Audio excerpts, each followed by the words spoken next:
All right. Okay, give me a minute. Okay. All right. So we are doing the third installment of my mukbang series. We have popcorn, milkshake, and Takis. Maybe something more. Maybe some bonus content. I don't know. We'll see. We're also doing something a little bit differently. We're gonna be doing a reaction at the very same time. I found a playlist of every single Five Nights at Freddy's Matt Pat game theory video. Um, there's 70, and I'm gonna watch every single one of them in order. And I guess, um, oh yeah, I'm also. This is what I was gonna say. I'm also really in my feelings right now. Like, she's been really dry recently, and it's so over, it's so over. We're so back, we're so back, it's so over. We're just in that cycle right now. So I'm in a really bad mood. Let's begin. Hello once again, theorists. Welcome to Matt Pat Plays. Today we are playing the scariest game of all creation. Probably never heard of it. It's called Five Nights at Freddy's. Here we go. What's this? It's a camera. The camera came up. Oh, was that a bunny? Was that a bunny? I think it was a bunny. Oh my gosh. I am so scared right now. Oh god! Oh. It was only the fan. It's only the fan. Only a fan. I have never played a game this intense. Oh god! Shut the doors, shut the doors, shut the doors! Okay. Damn. Yo, where'd he get his mic? I want that mic. I'm so scared right now. I'm so scared. Can you tell how scared I am right now? What? I don't know what he's saying there. Well, I'm into the theory. Okay, but then Okay, we're good. Oh! God! Damn, Just the man. fan. Just the fan. Well, I don't know about you, but every time the camera makes the I think sound this to is come wrong. up, I peel Yeah, I through was it just in my messing with pants. the volume so much. Oh, he sucks. What? That's it? That's it? It's a jump scare? It's a little bunny rabbit jump scare. Really? Really? Alright. I mean, oh god, it's so terrifying. Oh, there's the bunny rabbit, shut my door. Man, this is truly compelling gameplay. Oh my gosh, guys, I'm almost out of power. 11% and it's 5 a.m. I don't know if I'm gonna make it. Oh, please don't get me Freddy. Please don't get me Freddy. Come on. Is this what it takes to get views on YouTube?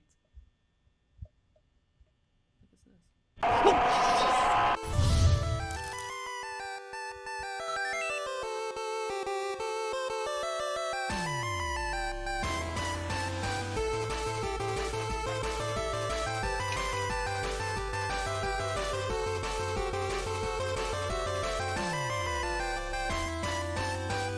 Hello, Internet! Welcome to Game Theory, where fear is our middle name. Matthew Fear Patrick. It's a very strange name. Okay, I'll admit it, I didn't give Five Nights at Freddy's enough credit when it first came out. A few jump scares from creatures that, aren't that scary. People overreacting to it on YouTube. Meh, pass. But then when I asked you about it, you showed overwhelming support for an episode on the game on Twitter, so I began to dig a little deeper. deeper, and what I found was some of the most interesting storytelling, most intriguing mysteries, and most disturbing events I'd read about in a long time. Now, if you were just to play the game straight through 5 days, the story would actually come across as pretty superficial. You're the new night guard watching the security cameras at a Chuck E. Cheese-style restaurant called Freddy Fazbear's Pizza. 4 animatronics roam the halls at night because the owners don't want their servos to lock up. Bad news is, you can't let them near you or else they'll kill you on the spot because you look like a naked endoskeleton. Ow, ow! Show them those circuits! Yeah. Apparently, one of them. Oh, I'll do it in the morning.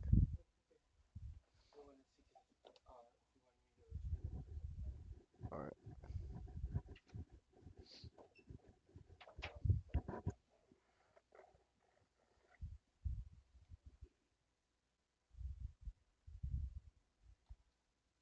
Um, alright, my bad. My bad. I didn't think that would happen. I thought I had my door locked, but we don't. We actually don't need the light.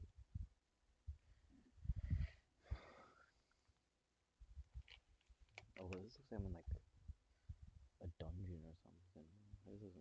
Anyway, I spilled my milkshake everywhere. Okay, so we still have some. I wiped up with a sock. You know, I have a lot of experience wiping shit up with socks though, so I think I did a pretty good job. Um, let's go back. Bit someone back in 87, presumably 1987. And the past guard leaves you recorded phone messages to act as your tutorial. That is, as much as he could record before he got himself killed. And that's it. Stay 5 nights, collect your paycheck, done, game over, play something new. But playing it that way is doing the game a huge disservice, because that's not even scratching the surface. If you're really observant, you start to unravel the layers of unsolved mysteries around this place. You find that there's a 5th animatronic, that posters on the wall will change randomly, that news clippings appear and disappear, telling the dark secrets of this twisted place. Putting it all together, here's the rest of the story. Freddy Fazbear's Pizza, once a popular restaurant, fell into hard times when 5 children went missing there after being lured to a back room by a man dressed in a character costume. Though a suspect was caught and convicted, the bodies of the children were never recovered. The pizzeria was also threatened with shutdown due to sanitation complaints, as foul odors started to come from the animatronics, blood and mucus oozing from their eyes and mouths. The last article, written years after the incident, states that the pizzeria would finally be closed by year end. In addition to the core 4 robots, Chica, Bonnie, Freddy, and Foxy, there's also a 5th, unofficially referred to as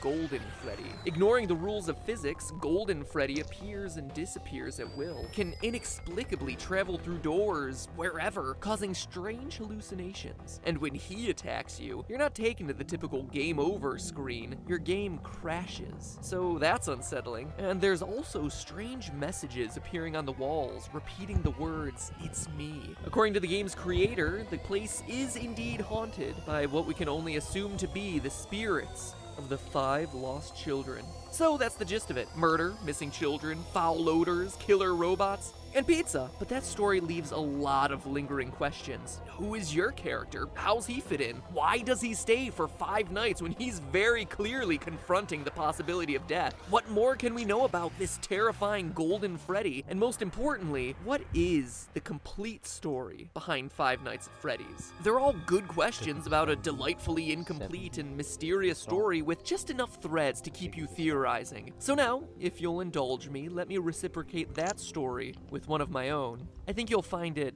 interesting. December 1993, Aurora, Colorado. 10 p.m. Tuesday night at a local Chuck E. Cheese. After a family birthday party runs long, manager Margaret Kohlberg and teenage employees Sylvia Crowell, Ben Grant, Colleen O'Connor, and Bobby Stevens are forced to stay late to close up shop. But as Margaret tallies receipts in the back, Bobby scrubs down the kitchen, and the other 3 work outside in the main arcade. Unknown to any of the 5, there's actually a 6th person locked in the building with them, waiting silently in the darkened restrooms. A 19-year-old named Nathan Dunlap. Earlier that year, Nathan had begun working there as a cook. dough master, before getting fired in July after a disagreement over his hours. Now, 5 months later, he was back. At 10:05, he left the bathroom, pulled out a small caliber handgun, and proceeded to execute everyone in the building.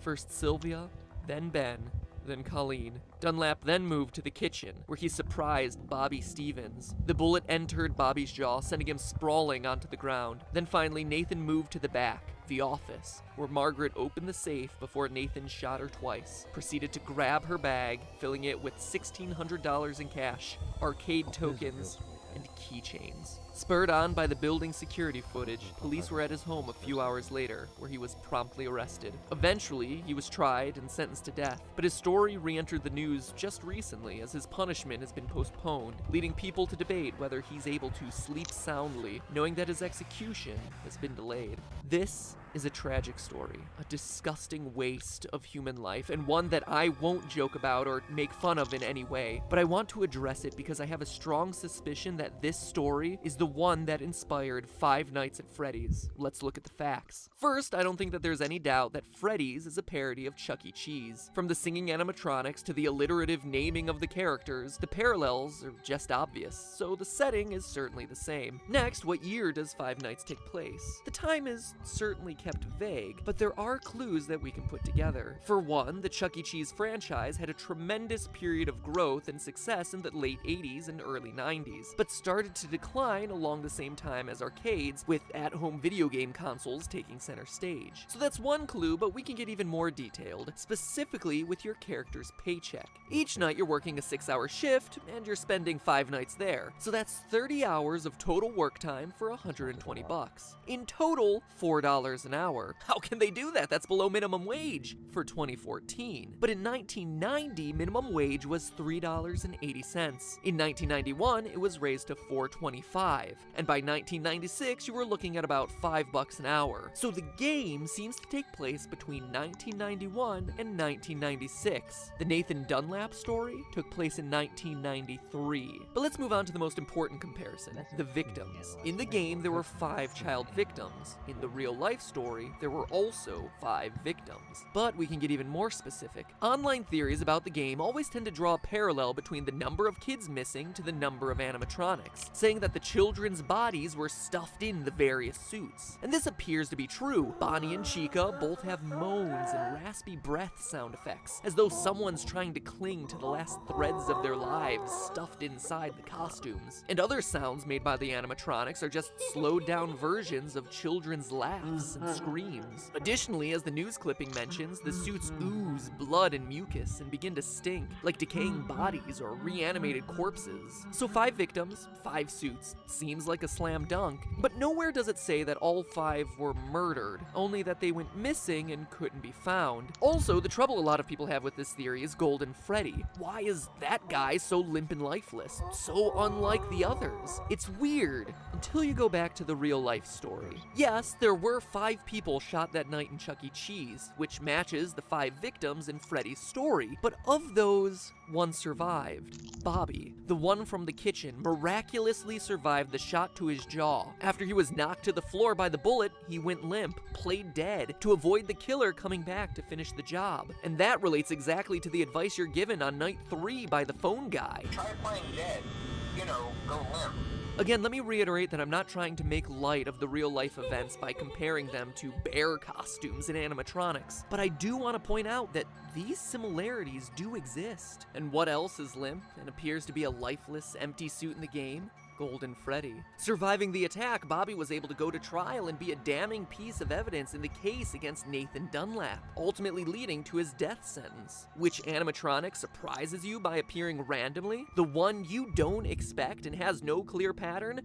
Golden Freddy. It's also worth mentioning that of all the cameras in the restaurant, one is always black, preventing you from seeing what's going on. That camera is located in the kitchen, leading many to assume it's where Golden Freddy hides, which just so happens to be the place Bobby was able to survive the attack. So I ask, odd coincidence or source of inspiration? In fact, if you think about it, the behavior of the animatronics really corresponds with key features of each of the real-life story's victims. We just covered Golden Freddy and Bobby, but the rest have strange parallels too. Bonnie goes into the utility closet filled with floor cleaning supplies, the most prominent ones being a mop and a broom. It's probably one of the most random rooms in the game, until you consider that Ben, the second victim, was vacuuming at the time of the attack. Foxy is kept sequestered in the back of the building, behind a curtain, more aggressive than all the rest, similar to the way Margaret, the manager, was in the back office counting receipts at the time of the murder, and her role as manager would inherently make her more aggressive or assertive. Sylvia was closest to the bathroom and was cleaning up the salad bar at the time of the attack. Chica walks past the bathroom and is associated with food. And Freddy, well, he doesn't have that strong of a parallel with Colleen, but he does appear in the girls' restroom. Odd for what we would assume to be a male animatronic. Maybe it's a reference to Colleen being a girl, or a nod to Nathan's plan of hiding in the bathroom until he was ready to attack. Alright, after doing all the research, reading every fan theory in existence, and putting all the clues together, what can this mean for the story of the game? I think the game is an allegory for that night back in 1993. Here's my final interpretation. You, Mike Schmidt, are the murderer, former employee of Freddy's Pizzeria. Like Nathan in the real story, you were fired for the reasons stated in the Day 7 pink slip: tampering with the animatronics, being unprofessional, odor. Maybe it was your tampering with the robots that caused the infamous bite of 87. Regardless, like Nathan, you were mad and wanted to get even. So you lured children to the back using a costume, killed them, stuffed their bodies into the animatronic suits, hoping to get the place shut down, then left. Notice that the newspaper clippings never say it's an employee of the company luring the children away, but we know it must have been someone with access and knowledge of the employees only section of the building. And as the newspaper clippings clearly show, just like Nathan, you were caught almost immediately, captured on the security footage. You were arrested, tried, and convicted, forced now to live on death row. The Freddy's Pizzeria you work in now are just the nightmares that haunt you, taunting you every night with the phrase, "It's me, it's me, it is you, you are the killer." The nightmare is also why everything is so surreal. Posters switching at random, heads on the animatronics glitching, Golden Freddy appearing and disappearing at will, taunting you as the one that got away. It's also why you're only at the pizzeria from midnight to 6 a.m. every night. It's a nightmare. It's in your sleep. It's a place you created, a restaurant long closed as evidenced by the spider webs, and overrun with angry spirits out for revenge on you, and you alone as the one who took their lives, as evidenced by them completely ignoring the naked endoskeleton elsewhere in the building. It's also a place you can't escape from, why you find yourself back there night after night, even after you complete your 5 nights. "See you back next week," the ending text goes. You're unable to leave this terror, the threat of death, the guilt, because it never ends. And in a delightfully ironic twist, your personal hell forces you to supervise the exact same security footage that led to your capture in the first place. But hey, that's just a theory. A game theory. Sweet dreams.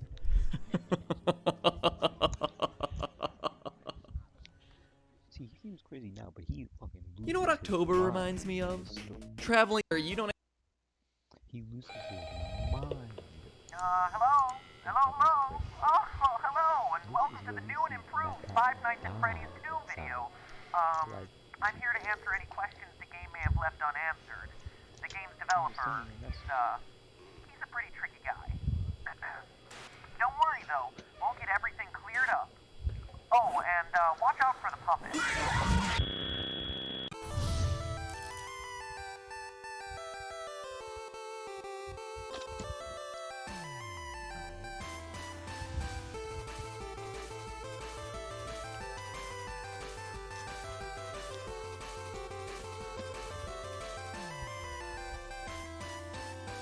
Hello, Internet. Welcome to Game Theory, the show that promises not to include any more gratuitous jump scares, unless that's just what I want you to think, so I can lull you into a false sense of security and scare you again. But I wouldn't do that. I'll just let the uncertainty of whether a jump scare is going to happen or not drive you insane for the rest of this episode. Man, I love reverse psychology. You know what else I love? These games! Not because I'm freaked out by the rosy-cheeked, tingle-looking, emotionally dead animatronics. Okay, well, balloon kid is pretty messed up, but whatever. No, what I appreciate about these games is the level of thought that went into every element of the story. When you create a game that has people rage debating about whether it's a sequel or a prequel, you've definitely done something right. Unless that was never your intent, in which case you've done something horribly, horribly wrong. Anyway, the point is, Five Nights at Freddy's 2 looks to be everything you'd want in a sequel. More cameras, more danger, and more fan. Oh, the fan. But that also comes with more questions. Questions about the game's lore. And while others will provide you with the jump scares, I provide you with what everyone really wants, answers. Well, maybe not everyone. What an elite, educated subset of you really want, answers. So grab yourselves a slice of Freddy Fazbear's signature pizza, cause we're about to dig in.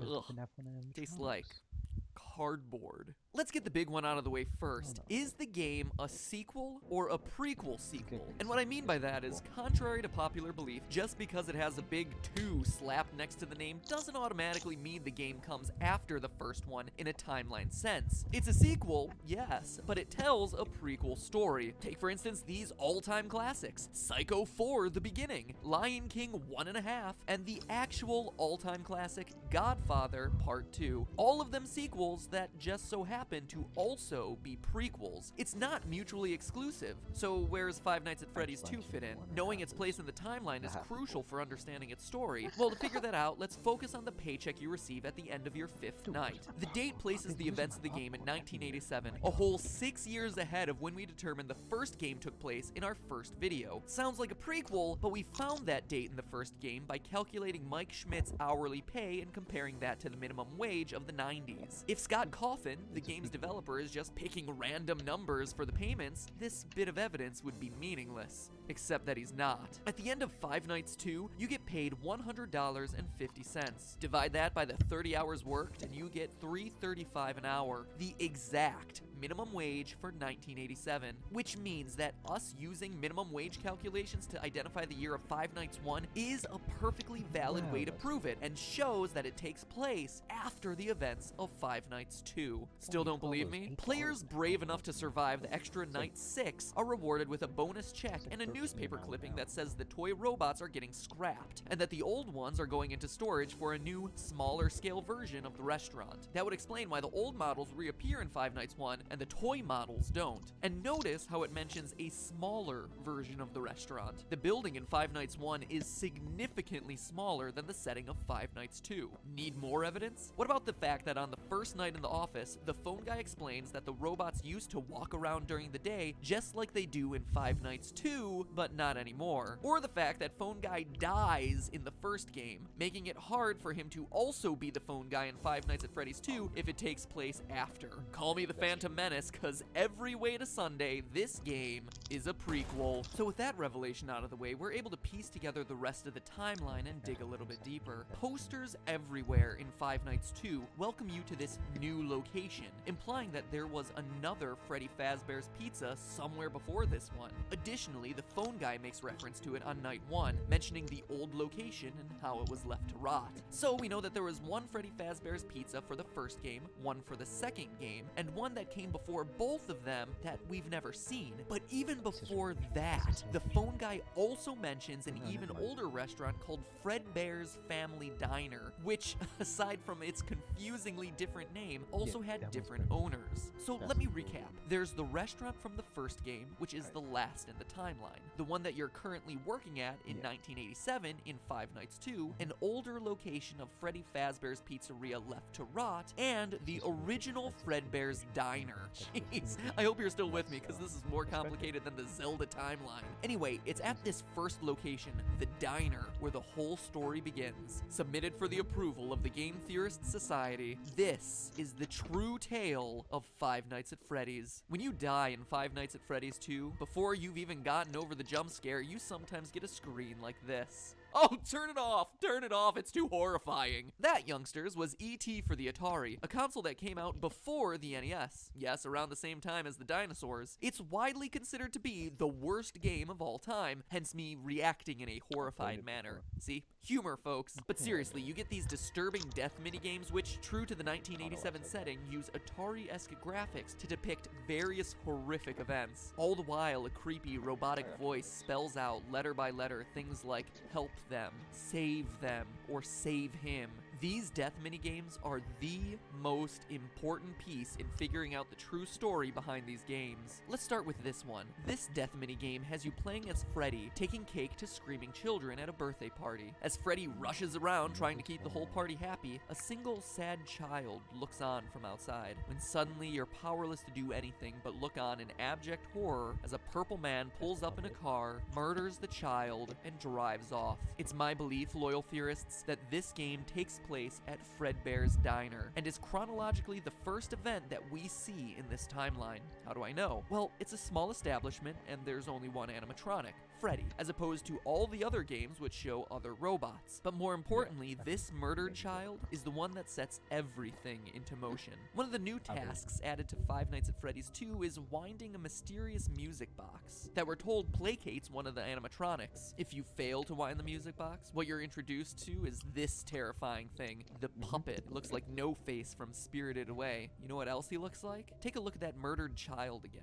See how his tear tracks remain visible on his face, even after he's dead? If we assume that they'll continue to stay with him into the afterlife, we can make a pretty good case that this kid's murdered spirit eventually found its way into the puppet animatronic. But that's not all. What jump scare happens after this Save Him minigame? After seeing this tear-stained child's murder reenacted in 8-bit, the puppet jumps out of the screen and attacks you. Coincidence? I don't think so. That incident marks the first time the chain is ever associated with a violent act carried out against a child, and we can infer that it was this incident that caused the original owners of Fredbear's Diner to sell off to the company now known as Fazbear Entertainment. Now, I don't know about you, but if I was senselessly murdered and left to haunt a crappy pizza place for the rest of my life in the body of an awful-looking clown doll, I'd want to get my revenge as soon as possible. Unfortunately for our vengeful puppet, though, it doesn't quite turn out that way. Fast forward a few years to Freddy Fazbear's Pizza, the first location, the one that has yet to appear in a game. This new restaurant is the one we learned about in my earlier episode and throughout the first game, where our pal the murderer uses a golden Freddy suit to lure away and kill 5 children in the back room. As we read through the various articles on the wall, he gets caught the next day, but the bodies are never found, presumably because they've been stuffed into the animatronic suits. The restaurant stays open for a few months until the dead body stink starts to waft off the robots and causes the place to get shut down for health reasons. But how do we know this happened in the first pizzeria's location? Again, we turn to what the phone guy says. On night 2 of Five Nights 2, he mentions the smell coming from the old animatronics, the smell that got the original restaurant shut down. We also know that after the Golden Freddy incident, it took multiple months for the restaurant to get shut down. That couldn't have happened in the restaurant of Five Nights at Freddy's 2, which is shut down on night 6 and into the foreseeable future. But outside of these lore clues, it also makes logical sense. Before the Golden Freddy murders, there was one dead child whose tear-stained soul existed in the form of the puppet. But now there are 5 more dead children, and thanks to another of the death minigames, we find out exactly what happened to them. In the Help Them minigame, the puppet stuffs the dead children into the robotic suits, giving their souls new life, and preps them for their eternal mission of vengeance. But MatPat, you say through your chattering teeth, there are only 4 dead children in that game. To which I tell you, look closer if you dare. For the frame right before Golden Freddy's head jumps out and attacks features the lost 5th dead child, and what started as a haunted puppet has suddenly become an army of possessed animatronics out for revenge. But wait, that's not all we know. We also know the murder was committed by the same guy who killed the first child. How? Look at the Foxy death minigame. Twice, Foxy runs out to meet the kids, but the third time we see the tall purple man again, smiling. Foxy goes into the other room to find 5 dead children. The man in purple strikes again. Skip ahead to 1987, finally bringing us to the events of Five Nights at Freddy's 2. The old animatronics have been retired, and the cute new versions of all our favorite friends come equipped with facial recognition software that just so happens to be connected to a sex offender database. Seems like an oddly specific detail, right? Until you consider that the last restaurant was closed for having children get kidnapped and killed by an employee. It's a safety measure. You see how it all ties together? So you have some animatronics possessed by vengeful spirits and another batch on the prowl for predators. But that doesn't stop our friend the Purple Man from continuing his life's work of murdering children at Freddy Fazbear's Pizza. As we learn from the phone guy on nights 4 through 6, the new restaurant is once again under investigation as, well, I'll let him explain. Hello. What on earth are you doing there? Didn't you get the memo? The place is closed down, at least for a while. Someone used one of the suits. We had a spare in the back, a yellow one. Someone used it.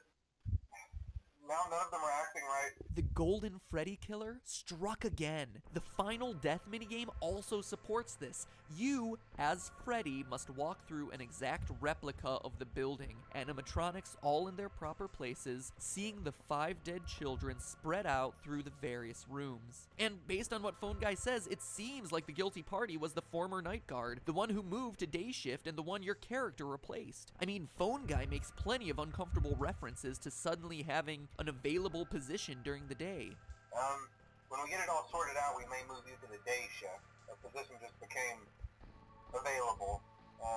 We don't have a replacement for your shift yet, but we're working on it. But is the Purple Man really someone we've never met and who's only worked there a week? Or is it someone we trust? Someone with a long history with these characters? Someone no one would suspect? The head guard. The one forced to fill empty positions and teach new recruits by leaving them instructions over the phone. Is the Purple Man the phone guy? Ask yourself this. What do we really know about Phone Guy? Let's look at what he says. First, he always speaks like an outsider looking in. He refers to the management of the company as they. So he's not a higher up like the CEO or even a manager. But he's also not a typical day worker, as he says things like the employees and the staff. So he works there, but isn't generally considered a regular member of the company. We also know that he's qualified to take the role of a night guard. As we learn, he plans to take over the position sometime after night 6, and is on his way out of the position by the time the first game starts. For now, just make it through the night.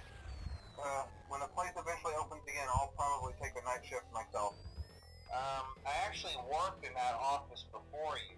I'm finishing up my last week now, as a matter of fact. What else do we know? Well, we know that Phone Guy has a long history with the company, being with it at least since the first pizzeria that we haven't played in. He also openly admits that Foxy the Pirate was always his favorite, and that he has never liked the puppet because, as he says, it was always thinking. See, I told you you wouldn't have any problems. Did Foxy ever appear in the hallway? Probably not. I was just curious. Like I said, he was always my favorite. I'll be honest, I never liked that puppet thing. It's always thinking, and it can go anywhere. Okay, but what do we know about the Purple Guy, the Golden Freddy Killer? Well, let's look at the minigames again. He has a long history with the franchise, killing since it was Fredbear Diner. We see him smiling as he watches Foxy perform, Phone Guy's favorite, right before Foxy sees the room of dead children. We know that the puppet and the killer wouldn't get along, which would explain Phone Guy's discomfort around a creature that he describes as always thinking. And here's the bombshell. We know the killer is a security guard. How? On very rare occasions during the Save Them minigame, while Freddy chases the puppet, the Purple Man appears and chases you. Look on his chest. It's an orange badge, the kind that would be given to a security guard. Now look at his eyes. Notice the white spots? An odd, seemingly innocuous detail. But now look at Golden Freddy. Look deep into his dead, vacant eyes. What do you see? 2 white spots. Pinpricks. Wow. Barely Oh my visible. God. They're there. No wonder And now it was finally, what do we see in Purple Guy's hand? Well, the Atari graphics make it tough to discern. It's not like any gun or knife I've seen. No, that to This is me, Autism. very clearly a phone. The robotic voice is spelling out for you, save them, save them. But when Purple Guy, Phone Guy, catches you, the screen crashes and all you're left with is, you can't. But that's not where it ends, Internet. As you and I both know, there's still Five Nights at Freddy's 1. If this game is last in line and the puppet is truly pulling the strings behind all of this, you might be asking yourself where he is in Five Nights 1. We know the other animatronics got scrapped, but this ghostly guy should still be around if this timeline I proposed is correct. And get this, the puppet is in the first game. Take a look at the East Hallway. Seems pretty normal, right? But every so often, the posters on the walls change to this. A crying child with two streaming lines down his face. Look familiar? It should. The Five Nights at Freddy's series is about vengeance. One child, 6 children, more, looking for revenge against a sick child killer. The Purple Guy, the guy who just so happens to be the first voice you hear when turning on these games. Save them. Save them. You can't. But hey, that's just a theory. She A probably likes game talkies. theory. Thanks for watching. I want to check her snap score right Make now. sure you wind that music box by clicking the subscribe button, otherwise the puppet might get ya. Click it! Click it! I Oh, wrote down I the guess you were words safe this after morning all. and I It's almost the wrote, holiday break. You know what I like? This is...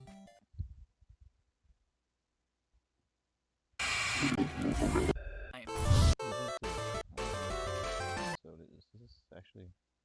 Whoa! Whoa, hey, put that away.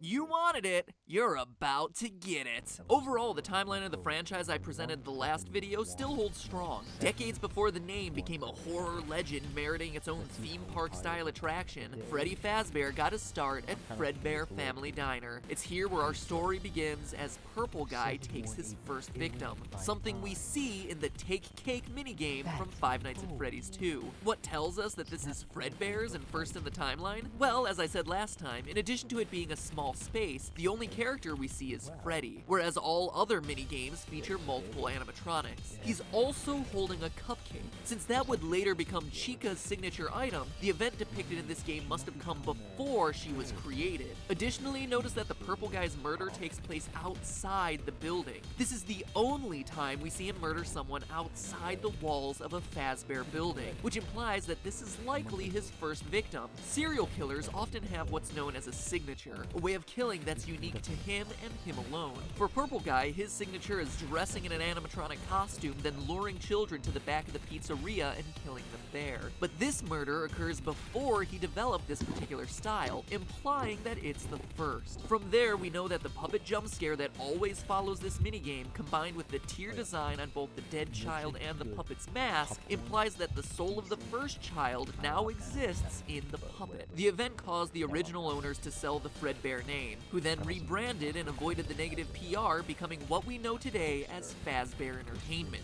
They then opened a new chain of restaurants, which we never saw in the games until the release of Five Nights 3.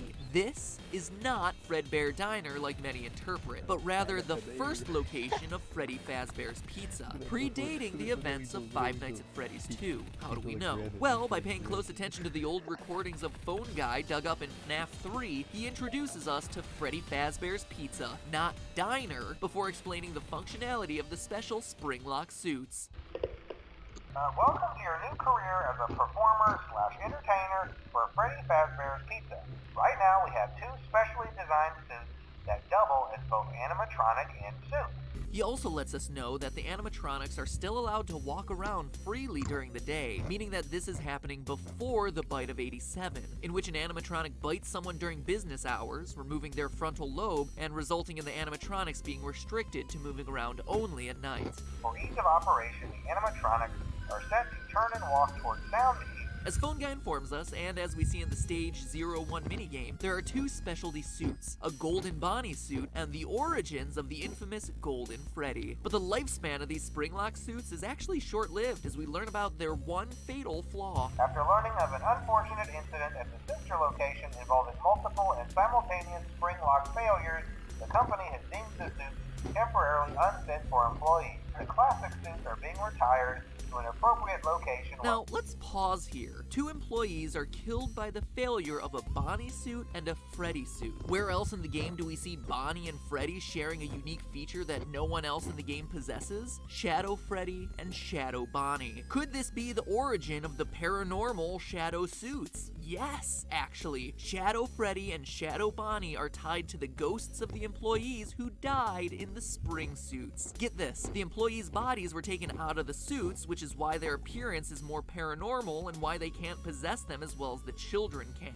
Plus, having this as their origin would explain the in-game behavior of both suits. In FNAF 3, we see that Purple Guy hides in a secret safe room that has been built into every pizzeria. A room that's hidden to customers and invisible to the animatronics programming. During the minigames that occur between nights, we see Shadow Freddy lead the other animatronics to this secret room, only to cause them to glitch out and then get torn apart by Purple Guy. This supernatural origin story is how Shadow Freddy is able to enter the safe room when other animatronics can't. How he's able to lead you to that room in the first place when other animatronics wouldn't be able to see it based on their programming, and even why he leads you there, knowing that Purple Guy attacking you will eventually free your soul. That's also why there's no Purple Freddy suit when you do finally enter that room. It's not an alternate Purple Guy costume like many believe, it's an apparition. Suck on that, Harry Potter, I knew someone would apparate eventually. It also explains why Shadow Bonnie's minigame in FNAF 3 always starts on Stage 01, the spring suits, and why it's the one animatronic we control that has the ghostly ability to glitch, fly, and teleport. As we concluded last episode, this is also the point in the timeline of the first missing children's incident, the one we learn about via newspaper clippings in Five Nights 1. So, based on the newspaper clipping evidence we have, we know that the mauve murderer dressed in one of the suits lured children to a back room and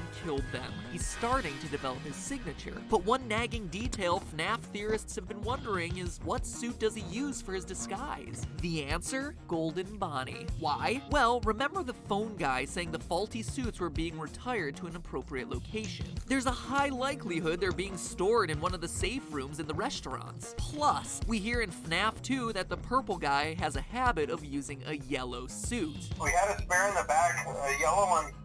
Someone used it. But why not Golden Freddy? Phone Guy tells us so at the beginning of Night 5 in FNAF 3. Management has also been made aware that the Spring Bonnie animatronic has been noticeably moved. My, what an oddly specific detail to include, Scott Cawthon. And remember, these tapes that play in FNAF 3 date all the way back to the first pizzeria location, which is why this detail is so important. It reflects Purple Guy starting to develop his signature killing pattern. From there, we know the rest of the story. Purple Guy kills the kids, stuffs the bodies into the suits to hide them, but as we read the paper, is caught on camera and arrested. Meanwhile, the puppet gives life to the children, and the angry spirits possess the robots. Or is that really how it goes? Let's go back to the Give Gifts, Give Life minigame. The children are lying there dead, and the puppet first tries to give them presents. Weird, right? Weird until you consider that his place is at the prize corner. Giving presents is the only thing he knows that can make children happy. It's a reflex. Remember, this is still a child's spirit in this puppet, but when that doesn't work, the puppet goes around one more time and does the only other thing it can think of: put the bodies into the suits. You heard that right. In trying to save the children, he's the one hiding them in the animatronic suits, not the killer like we've been assuming. But then what about the fifth child, as there's only 4 here? Well, as we pointed out last time, the fifth child is there too, appearing at the very end of the minigame and taking the role of Golden Freddy. But remember, Golden Freddy is a decommissioned spring-lock suit at this point, deemed too unsafe to be functional. The reason he's slumped over and can't move like the rest is that his endoskeleton has been taken out. He's in suit mode, not free roaming mode. He physically doesn't have the mechanisms in place to stand up and move. Possessed or no, a dead child's spirit just can't give a boneless suit the ability to stand. This also explains the lone naked endoskeleton that appears occasionally in both Five Nights 2 and Five Nights 1, an endoskeleton that once belonged to Golden Freddy. Whew. I know I made you wait for this one, so I knew I had to make it count. Heck, if there ain't a lot to cover. Still with me? Good, because we're ready for our next location. You see, since the puppet hid the bodies, no one knows they're in the suits until they start oozing and smelling, which, as we see in the papers, eventually gets the place shut down for health violations. The company tries to recover from, quote, the tragedy that took place there many years ago, but can't, and eventually is forced to shut its doors for good. This leads to the trailer for Five Nights at Freddy's 2.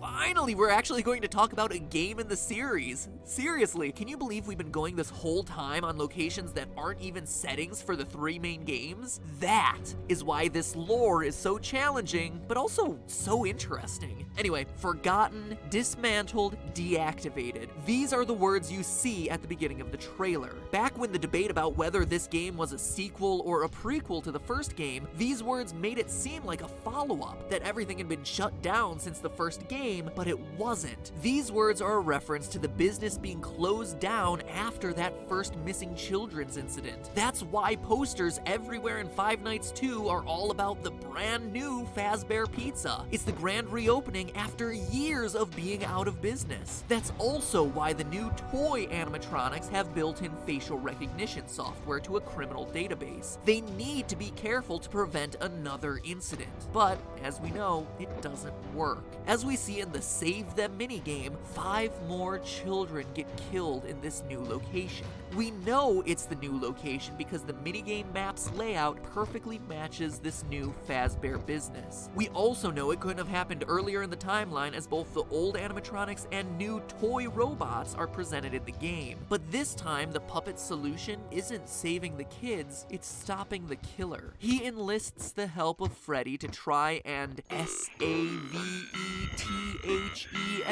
leading the bear to the killer's location. Except Purple Guy came prepared, equipped with not a phone, but rather something to help him tamper with the animatronics. He knows that something fishy is going on with these robots, because he's been watching, studying. The puppet wants Freddy to save them, to which the killer's answer is only this: you can't. So how did the Purple Guy manage it when he had been caught years before? What about the bite of 87? How do FNAF 1 and 3 fit in? And most importantly of all, who is the Purple Guy? All that next week. Don't worry, I'll come back. I always do. In the meantime, it's all just a theory. A game theory. Thanks for watching. Make sure you don't miss part 2 by clicking subscribe. Well, honestly, you still might miss it.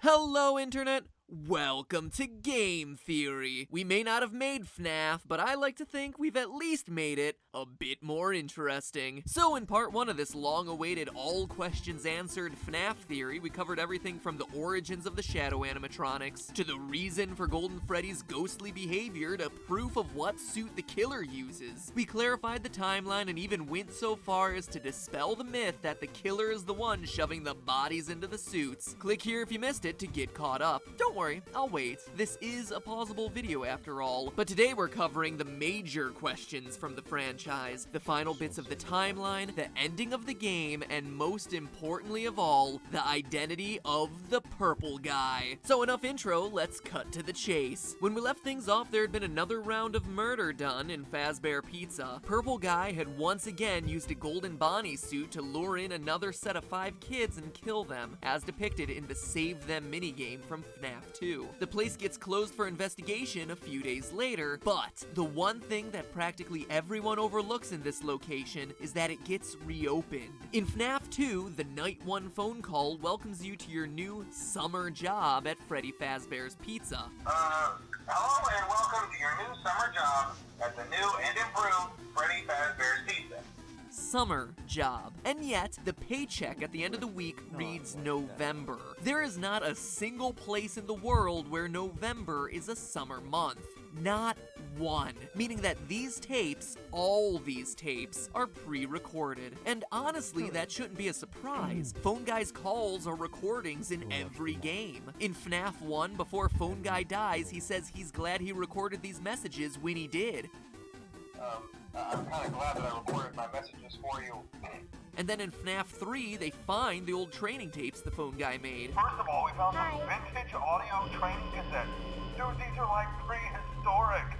I think they were like training tapes. In short, all of Phone Guy's messages are unstuck in time, not recorded anytime near your tenure as security guard. That includes the ones in FNAF 2 talking about children going missing. The pizzeria isn't being shut down for an investigation of some missing children the week you happen to be working there. You're listening to old tapes meant for the night security guard from months ago. Need more proof? Night 6's call references a birthday party happening as the last event before the building closes. But what decorations do we see put up throughout the building for the entirety of the week you're working there? Happy birthday banners. Confusing? You betcha. Game-changing? Absolutely. This means that both Jeremy and Fritz, the characters you play as throughout FNAF 2, aren't the killer purple guy at all. They were both working in November, after the yellow suit investigation and the killer getting charged. Which brings us to the other key point in the timeline, the bite of 87.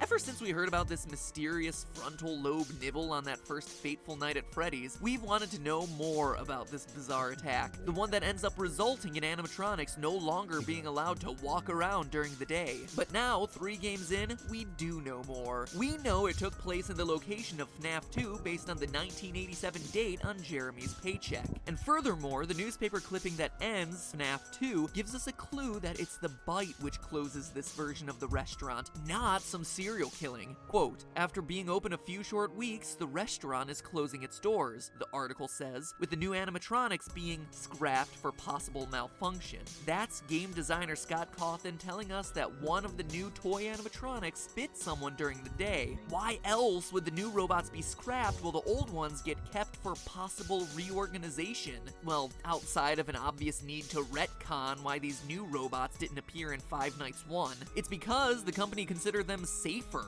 relatively speaking. So, then who's the biter? Well, it's none other than the pile of scraps and parts, Mangle. The most obvious clue is the animatronic's unhinged jaw. The frontal lobe is the biggest part of the human brain, and the size and shape of the other toy robots' mouths just wouldn't be able to handle the size of the human head, especially when you compare it to the Mangle's narrow snout and wide open mouth. There's also Mangle's sharper teeth and potential angle of attack. As shown by its jump scare, Mangle goes for the top of the head. And who got bit? Well, there isn't enough evidence to say definitively, but your most likely candidate would be fan favorite Jeremy Fitzgerald. Jeremy passes the test, and on his paycheck at the end of the week, he's welcomed into the family, presumably getting moved to day shift. Fritz gets hired to replace him on day 7, but then promptly gets fired for tampering with the animatronics. That means he's not likely the one to get bit, and instead the person who follows him on day shift is, leaving Jeremy as the most likely frontal lobeless candidate. But regardless of whether it's Jeremy or some other customer we've never met, someone gets bit, the restaurant closes for good, and as the newspaper clippings show, the old animatronics go into storage awaiting a smaller location with a lower budget. Fast forward to the 90s and FNAF 1. We know it's the 90s based on the hourly rate of the paycheck received by Mike Schmidt, security guard extraordinaire from the first game, something we proved in our first Five Nights video. And now we can breathe a sigh of relief, because this was the beautiful time long ago,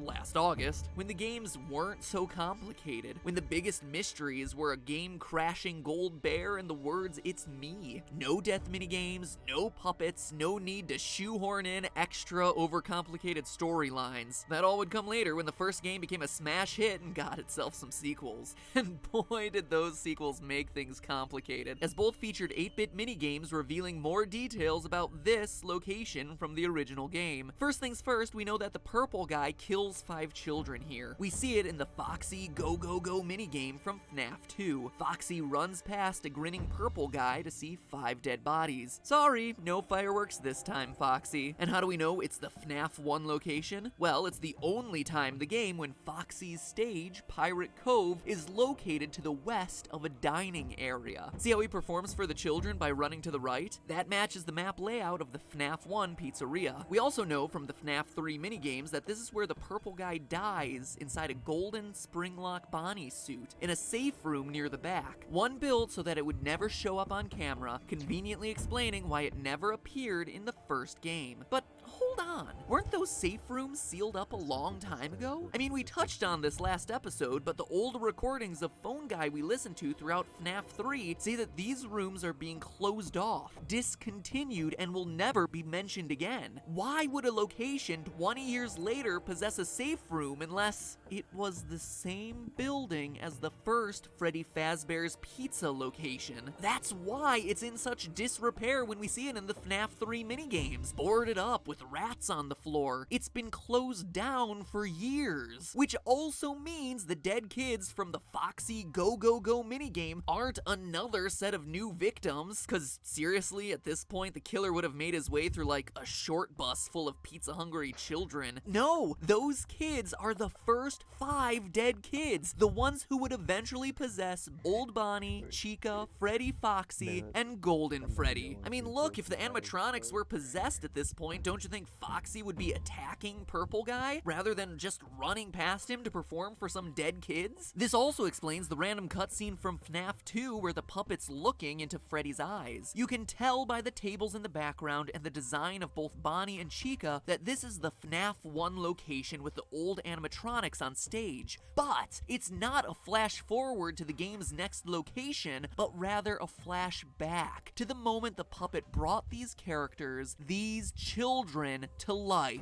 Okay, but that's just tying together some loose ends in the story. We're interested in how this whole thing ends, and those FNAF 3 minigames give us the conclusion we're looking for. These flashback minigames show Purple Guy dismantling the animatronics from the security of the safe room one by one, but in doing so, he's unwittingly releasing the spirits of his former victims. Freddy, Bonnie, Chica, Foxy, Golden Freddy. When their powers combine, they are able to scare Purple Guy into the Golden Bonnie Springlock suit, which fails, crushes him pretty much to the point of death, though notice we never actually see him die, and the spirits fade away. Golden Bonnie, with Purple Guy inside, now known as Springtrap, rots away in the safe room for years until he's finally uncovered by the founders of Fazbear's Fright from the 3rd game. With the discovery of Springtrap, this haunted house attraction inspired by the years of mystery and murder of the pizzeria chain, finally has their first real animatronic, who then haunts the player for 5 nights and a nightmare night until the place burns down due to faulty wiring. The end. Take a bow. It's finally over. Well, kinda. We're still left with one final, seemingly impossible question to answer. Who is the Purple Guy? After spending, I kid you not, full days plotting out all the details of this game franchise on whiteboards, talking it over with anyone who would stand to listen to me ramble on and on about fictional haunted robots, and just looking at it from every possible angle, all logic points to it being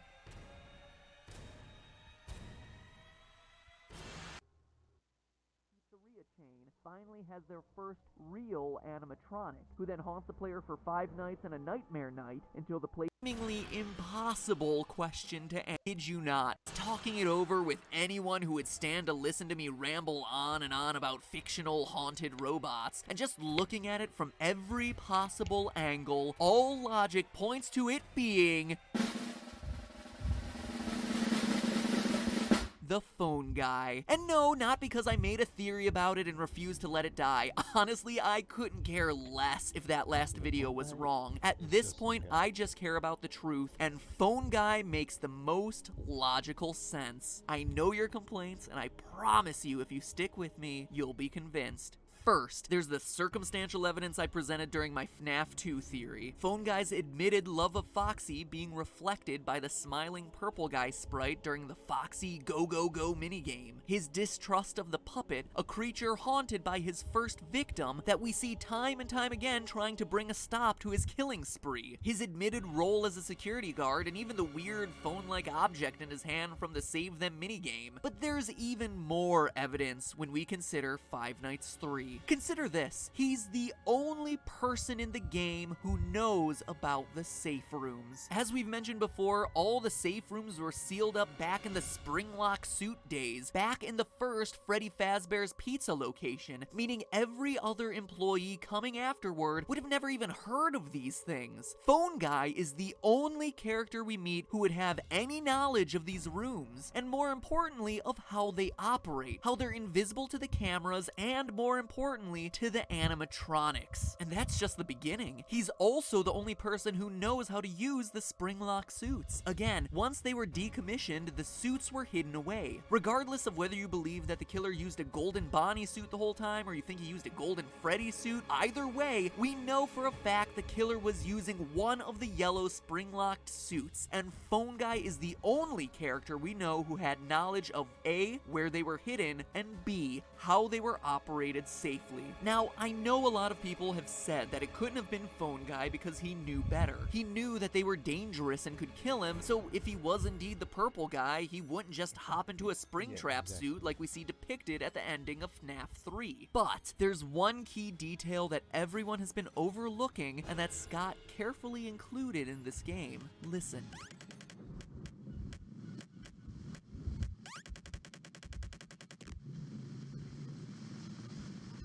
Hear it? There's rain. There are puddles on the ground. It's dripping from the ceiling. The killer had been using these Springlock suits safely for years, but in his panic to escape the ghosts, he failed to notice the wetness of the building around him. The killer had never encountered this problem before because the building had always been in a decent state of repair, but now it's a wreck, torn apart by age. Rain is able to seep in, something he didn't realize when he was in such a hurry to run away from the ghosts. And if moist breath can loosen the locks, you can bet some rain would make those suckers ready to snap shut. And they do, killing our killer. I mean, all of that makes a pretty compelling argument, almost an open and shut case, if there wasn't one final major criticism to the Phone Guy theory since the release of FNAF 3. And it's a good one. The fact that Phone Guy seems to die during his Night 4 phone call from the first game. Hey, listen, I may not be around to send you a message tomorrow. It's been a bad night here for me. I'm kind of glad that I recorded my messages for you when I did. If Phone Guy was the killer, why would the robots still be active after his death and the ghosts disappear? It just wouldn't make sense unless you stop to consider the rest of FNAF 3's endings. The big twist in FNAF 3 is the inclusion of a good and bad ending. By completing the game normally, you get the bad ending, in which we see Purple Guy die in a flashback minigame, and the whole thing ends with 5 masks representing the 5 main animatronics with lights on behind their eyes. The good ending, meanwhile, requires using some not-so-subtly hidden clues to unlock minigames, then basically ignoring those games, glitching them out, and giving hidden dead kids cake to make them happy, obviously referring to the victims of Purple Guy. Beat the game this time, and the ending is largely the same, but with 1 fewer animatronic mask and no lights on. The obvious difference here is that in the good ending, the souls of the dead children have been put at peace. When they disappear for good. They don't go back to their animatronic bodies. But the bad ending? The lights on behind the eyes of all 5 masks mean that these guys are still active. Angry, restless spirits still haunting the robots to this day. Because here's the thing. The good ending doesn't exist until you, as the player of the 3rd installment, give cake to those kids during FNAF 3's hidden minigames. What you play in FNAF 1, though, is the aftermath of the bad ending. ending, when the animatronics have killed Phone Guy but are still out for vengeance. Yeah, you made it through those first 5 nights at Freddy's. You overheard the death of the purple guy recorded live on the phone, but it wasn't enough. You got the bad ending. Even with the killer crippled in the back room in a spring-lock suit, the lights are still on in these animatronics. They're still roaming the halls, attacking anyone wearing that much-hated security guard outfit. People like Mike Schmidt, an innocent guy just trying to do his job at a failing pizza restaurant. And as the final nail in the coffin, what Phone Guy says in his Night 4 recording perfectly foreshadows what we see in the games. Maybe sometime you could check inside those suits in the back room. I'm gonna try to hold out until someone checks. Maybe it won't be so bad. Yeah, I always wondered what was in all those empty heads back there. Think about what Purple Guy does. He hides in a back room, the safe room, hides in a suit, and despite getting sprung-trapped, actually does hold out until someone checks. Holds out long enough for the phone dude to find the hidden safe room, recover the animatronic, and set him free in Fazbear Fright. Exactly what the Phone Guy said he'd do in his final moments. And as Springtrap, he comes back in FNAF 3. Comes back like he always does. And with no real animatronics present at Fazbear's Fright, remember Springtrap is the only real one they've found, with all the rest scattered, probably located in dumps, which is why their bodies and faces are decaying. All that the spirits can do is appear as phantoms, hallucinations. Well, all except one. The puppet, who we see in his physical form roaming the hallways of Fazbear Fright. So real, in fact, that we see his reflection visible in the pools of water under his feet, meaning he is there and unburnt. There's only one way to truly end this. End the murderous Purple Guy, burning the place to the ground. The puppet gave robots life, gave spirits peace, and finally gave the murderer, the Phone Guy, his long-deserved death. Or at least tried to. And that is the end of the Five Nights at Freddy's story. No hat, no movie, no fourth installment. What? Oh, no! No! No! No! No! Oh my gosh. Oh my gosh, what happened? What's wrong? Look! Oh no. But hey, that's just a theory. A game theory. Thanks for watching. Sorry, Scott Cawthon. I'm tired of waiting for you. This time you'll have to keep up with me. Oh, never mind. Welcome to August. Okay, fine, let me rework everything. Lols. Here's the full version now. You, Scott Cawthon, are the reason I have an emotional dependence on Diet Coke. But today I'll be sipping that sweet, sweet Diet Coke in sweet, sweet victory. Because guess what? I win! Scott, in your rush to get the game out, to get out ahead of my theories and completely flim-flam the internet and shock everyone by releasing the game 3 months early, you missed a huge detail. Maybe before releasing the game, you should have spent a bit more time researching, because this game, as you've presented it, is impossible. Let me explain. Basically, it's all but confirmed at this point that in FNAF 4, you play as the victim of the bite of 87, and that this game is either his nightmare or what he's seeing in a coma as he recovers from his injuries. Let me run you through the evidence real quick so that we're all on the same page. First, in the months leading up to the release of the game, there were clues hidden in the source code for some of the teasers on Scott's website, with the numbers 8787 repeated over and over again. 2 numbers that anyone who hasn't been living under a rock will recognize as a key date in the franchise's lore, the bite of 87. This is further supported by the text on the teaser images. All of the pictures released on the site basically ask the same question: was it me? Which seems to refer to the actual attacker of the bite itself. But there was one more word we saw repeated throughout the teasers: nightmare. Hidden over top of multiple teaser images was that exact word. That, combined with the Freddy Krueger-ish design of the animatronics, with teeth and claws everywhere, something far different from how we've seen these things designed in the past, seemed to indicate that this would be the way a child would imagine these creatures if he had had a traumatic experience with them, making it seem like what we would be playing saying would be a dream. Couple that with some evidence from the trailer. The first words are, "What is it you think you see?" making us question the reality of the images in the game. But there was also something that everyone seemed to overlook about this trailer: the appearance of the number 4. Scott doesn't do things randomly, as I'm sure we're all aware by now. And notice the movement of the 4. It starts off in a horizontal plane, like it was laying down on something, say a bed, but then wakes up to stand vertically before the trailer ends. Even that remnant red rectangle is meant to symbolize the bed. Everything seems to be letting us know that what we're seeing isn't really real, it's a dream, or better yet, a nightmare. Now, fast forward to the game's release, or I suppose casually meander to the game's release since it wasn't too long afterwards, and we see that this theory still holds. Flowers, an IV, and pills will occasionally show up next to your bed. Classical medical supplies that show us that this is a child in recovery. Foxy, who's hiding in a closet, will transform back to a plush toy if you hold the door closed on him long enough, making it seem like this was all a dream or hallucination. And of course, the biggest piece of evidence of all, the cutscene that ends Night 5, which, if you don't want a spoiler, click here to skip.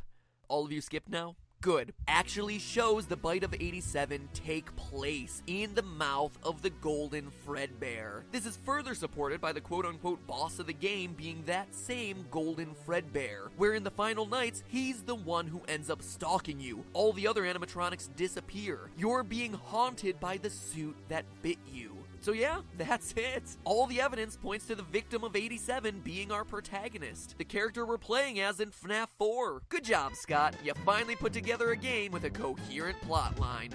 Except you didn't.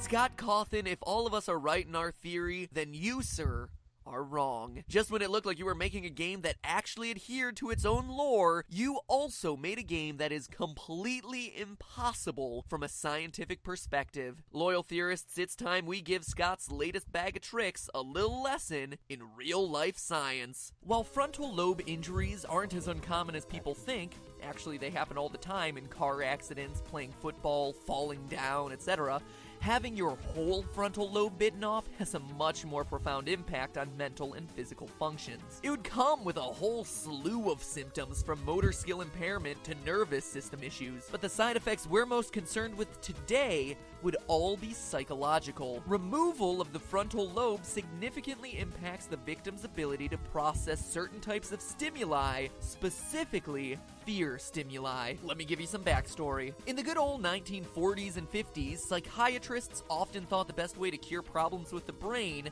were to cut pieces out. Feeling depressed? Well, let's slice that out. Overly aggressive?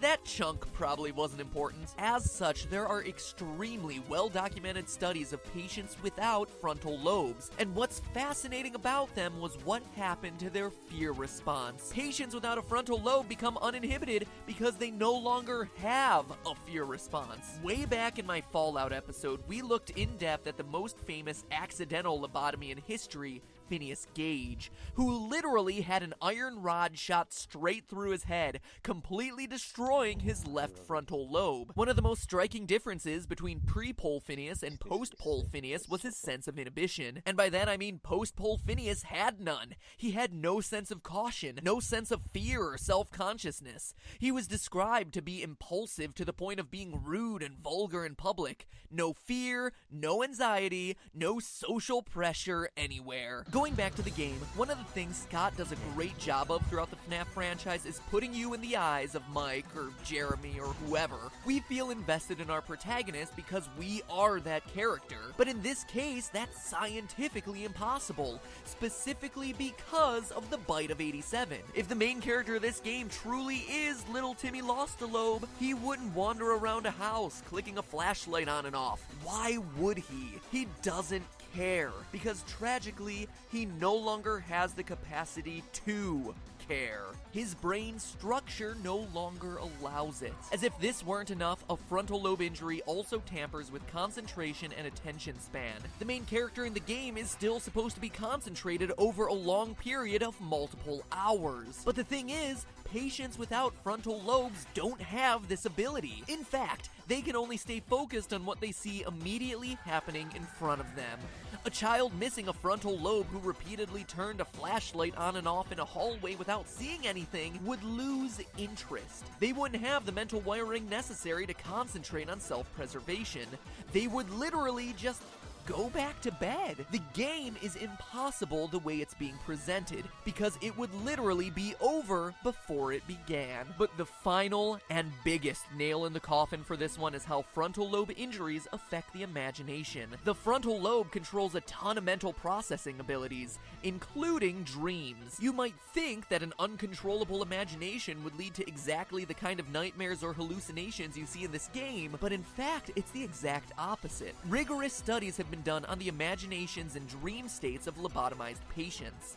While patients without a frontal lobe can have dreams, one thing they can't have is nightmares. Patients missing a frontal lobe carry their lack of fear and inhibition straight into their dreams. And why not? It makes sense. If the mind isn't registering fear consciously, there's no reason to process it subconsciously in a dream. Studies show that lobotomized patients can dream about idyllic scenarios, money, fame, praise, but they can't dream about the monsters under the bed, or in this case, the Foxy in the closet, making the nightmare state of FNAF 4 impossible for the victim of the bite of 87. In fact, going back to the dark days of psychiatry, some patients who experience the kind of recurring nightmare we see in FNAF 4 actually had their frontal lobes intentionally removed to stop these dreams from happening. One famous case describes a patient who was experiencing a recurring dream of being chased by ferocious animals. After the patient received the lobotomy in 1953, yes, he still had the dream, but would instead describe it as being a nice dream with some nice animals. His visions in the dream were no longer threatening. The animals were happy, he was happy, and he was no longer able to perceive any of the fear he once had prior to the surgery. So scientifically speaking, there is no single way the main character of FNAF 4 can be the bite of 87 victim, like Scott seems to have indicated. Sure, the game could be about another kid, I guess, but that would be lame. No, this game is meant to be about the victim of the bite of 87. The poor kid who wasn't just attacked at the restaurant, but continues to be tortured through nightmarish visions, dreams, coma-induced hallucinations, whatever. I have zero doubt that that's what Scott intended, but the fact of the matter is, he just didn't do enough homework. A kid with those sorts of injuries wouldn't care about those things in the first place. He would have no fear, and there would be no animatronics, real or imaginary, that would be able to keep him up at night. Biologically speaking, nothing he would be experiencing would be any scarier than the fan. The fan. Sorry, Scott. Better luck in the movie. But hey, that's just a theory. A game theory. Thanks for watching. So that's the science of FNAF 4, but I'm working on picking apart the lore now. It'll take a few weeks, so make sure you subscribe to get notified of when that comes out. Edibly. Still haven't even seen the movie. There's gotta be a code to open this. Bite of 87. New text? I must be close. Incident of 83. One movie. 11 animatronics. 11 kids. One code guy. One killer. Hex code for purple. Backwards. Is that Markiplier? Yes, MatPat, it was me. It was me the whole time, and that's no theory.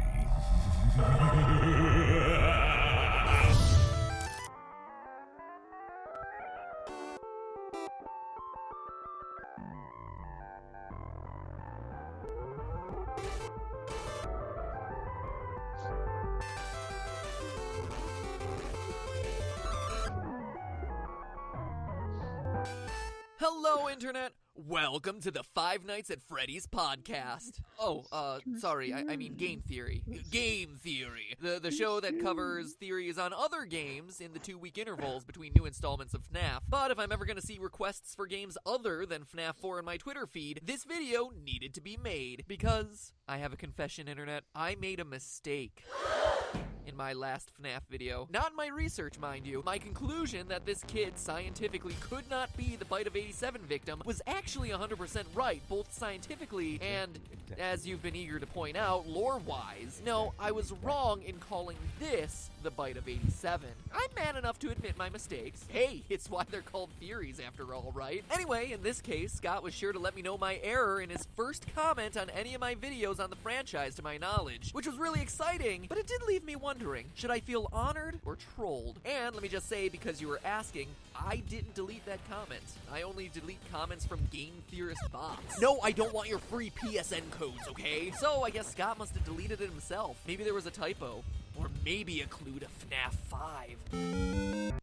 But before we get that far ahead, let's close the book on FNAF 4. First, let's set the record straight on where it takes place. It does not take place in Fredbear Family Diner, but rather the first location of Freddy Fazbear's Pizza, the one from the old phone guy tapes found in FNAF 3. But the Springlock yellow suits are the only ones there, I hear you typing. You're right, they obviously are, but remember, Phone Guy's tapes in FNAF 3 welcome you to Freddy Fazbear's Pizza, not Fredbear Diner, before he tells you about their, quote, specially designed suits. Roll that cassette tape. Welcome to your new career as a performer/entertainer for Freddy Fazbear's Pizza. Right now we have 2 specially designed suits that double as both animatronic and suit. Specially designed, i.e. not in existence during the Fredbear era. Plus, in that same set of phone calls, Phone Guy tells us the suits have become decommissioned after an incident where there were, quote, multiple simultaneous Springlock failures. What do we see at the end of FNAF 4? An incident where multiple Springlocks fail simultaneously and a child dies. And let me be clear, because the terminology is pretty confusing. In the game, the word Springlock is used to describe both the suit as a whole and the individual locking mechanisms within that suit. A Springlock suit is made up of multiple spring locks. To have multiple simultaneous Springlock failures, like Phone Guy says, would either mean multiple suits going down at the same time, which is a bit coincidental and hard to believe, or that multiple locks within the same suit collapse at the same time, causing a catastrophic failure. Say, for instance, because a child is squirming to escape and his tears are moistening the locks. Crunch. And besides, don't you think it'd be weird for Fredbear's Diner to use these suits, have them kill a child, sell the company, and then Freddy Fazbear's Pizza starts using them again? It just wouldn't make a lot of sense. Long story long, although Fredbear and Springtrap are the featured attractions at this restaurant, this is a Freddy Fazbear branded joint, one dating back to, as we see on the TV set, 1983. But enough about the timeline. I don't want to dwell on it in this episode. To me, having a general placement of the timeline is enough because the most interesting part of this game is the ending and its overall meaning. Like I said in the other FNAF 4 video, if this was just a random kid who got bit, that would be really lame. So how does this particular kid fit into the overall lore? Why is this incident of 1983 so important to show? Who is the FNAF 4 kid, and what does the ending line of "I will put you back together" mean? Well, let me tell ya, the evidence points to him being the puppet.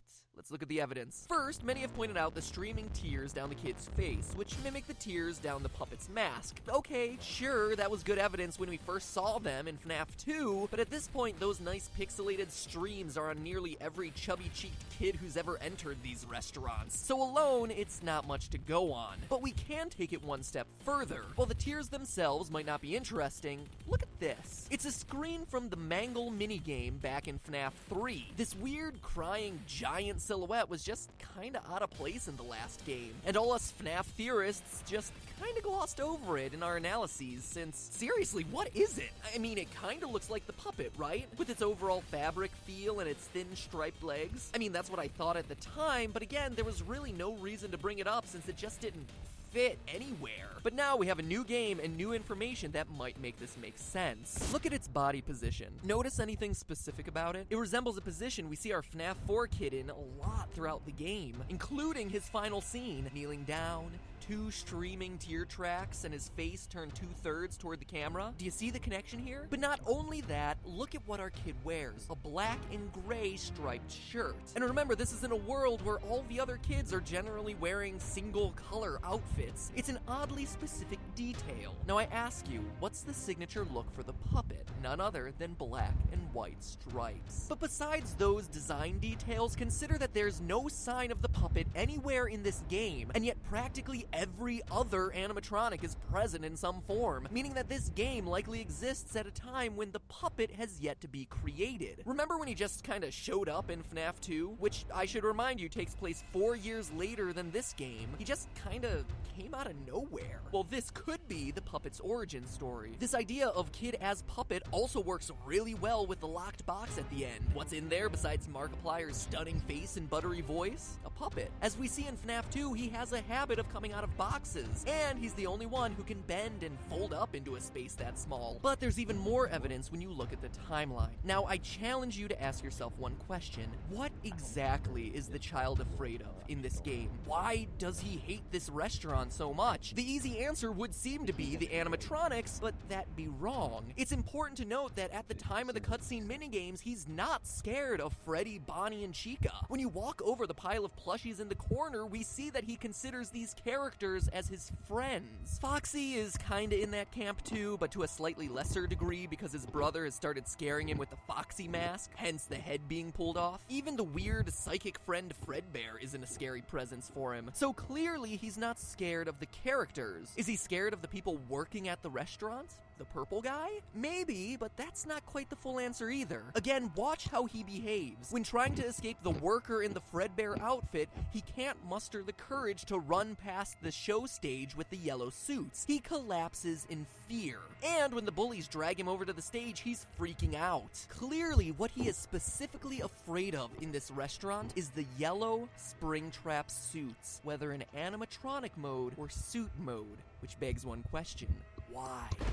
Well, the answer lies in psychic friend Fredbear. Look at the dialogue running through the kid's head. Hurry the other way and find someone who will help. You know what happens if he catches you. That line would be easy to write off as this just being a scared kid who believes the ghost stories he's heard from the dead-eyed girl he talks to on the way home. She's creepy. If it wasn't for one thing, this other line. No. Don't you remember what you saw? This kid actually saw something, a crime, something terrible in these restaurants. It would seem to imply that he saw another child get shoved into one of these suits. This would also explain the strange brown pixels sticking out of the yellow body backstage. A tuft of hair, perhaps? All of these details also fit with the character I've been lovingly calling Psychic Friend Fredbear. He's here, he's there, he's everywhere. Who you gonna call? Psychic Friend Fredbear. I mean, seriously, what is this thing? Sometimes he's a bear, sometimes he's referencing it, and sometimes he's a flower? Okay. At first, it seemed like the creepy little toy was nothing but an imaginary friend. That was until the final moments, after the bite, when we see the bear's signature yellow text. But this time, instead of parroting back the kid's feelings like he usually does, he shows that he is clearly in possession of a mind of his own, saying all kinds of creepy things like, "You're broken. We're still your friends. Don't you believe that? And I'm still here. I will put you back together." This isn't just a split personality of the kid or anything. This is a separate entity. This is a spirit. This is someone who knows the danger of getting caught by the people wearing those suits. This is the victim that our FNAF 4 kid saw getting stuffed. This is Golden Freddy, Purple Guy's first victim. And I know you're rushing to the comments now to say that this changes a lot of things and goes against stuff we've been saying for a while, but don't worry, we'll address it. Just get excited. We've pinpointed the identities of our 2 most mysterious animatronics. This is an awesome revelation from an evidence standpoint, but to be honest, it's a little disappointing from a storytelling standpoint. Here's why. We humans all have a proven psychological need to complete things. This need is called, unimaginatively, the completion principle. We want to fill in the blanks in the stuff around us so that the world makes sense and we feel in control. It's the biggest psychological reason why you want to beat a game, or even just an individual level. You know how you just can't stop and save in the middle of a level? You have to play until it's done. This is the reason why. Weirdly enough, it's even the reason why it's so hard to leave just one slice of cake, outside of sheer deliciousness, or leave out the last two pieces of a puzzle. I mean, even just looking at it on the screen, Earl, just put the piece in. Just finish the last two just animate the pieces to move over into the open slots, and I beg you, just finish the last. Thank you. This isn't just you being, OMG, I'm so OCD. It's actually because the brain is wired to respond to knowing when you're done with a task. The brain can now take the mental energy it was using to focus on that activity and use it on something else. But what happens if you don't finish that piece of cake? Or if you walk away from a game right before beating the level? Your brain can't put that activity away because it's still not finished. You literally continue to spend mental energy on it in the background, even when you're doing other things. As long as there are unknowns, your brain can't feel in total control and can't let things go. And whether he knew this when creating the first FNAF game or not, Scott Cawthon has done an amazing and infuriating job of creating a story that looks like it goes one way, but also looks like it might go somewhere else. This keeps us thinking about FNAF lore, talking about FNAF lore, pestering our favorite YouTube theorists for more FNAF lore for weeks, months, watching every video released on everything from top 10 details you missed in the FNAF 4 teaser to top 10 facts about the cupcake. The cupcake! 10 facts about the cupcake. Seriously. Once we're into the lore, our brains literally cannot let the pieces go until there's some kind of resolution, a completed story. But Scott has done such a good job of keeping the game in flux that the pieces never quite feel like they fit in a way that feels satisfying. We never get that moment of ROLAIDS.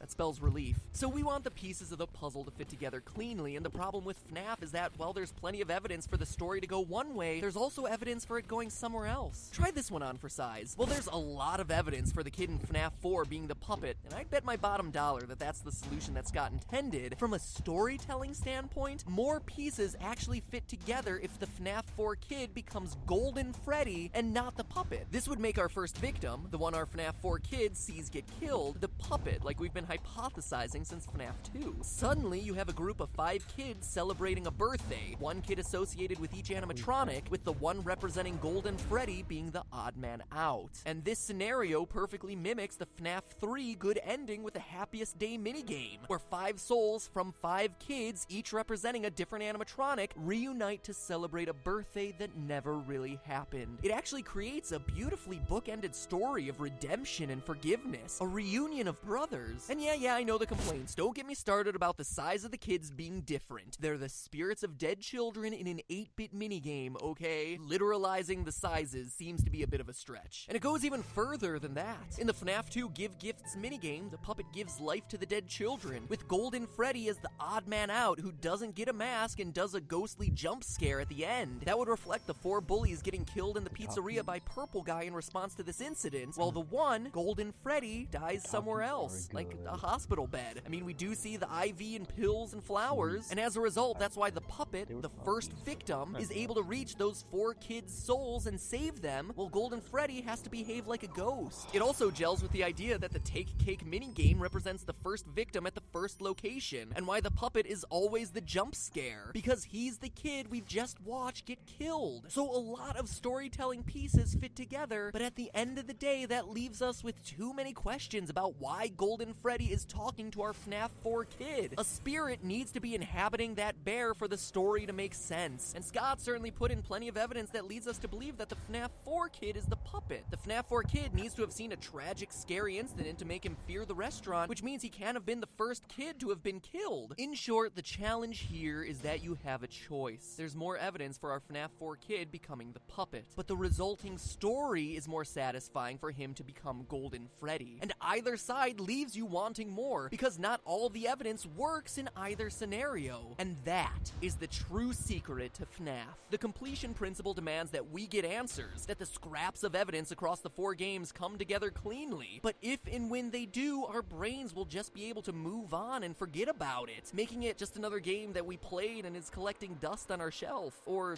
taking up memory space in our Steam account, I guess. In the meantime, good on Scott for making sure FNAF is always on our minds. He didn't do it by giving us endless levels or a whole bunch of stuff to complete. He did it just by making sure the pieces that are there are never quite enough. So GG, Scott.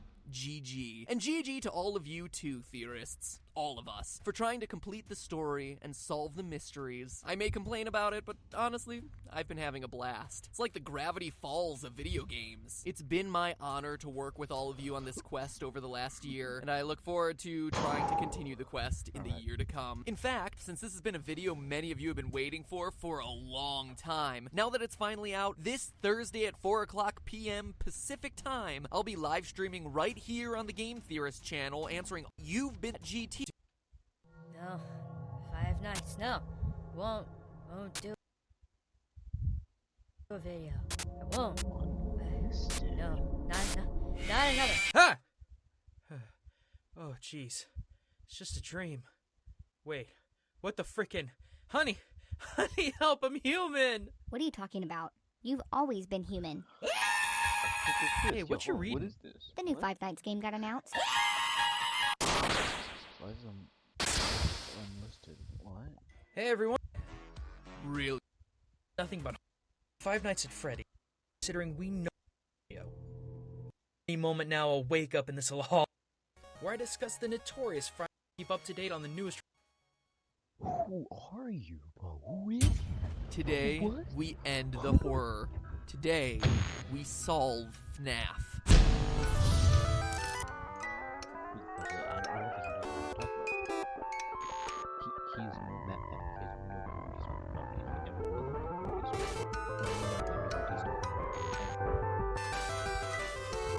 Therapy, I'm back to finally put the original FNAF tetralogy to rest. It's done. No more Halloween updates, no more FNAF 5 rumors, and no more fan.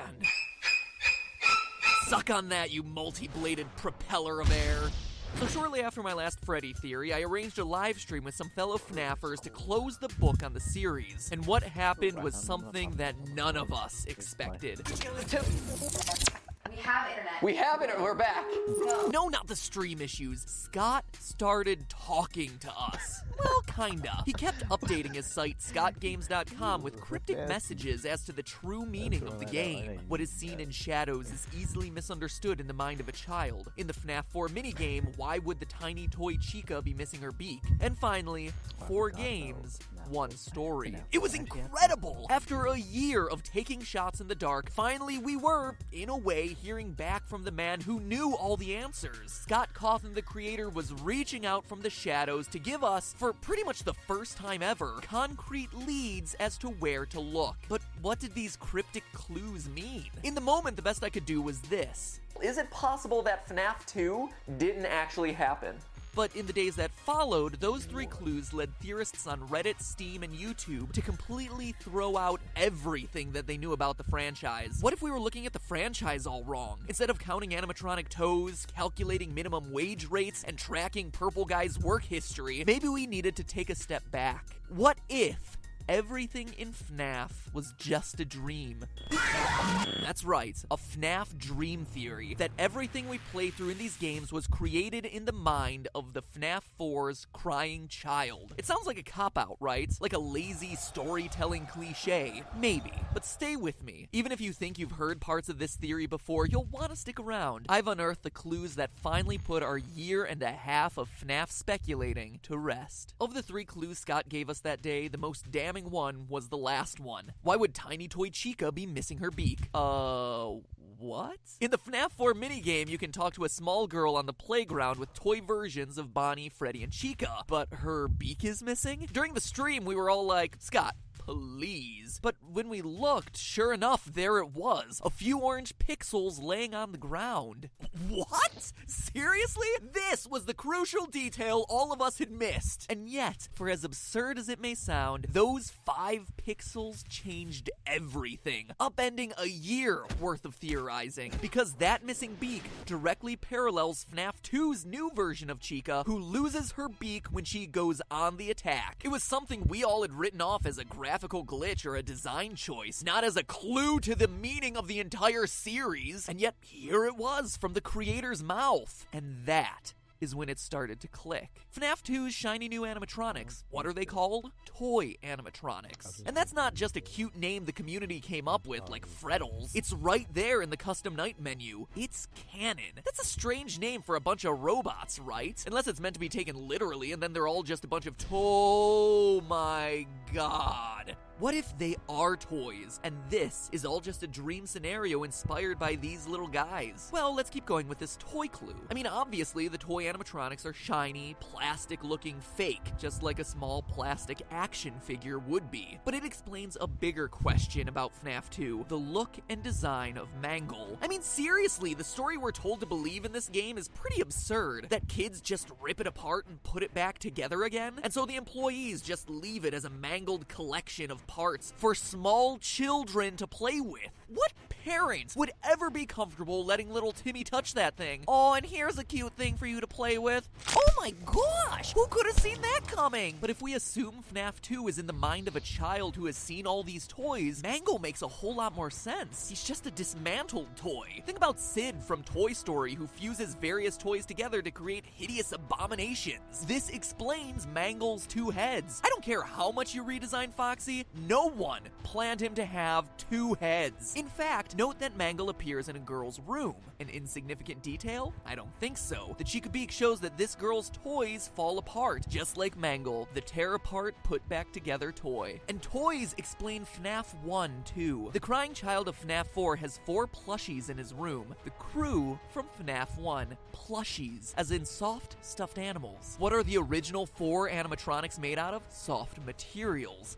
Fur and fabric, not plastic like the toys. So much so that the one thing that we hear about them throughout the series is that these old animatronics collect odors and never get washed, just like an overused and overloved stuffed animal. But the parallels don't stop there. Why is Foxy out of order in FNAF 1? Well, the plushie he's based on is missing its head. How about Foxy's jump scare popping in abruptly from behind a wall? It's awfully similar to the way the brother scares the crying child throughout FNAF 4, in his Foxy mask, no less. And how's Golden Freddy fit into this? Well, in the hidden FNAF 4 Easter egg, we see on the TV that the show Fredbear and Friends features the Golden Fredbear alongside the core 4 of Foxy, Freddy, Bonnie, and Chica. That's your cast from the first game. The dream of FNAF 1 was inspired by this show and the plushies, hence it not containing any of the other animatronics. Even the fact that the child doesn't have a Golden Freddy plush, and that instead he has his imaginary friend, psychic friend Fredbear, who appears and disappears at will, directly references Golden Freddy's ghostly behavior in FNAF 1 and 2. In fact, every game, design detail, and animatronic can be explained under this theory. The recurring elements of the phone and the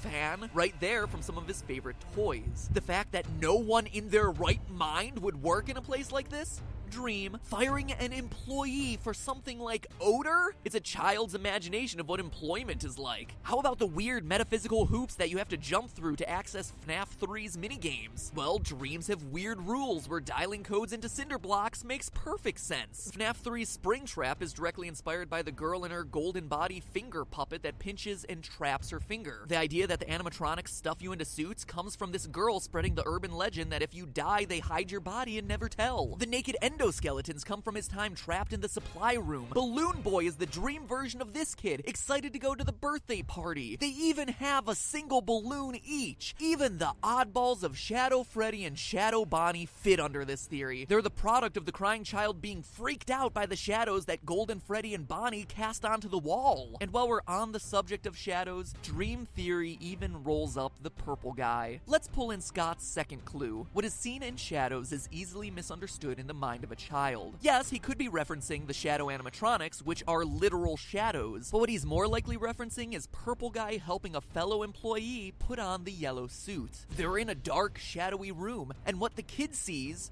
or what he thinks he sees, is someone getting violently stuffed into a suit when it's just a mascot putting on its head. Think about how traumatic it'd be if you were a kid and you were at Disneyland and then saw Mickey Mouse suddenly take off its head. It would blow your mind. But we all know that there's no murder happening. It's just employees going about the daily grind. In fact, that's why Purple Guy is purple. In the Atari-style games, shadows are represented not with black, but with purple, as indicated by the shadows cast by the animatronics on stage. That's why Shadow Freddy, Shadow Bonnie, and even the innocent employee in the dark back room, the shadowy purple guy, are such an unusual color. Still skeptical? So was I. Sure, it answers a lot and smooths out the timeline, but there was still one piece of the puzzle that was missing. One thing that was nagging me. It still felt like a convenient explanation, but not an intentional one. Not something that Scott had planned for the series. All I needed was just that one detail that made everything fit together. But then, while writing this script, it finally dawned on me. The nail in the coffin. The one piece of evidence that no one can deny and that, to my knowledge, no one has talked about in the months of theorizing. The detail that convinced me this theory has to be true. Are you ready to have your mind blown? Listen to the sound that you hear at the end of every night of the first 3 games.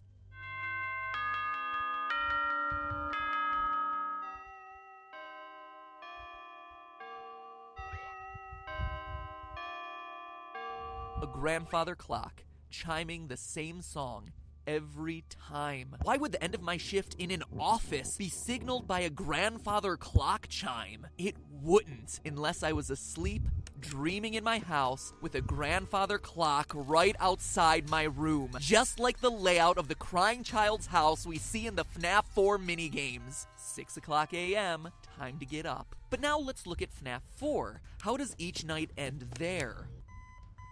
A beeping alarm clock. Why? Because we're no longer in the crying child's house. We're in a hospital, trying to recover from being bitten. Hence the pills, IV, and flower Easter eggs. No hospital has a grandfather clock, but they're all equipped with a generic digital alarm clock. This, to me, was the missing link, the piece of evidence that took this theory from convenient explanation for a lot of the game's weirdness to definitive proof that this is what Scott intended. My heart is racing right now. I'm so excited about sharing this with you. It feels like finding the Rosetta Stone, the one detail that unlocks everything else in this huge mystery we've been trying to solve. But at the same time, it's bittersweet, right? Remember what I said at the beginning of the episode? It sounds like a cop-out, right? Like a lazy storytelling cliche.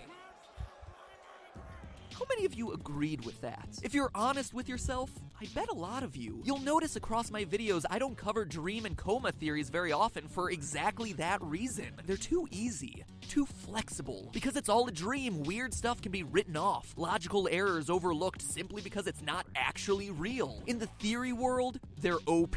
They're hard to argue against and can be molded to fit any random collection of details. And for a game like FNAF, where us theorists have spent thousands of hours combing through all the details, making and remaking timelines, bending over backwards to make every last piece of information fit together across the 4 games, it was just a dream reveal invalidates all of that work. It says that none of it really mattered since none of it really happened, and Scott knows this. Let's look at a quote from Scott in his update on Steam regarding the Halloween DLC for FNAF 4. Quote, "The story remains completely hidden. I guess most people assume that I filled the game with random Easter eggs this time. I didn't. What's in the box?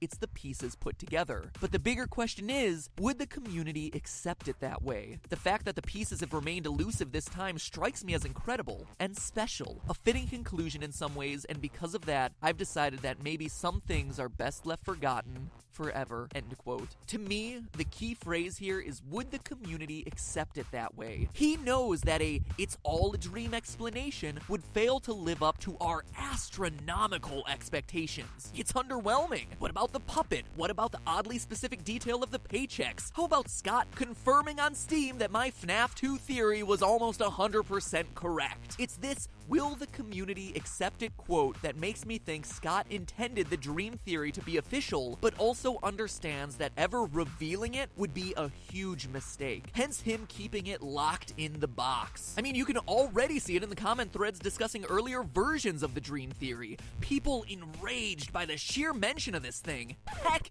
you'll probably see it in this comment section. But it doesn't have to be that way. Sure, the nights themselves may be a series of dreams, but the lore contained within those dreams doesn't have to be meaningless. In fact, it's not. Think about it. The urban legends the kids are sharing had to start somewhere.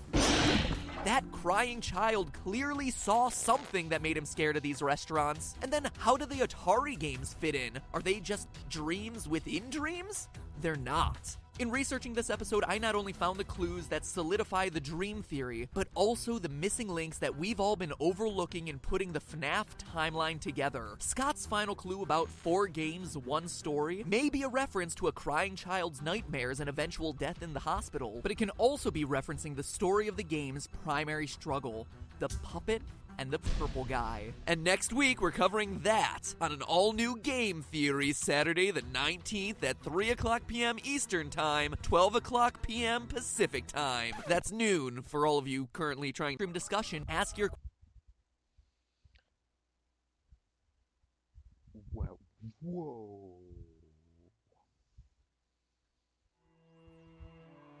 It's been half a year, so let's do this. Let's solve the secrets of FNAF's sister location months before the game comes out. Hello, Internet. Welcome to Game Theory, where today the goal is to solve the biggest gaming mystery of 2016 before it even exists. For once, I'm gonna get the jump on you, Scott Cawthon, and here's how I'm gonna do it. We all know that Scott loves dropping little teaser hints on his site, but this time, he's tipped his hand a bit too far. Enough for me to get a solid theory going on a lot of key elements we'll see hidden throughout his newest installment, Sister Location. And while some clues come from the teaser images and trailers themselves, the biggest revelations this time have come from the source code on Scott's website. So get ready for a comprehensive preview of what Scotty has in store, because by the end, we'll have looked at every, and I mean every element of this franchise, from the original series of games, to the novel, to FNAF World, to the ever-evolving source code on scottgames.com, in our attempt to expose the facts behind the next trip to Freddy's. Now, Scott hiding hints in the coding of his site is nothing new. It was the source code that started the whole Bite of 83 versus 87 debate back during FNAF 4. But this time, it's a bit more than just a mere hint of what's to come. It is a fully fledged story. So let's take this line by line. This first big chunk at the beginning starts off like a collection of letters and punctuation, but upon further inspection, you can make out repeated numbering patterns and letter combinations representing days of the week. When pieced together, it becomes a schedule looking like this, listing out the days when certain animatronics are either available, booked, needed for a private party, or mat, either in maintenance or needed for a matinee show. Unclear which. It's also worth mentioning that 4 animatronics are specifically called out here: BBY for Baby, BAL for Ballora, and FTF for both Funtime Freddy and Funtime Foxy. Now, for those of you who don't follow every scrap of information about these games, let me explain. Reddit discovered that Scott had gone and copyrighted various names, presumably for these new animatronics, and here we see it being confirmed. More on some of these guys in a minute. The thing I want to call out first is that there's clearly a 5th animatronic in this schedule, 05OOS, out of service. But who could this be? In the trailer, we only see 4 animatronics. Well, that's where this teaser image comes in. A few weeks ago, this image was up on Scott Games. A mask with glowing eyes and a tangle of wires, almost like tentacles, accompanied by this text, quote, "There's a little bit of me in every body," end quote. Notice the grammar here. It's not everybody, but every body. This is our 5th animatronic, our out-of-service animatronic. I mean, look at it. This guy ain't being booked at any children's parties.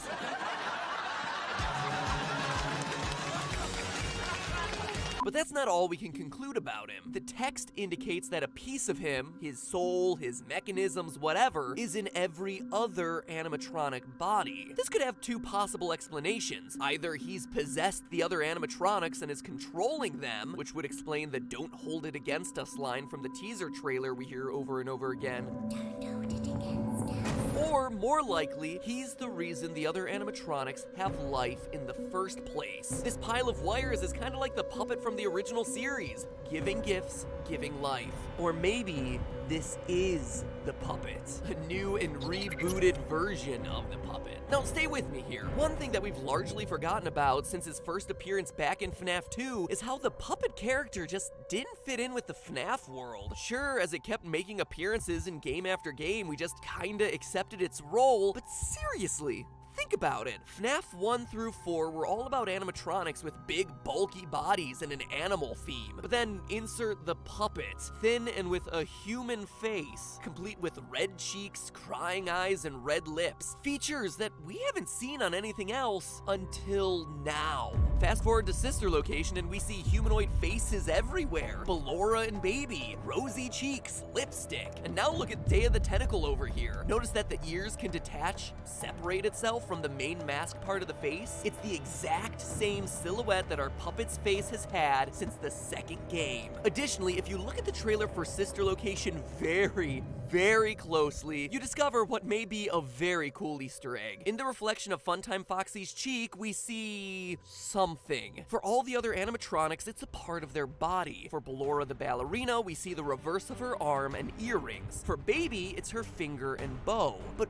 Foxy here is reflecting something that has a bright red dot besides two colored streaks, aka a bright red cheek and two streaming tear tracks. It's like that time we covered reflection mapping to find Super Smash Bros. Hidden location. Could that be the puppet's face reflection mapped onto the model of Foxy's skull? Regardless though, if you ask me, we haven't seen the last of the puppet in whatever form he comes in, and based on the designs of these characters, Sister Location might finally be giving us the origin story we've long been waiting for. Now, hopping back to the source code, the next section shows us that there seems to be 3 file directories for various clients. The first is for a place called Chica's Party World, the second for private birthday parties, and the third for CRMN Institute. I can only assume Carmen Institute or Criminal Institute. This starts to tell us a lot about the setting and universe of Sister Location. First, many people have speculated that the industrial feeling setting shown during the trailer for the game is a factory for the robots. I think we can get a bit more specific. Considering the availability schedule that we just covered and the client folders with various needs for birthday party supplies, it feels like this new setting will be a storage facility and distribution center for the animatronics, responsible for shipping them out to various gigs across the Fazbear locations. The reference to Chica's Party World builds out the lore of the universe, showing another spin-off location to the restaurants, but also strikes me as just that, a reference, a fun Easter egg, referencing the one animatronic who won't be appearing in this new game. So far, we've seen versions of Freddy, Foxy, and a Bonnie hand puppet, but Chica has been noticeably absent. And honestly, I think it's gonna remain that way. For some reason, it just feels like she doesn't fit in this new world. And so the mention of Chica's Party World is a fun wink and a nod to a character that will be sorely missed. But to me, of all this section, the most crucial client is the last one, the CRMN Institute. Notice when you look at it that it has a subfolder called Project. This, to me, is incredibly important since every teaser image Scott has posted on the site related to Sister Location has been labeled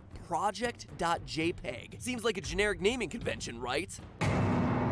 Wrong. I went to an Internet Archive database and dug through the source code of all the past teaser images from all of Scott's past games, only to find that his labeling system has been very consistent. His FNAF World images were all labeled FNAFworld.jpg, images about the book were labeled FNAFthenovel.jpg, even FNAF 4 teasers shared the titling of simply 4.jpg. The fact that Sister Location's images are all labeled Project, and that there's a client directory hinting at some mysterious institute and a secret project going on there, says to me that if we're not headed to a distribution center, then we're going to a place where these guys are getting experimented on, which ties in with the trailer quote of, "You don't know what we've been through." These guys are being experimented on, a project at some mysterious institute, and you can bet that they're not happy about it.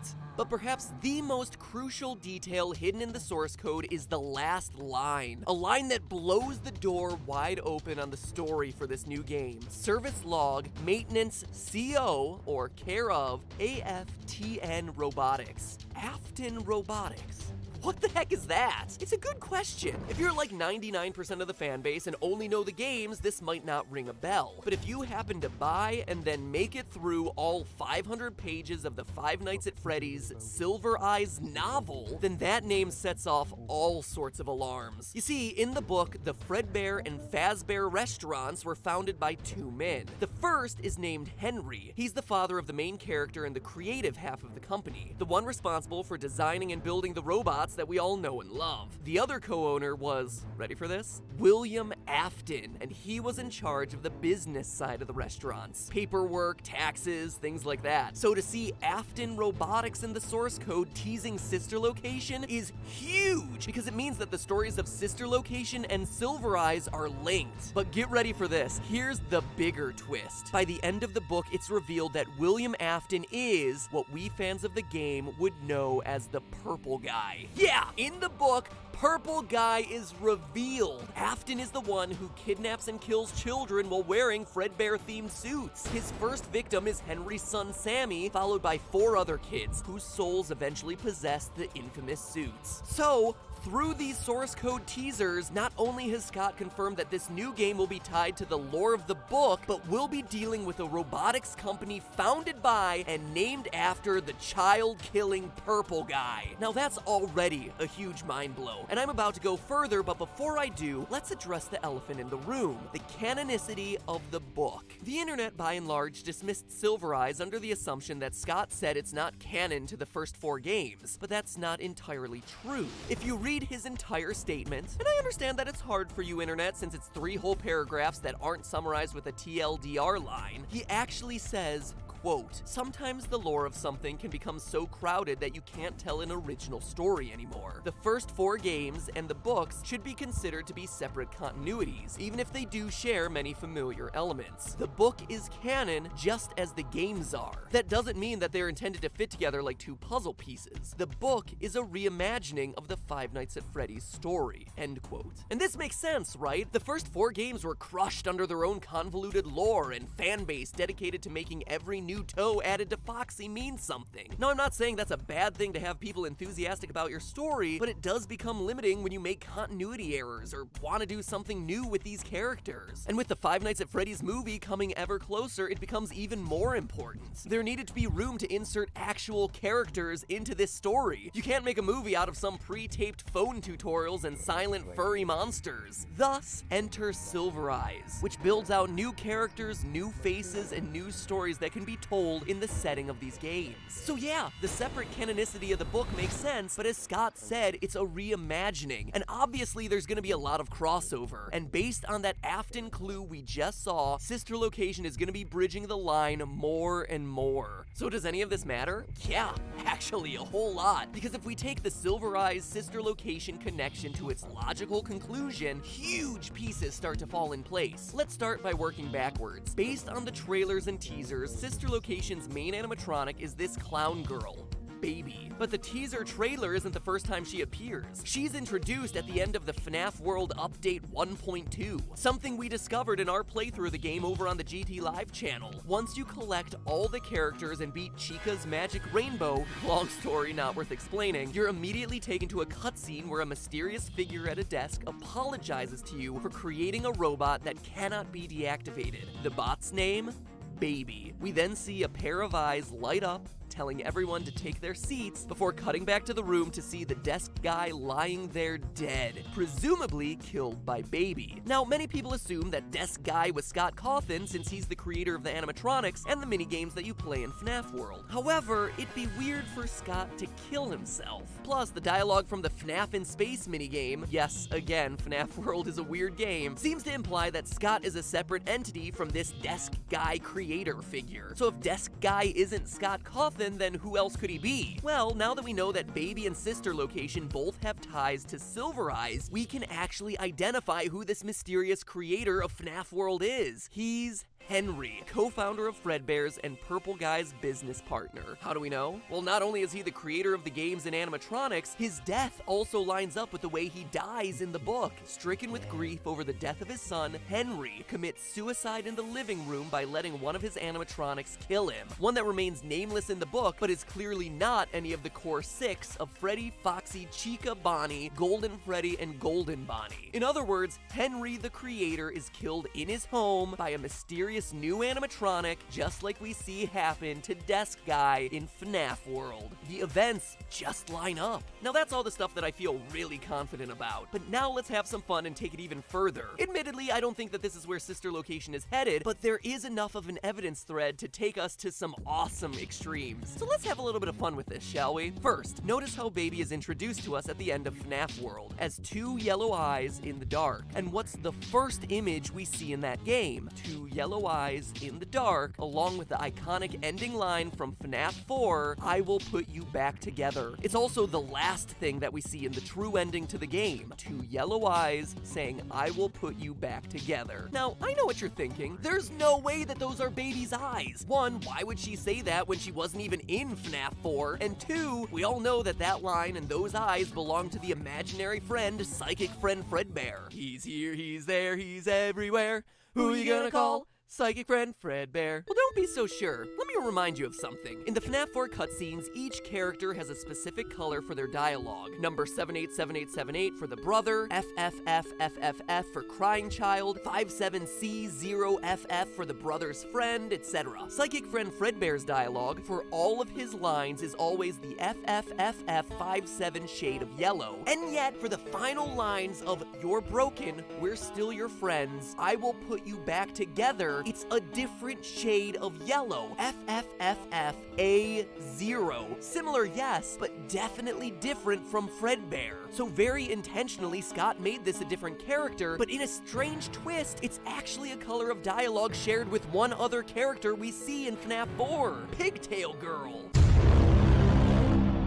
The one who knows that the animatronics come to life and get stuffed with dead bodies. Coincidence? Yeah, or at least we all thought so last year, but look at her design! Dressed in a skirt with reddish pigtails and big green eyes. Just like the design of Baby. You hear that? The collective sound of minds being blown across the internet. But if the glowing eyes, shared dialogue color, similar designs, and repeated line of "I will put you back together" didn't convince you, it doesn't stop there. Remember the biggest lingering question from FNAF 4? The girls' room? No one had an explanation for it. I didn't have an explanation for it. And yet Scott felt it was important enough to the lore of the story to show us. And now we might actually know why. What if the girl is a part of the crying child's family? First, it would explain why we would see her color of dialogue reappearing in his final moments. As a family member, she would be there in the hospital with the boy as he tries to recover. And if she shares a connection with Baby, it would also tie together the random presence of Mangle in the room. One of the other key animatronics we see in Sister Location trailer is Funtime Foxy, which we can confidently say is an intact model of what will eventually become Mangle. Again, we're looking at the major details. Yes, some things may or may not be there. Notice the lipstick, the red cheeks, and painted fingernails on Funtime Foxy, all of which reappear on Mangle. So in the 2 games, we would have Baby and Foxy linked. Is it a stretch? Absolutely, but then again, this is Scott we're talking about. To me, though, the coolest part about this connection would be in the name of the game. This whole time, we've been assuming that Sister Location was referencing some other spin-off chain of restaurants, or, like I said earlier, a storage and distribution center for the robots. But if the Pigtail Girl's soul is trapped in Baby, and she was indeed the sibling of Crying Child, the phrase Sister Location takes on a whole new meaning. This is her game, a game about one sister's soul trapped in the Baby animatronic getting revenge for her brother's death. Just don't hold it against her. You don't know what she's been through. Or maybe now you do. But hey, that's just a theory. A game theory. The ball. When it gets dark, they will awaken. The children's spirits will rise.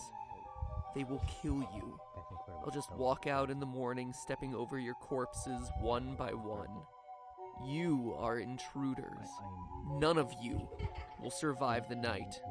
And what makes you think they won't kill you?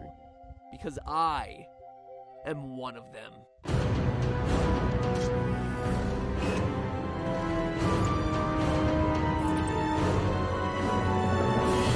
Hello, Internet!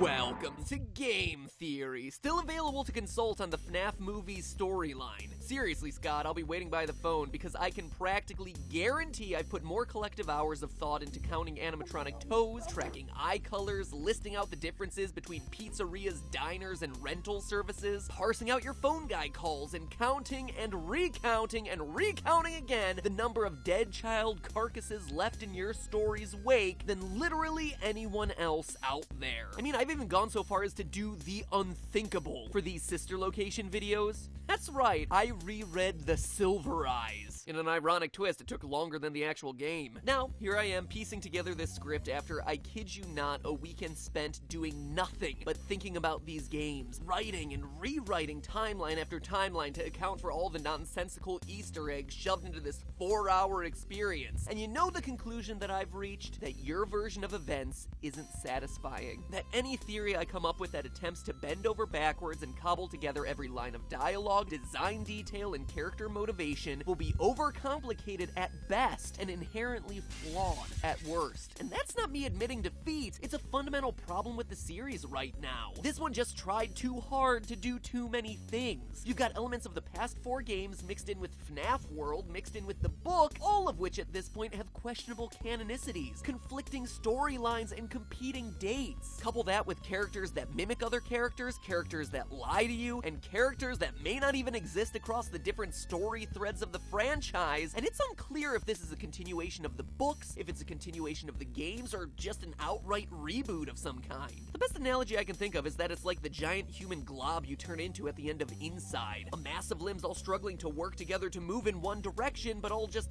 flailing out randomly. And honestly, it could have been easy. With Scott saying that the original story was completed with FNAF 4, we could have just said that Sister Location was aligned with the book and FNAF World to start paving the way for the movie. But then you couldn't help yourself, Scott. You just had to throw in those FNAF 4 Easter eggs, huh? And those put everything into chaos. And it's not just me feeling it. Based on what I'm reading online, a lot of FNAF theorists sense that the lore contained in Sister Location is a game changer, but then they don't exactly know why or what to do with it. Struggling under the weight of explaining away Ennards and babies, Mikes and Williams, casual bongos and exotic butters. What's an Easter egg, what's a tongue-in-cheek reference, and what is actual canon? So understandably, there's some confusion about what's actually going on in this game, and that is what I'm out to solve in these videos. Picking Sister Location apart to definitively put together which details matter and why this is such a monumental game for the franchise's lore. So go ahead, keep your plots vague and convoluted, Scotty boy. I'm here to translate your madness to the world. First off, who are we playing as? Historically, the protagonists of Freddy's games have had a varying degree of importance. There are those like Mike and Fritz who, for all we can tell, were just names with the sole purpose of filling out the "to" line on a paycheck. Sure, they may have been retconned into some importance now, but they were never really intended to be that way. Then there was the crying child of FNAF 4, hospitalized and trapped in a waking nightmare. Slightly more important, I would hazard to say. And the game recognizes this as, during your first encounter with the new animatronic baby, she calls out, "It's a strange thing to want to do, to come here. I'm curious what events would lead a person to want to spend their nights in a place like this, willingly. Maybe curiosity, maybe ignorance." Answering the question of who you play as in Sister Location is more important than any of the rest of the games in the franchise, since it practically dictates every other element of this story. Why you're there, what the endings mean, what this location stands for, how this fits into the overall timeline. It's a big deal. Now personally, based on the silhouette in the mirror, my first guess is to say that we're playing as Rick Astley, and Scott is just committing the most elaborate Rick roll in history. I mean, just look at that hair. It's an exact match, and let's face it, Scott has proven that he's not above trolling us. But assuming he has a little bit more respect for the fan base than that, there can only be one possible conclusion here. In Sister Location, we play as William Afton. purple guy himself. And no, I'm not just saying that because the eyes in the ending are purple like literally everyone else on the internet's been saying. Sure, it's a nice detail that may hint at Scott's intentions, but it's not proof. For proof, we begin by turning to the in-game dialogue. On your quest to unlock the game's fake ending, the animatronics taunt you with these little bits of dialogue, spoken by a young girl in a British-sounding accent. I'm still here. Isn't this why you came here? To be with her again? So we know that whoever the player is has some sort of connection to this mysterious young girl. But who is she? Well, throughout the game, between nights, we hear the same girl pressing her father to let her play with Baby, saying things like, Daddy just once let me go play with her. She's so pretty and shiny. Didn't you make her just for me? From that small snippet, we can not only tell that our character is her father, but that he's also in some way the creator, or has some level of control over the animatronics. This in turn narrows the field down by quite a bit to two men, William Afton and Henry... no last name given, the two co-founders of Fazbear Entertainment as introduced in FNAF Silver Eyes. By the way, low blow, Scott, forcing people to read in order to have any sort of clue as to what's going on in the franchise now? Cause seriously, without reading the book, you would have no clue the importance of William Afton. Oh well, that's what I'm here for. I read it so you don't have to. Kinda like the Nostalgia Critic. Anyway, based on the girl's accent and William Afton's similar dialect at the beginning of the game... She can dance. She can sing. She's equipped with a built-in helium tank for inflating balloons right at her fingertips. It would seem as though we have ourselves a match. You are the father! But let's not be too hasty there, Maury. We can be even more sure. In the game's real ending, you get yourself tricked, becoming animatronic fodder as the machines scoop out your internal organs and replace them with endoskeleton cords. Now, this really bothered me since it's like the antithesis of what we expect from our stories when we beat the game. Here I am wanting to finish my night and return home to my basket of exotic butter, but no, that's reserved for the fake ending. Becoming a flesh suit is somehow canon to the series. I wanted to write it off as jumping the shark, like, hey, we're getting a little bit too absurd right now, but then I realized that this is a franchise built on haunted animatronics chasing you through a pizza restaurant after they've been killed by a serial killer hiding in a mascot suit filled with killer springs. So, crossing the line of absurdity? Yeah, I think we're long past it at this point. Becoming a flesh suit is an oddly specific event to be integral to the lore, and yet there it is. So we're left with two options. Scott's either completely lost it at this point, or he has some other plans for this character. And indeed, he does, as the novel once again shows us why this odd story turn is so important. In its pages, we're treated to all sorts of lines that make it clear Mr. Afton is the one who gets himself stuffed. Page 407. Quote, Charlie, there's something different about him. It was as if the guard, the man they had met, had been stripped away, and what sat before them was nothing but a blank canvas. End quote. And again, 2 pages later, quote, Dave is the fake name for William Afton in the novel. He's hiding out in another identity. Long story. Anyway, just go with it. Dave's body moved upward, straightening, but the movement was too smooth. He seemed to make no effort, use no muscles, and exert no energy. Dave's eyes opened steadily, glassy and without emotion, like the robots on the stage outside. End quote. And there you have it. That totally just spelled it out for us, didn't it? Like the robots on the stage outside. In fact, the book makes a huge deal about Afton's eyes over and over again, like when the character John describes seeing Afton kidnap his friends on pages 120 to 122. Quote, the eyes, they were all I could see. They were dead, just dull and flat. Like they still moved and blinked and saw, but whatever was behind them had died a long time ago.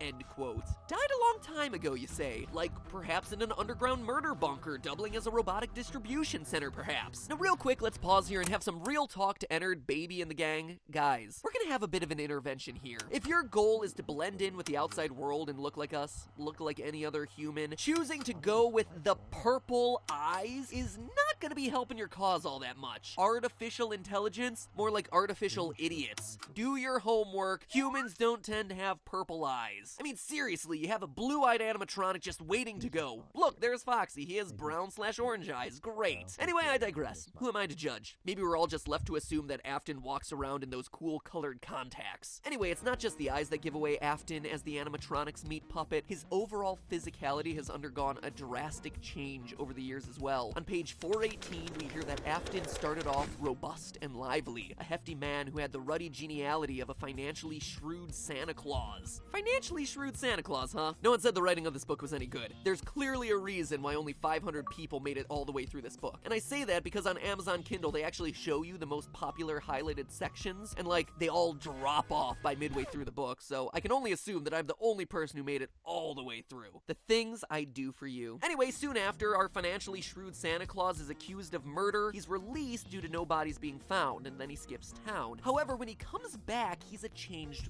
person. Quote, Afton had been fat and affable. The man in the picture was sallow and thin, his skin sagging, and his expression unpleasant, as if he had forgotten how to smile. He looked like a poor facsimile of himself. End quote. So when he comes back to town, he's not only lost a ton of weight, but he looks like a poor copy of himself? So that's us reading the subtext of these lines, but you don't even have to read between those lines. Afton tells us directly in the quote I used at the top of this episode. Quote, and what makes you think they won't kill you? John said again. Because I'm one of them, he said. I mean, let's face it, it is hard to argue with that one. He is outright saying he is an animatronic. Reading the book the first time, you all assume it's like, oh, he has a kindred spirit with these animatronics because he loves them so much and he dresses as one and this and that. But oh no! After playing Sister Location, it takes on a whole new meaning. Now, there are two major complaints against the Afton theory. One, that Baby's first lines are, I don't recognize you. You are new. And two, that none of it makes sense if Afton bleeds out in Springtrap in FNAF 3. But there's an easy answer for both of these situations. First, think back to the FNAF World ending, where Desk Guy, who in our last episode we establish as Henry No Last Name Given, William Afton's partner in the Freddy Fazbear's franchise, confesses to building Baby. He's the creator, the one Baby would be most familiar with and not necessarily Afton. So Baby not recognizing Afton isn't all that much of a stretch. And regarding Purple Guy's death, we see in the book that William is covered in scars. Scars left over from surviving one major round of Springtrap failures. Quote, Dave had been shirtless under the costume and now his bare chest was clearly visible. His skin was horribly scarred, with raised white lines that scored his flesh in a symmetrical pattern, each side of his body mirroring the other. He raised his arms and turned slowly in a circle, giving Carlton ample time to see that the scars were everywhere.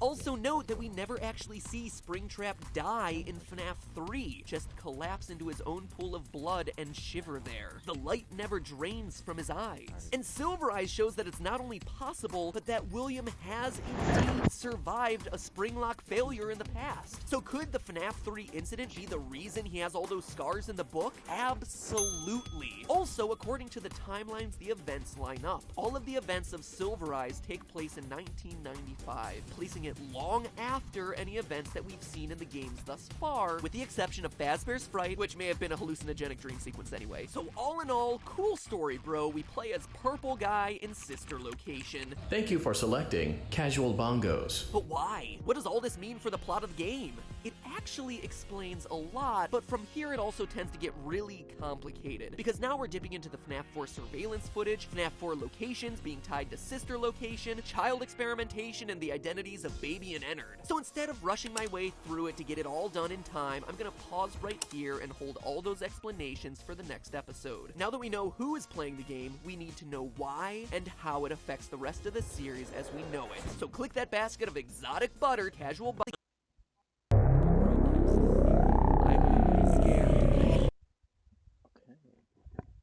Wow. How much more do we have? That's the 13th one.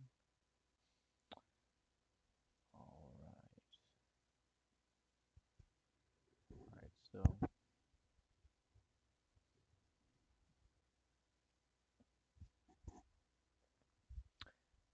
I'm gonna take a shit. I have to shit. I'm gonna take a steamy shit.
Alright. Oh my god, okay.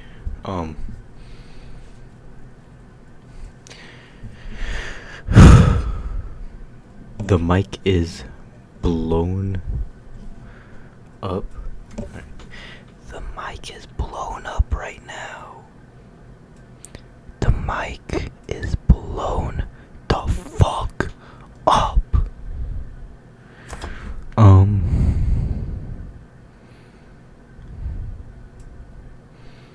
Maybe if we just turn it down a lot. Okay. So you should be able to understand everything I'm saying. I think. We'll just go on. Isn't this why you came here to be with her again? Don't you remember what you saw happening? 5 pounds down there.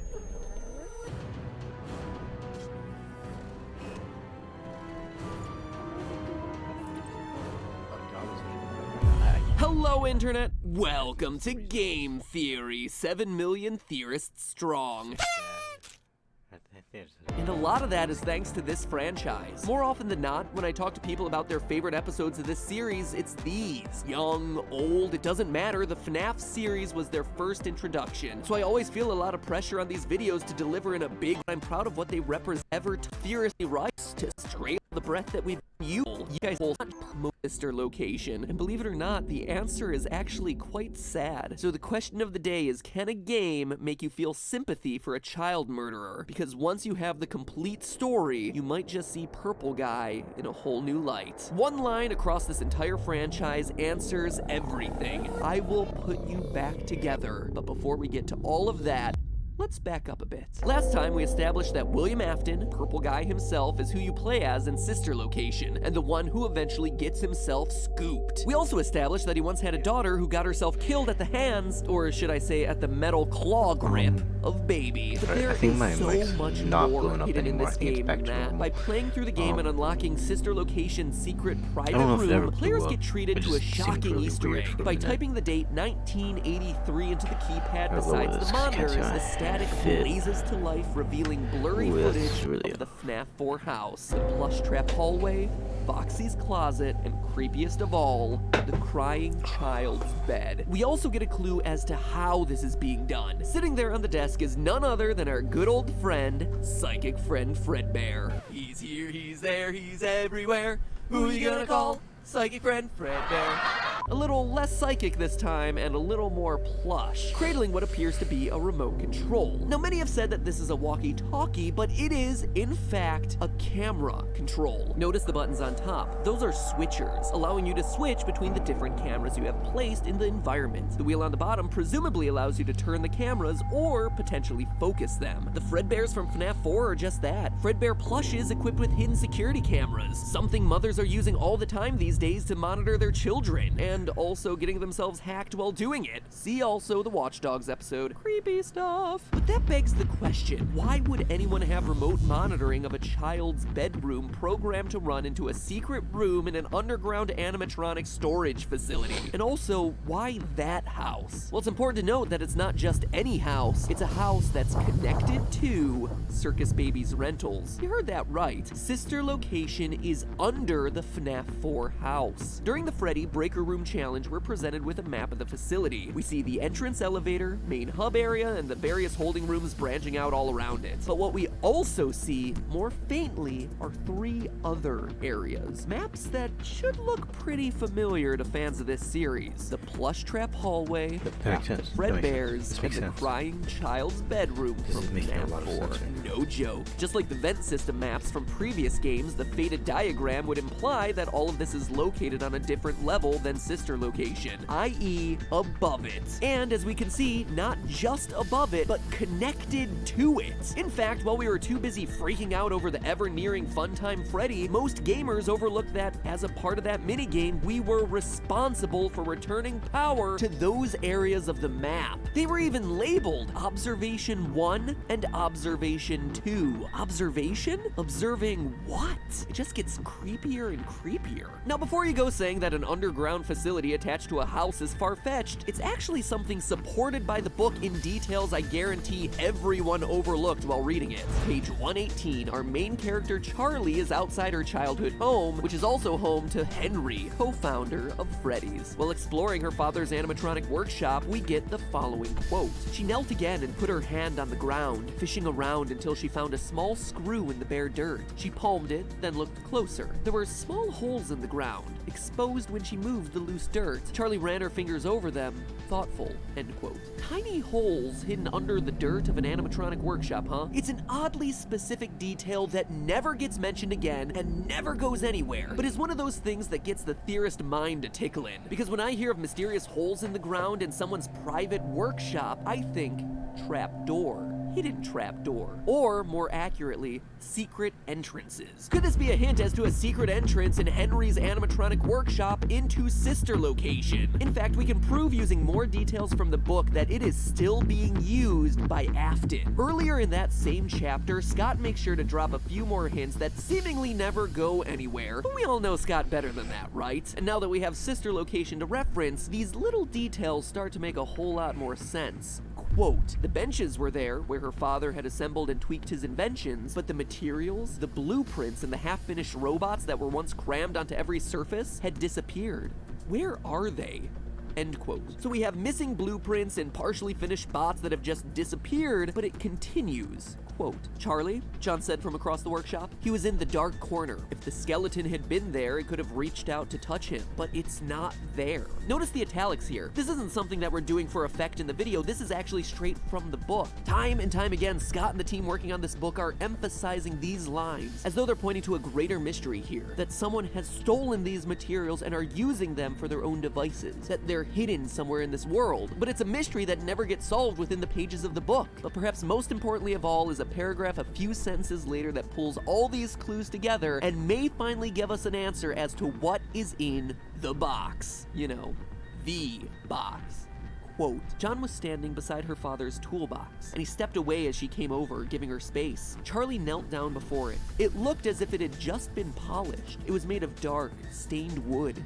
Glossy. All the tools were polished and clean. They looked as though they had just been used that morning, wiped down and put away meticulously, like someone still cared for them. End quote. Stolen blueprints, missing robots, pristine tools despite supposedly going unused for 10 years, hints at a trap door and William Afton lingering around the town in disguise. Quite simply, the pieces here add up. But again, that's hints that we can glean from the book. The bigger question here is why would Afton be spying on the FNAF 4 house in the games? Well, because it's his. As we established last episode, you play as Purple Guy, and each night you go back to your retro-themed house. At first, these cutscenes seem like they should just be absurd breaks from the spoopy action of the main game. Clara, the baby isn't mine! But look closer and you notice the details of the room, in particular, a very ugly lamp. A very ugly, very familiar lamp. One that we saw in, you guessed it, FNAF 4. In other words, this is Afton's house, and from his underground private room, he's observing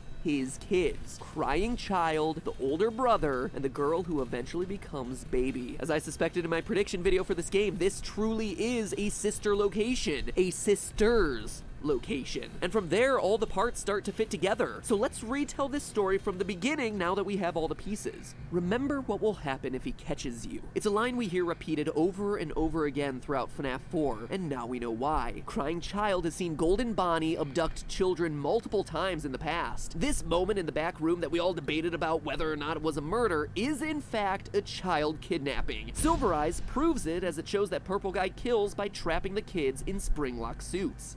Quote, Carlton was wedged inside the heavy, barrel-shaped torso of a mascot costume, the headless top half of some kind of animal. His arms were trapped inside the torso section, pinned to his sides in an unnatural position. He could feel pieces of metal that pressed against his back and poked him. Dave said to Carlton, if you trigger those spring locks, two things will happen. First, all the locks will snap right into you, making deep cuts all over your body. And a split second later, all the animatronic parts they've been holding back will instantly be driven into your body. You'll die, but it will be slow. Having witnessed a scene similar to this, the boy is justifiably terrified, trying to avoid the pizzeria at all costs. But it's kinda hard when your father is one of the owners. Meanwhile, William Afton knows that he's been found out, hence the observation monitors and security Fredbears. He needs to be sure of his son's movements, even when he's at work, be it above ground or below. I mean, the guy may be a killer, but it's not like he could just kill his son, even if he was the witness to a gruesome murder at the restaurant. But Afton's problem gets solved prematurely with the fatal chomp of 83, a son William loved killed by the very animatronics he also loved, leading us to one fateful promise. I will put you back together. We've analyzed this line a lot in past theories because it's not only the final lines of FNAF 4 and FNAF World, thereby making it super important to this franchise, but because it's also presented to us in a different color than Fredbear's yellow. Someone else is talking here. And now we can finally pinpoint who said it, and more importantly, why. It was Afton. I will put you back together. A promise to fix his son, a broken son, in the only way that he knows how: animatronics. Enter Sister Location and the Funtime animatronics, not built for entertainment or for being worn, but built to help Purple Guy save his son. Built for capture. Although no one has yet found how to unlock them in the game, if you dig through the Sister Location files, you find a set of blueprints for the various animatronics, outlining their size and special features. Not only are they enormous, topping 7 feet in some instances, certainly bigger than a small child, but they're also equipped with things like 360-degree tracking, parental voice mimicking, and storage tanks. Look closer at the wireframes and you see that the storage tank isn't quite empty.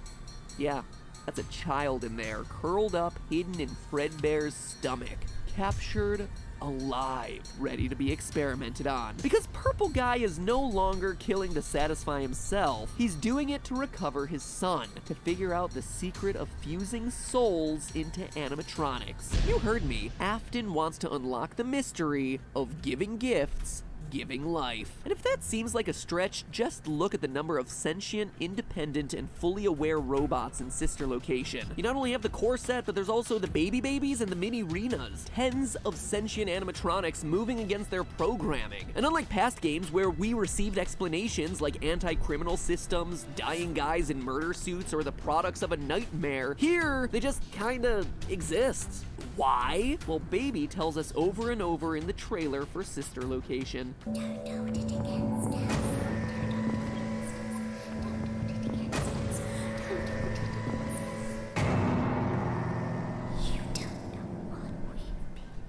Before the game's release, we had no idea, but now we do know what they've been through. Experiments and controlled shocks. Dozens, and I mean dozens of children captured as the Funtime animatronics executed on the programming that told them to collect. Also that Afton could learn the secret to reawakening lost souls. As we see in Silver Eyes, he knows it's possible as he's not shocked at all when the animatronics come to life at night. Quote, "They're home with me." Dave's voice was coarse, and the large mascot head slid forward and tilted as he spoke. Their happiest day. All they know is that you're here, trying to take away their happiest day. You are intruders, end quote. And as evidenced by the animatronics crawling throughout Sister Location, he succeeds in his goal. But in doing so, he pays the ultimate price, losing the second of his children, his daughter, when she ignores his warnings to stay away from the robots. A daughter whose soul goes on to possess Baby, as evidenced by the eye color shift from blue in the minigame to green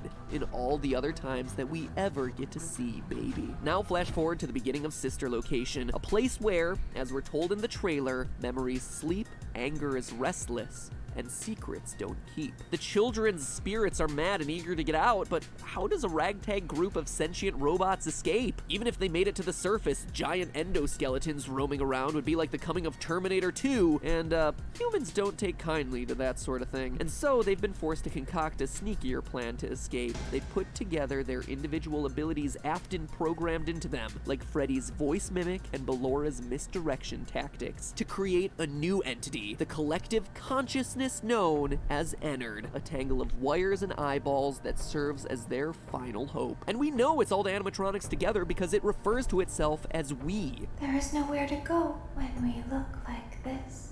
As the teaser said, there was a part of him in every body. After all, throughout the 5 nights, Ennard uses those various skills and pretends in order to gain our trust, using the voice mimic to sound like Baby and be sympathetic, adopting the voice of the little green-eyed girl to make us compelled to move forward and save her. But it's all a trick, and by night 5, they've cleared out all the evidence, killing the other technicians so that no one can speak of the haunted animatronics. But note that those guys haven't been scooped. They've saved that honor specifically for you, the purple guy. The reason they're stuck there in the first place. Using Baby's voice, they push you into the scooping room, remove your skeleton, and inhabit your body. And as we see in the final scene, their escape is successful. The purple guy, the serial killer father trying to put his son back together, is killed by the exact monsters he first created. But not in an unhappy way. He achieved what he wanted, being reunited with his children. Page 411 of Silver Eyes. Quote, "The voice of the rabbit was smooth and rich, almost musical. Dave cocked his head to the side so that only one of his bulbous eyes could peer through the sockets. We both wanted to love," he said in those melodious tones. "Your father loved, and now I have loved." End quote. But hey, that's just a theory. A game theory! Thanks for watching. Welcome back to the Super Amazing In-Card Tournament, where last time I asked you what again.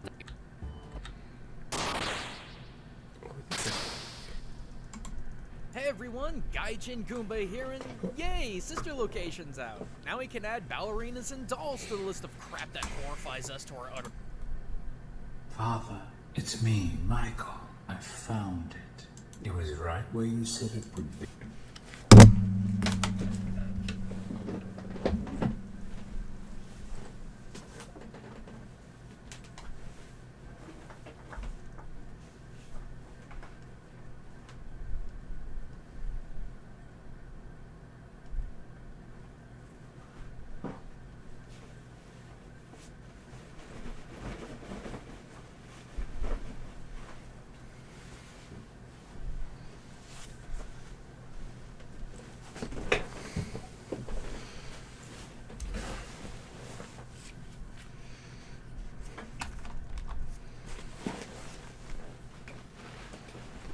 I'm tired as hell.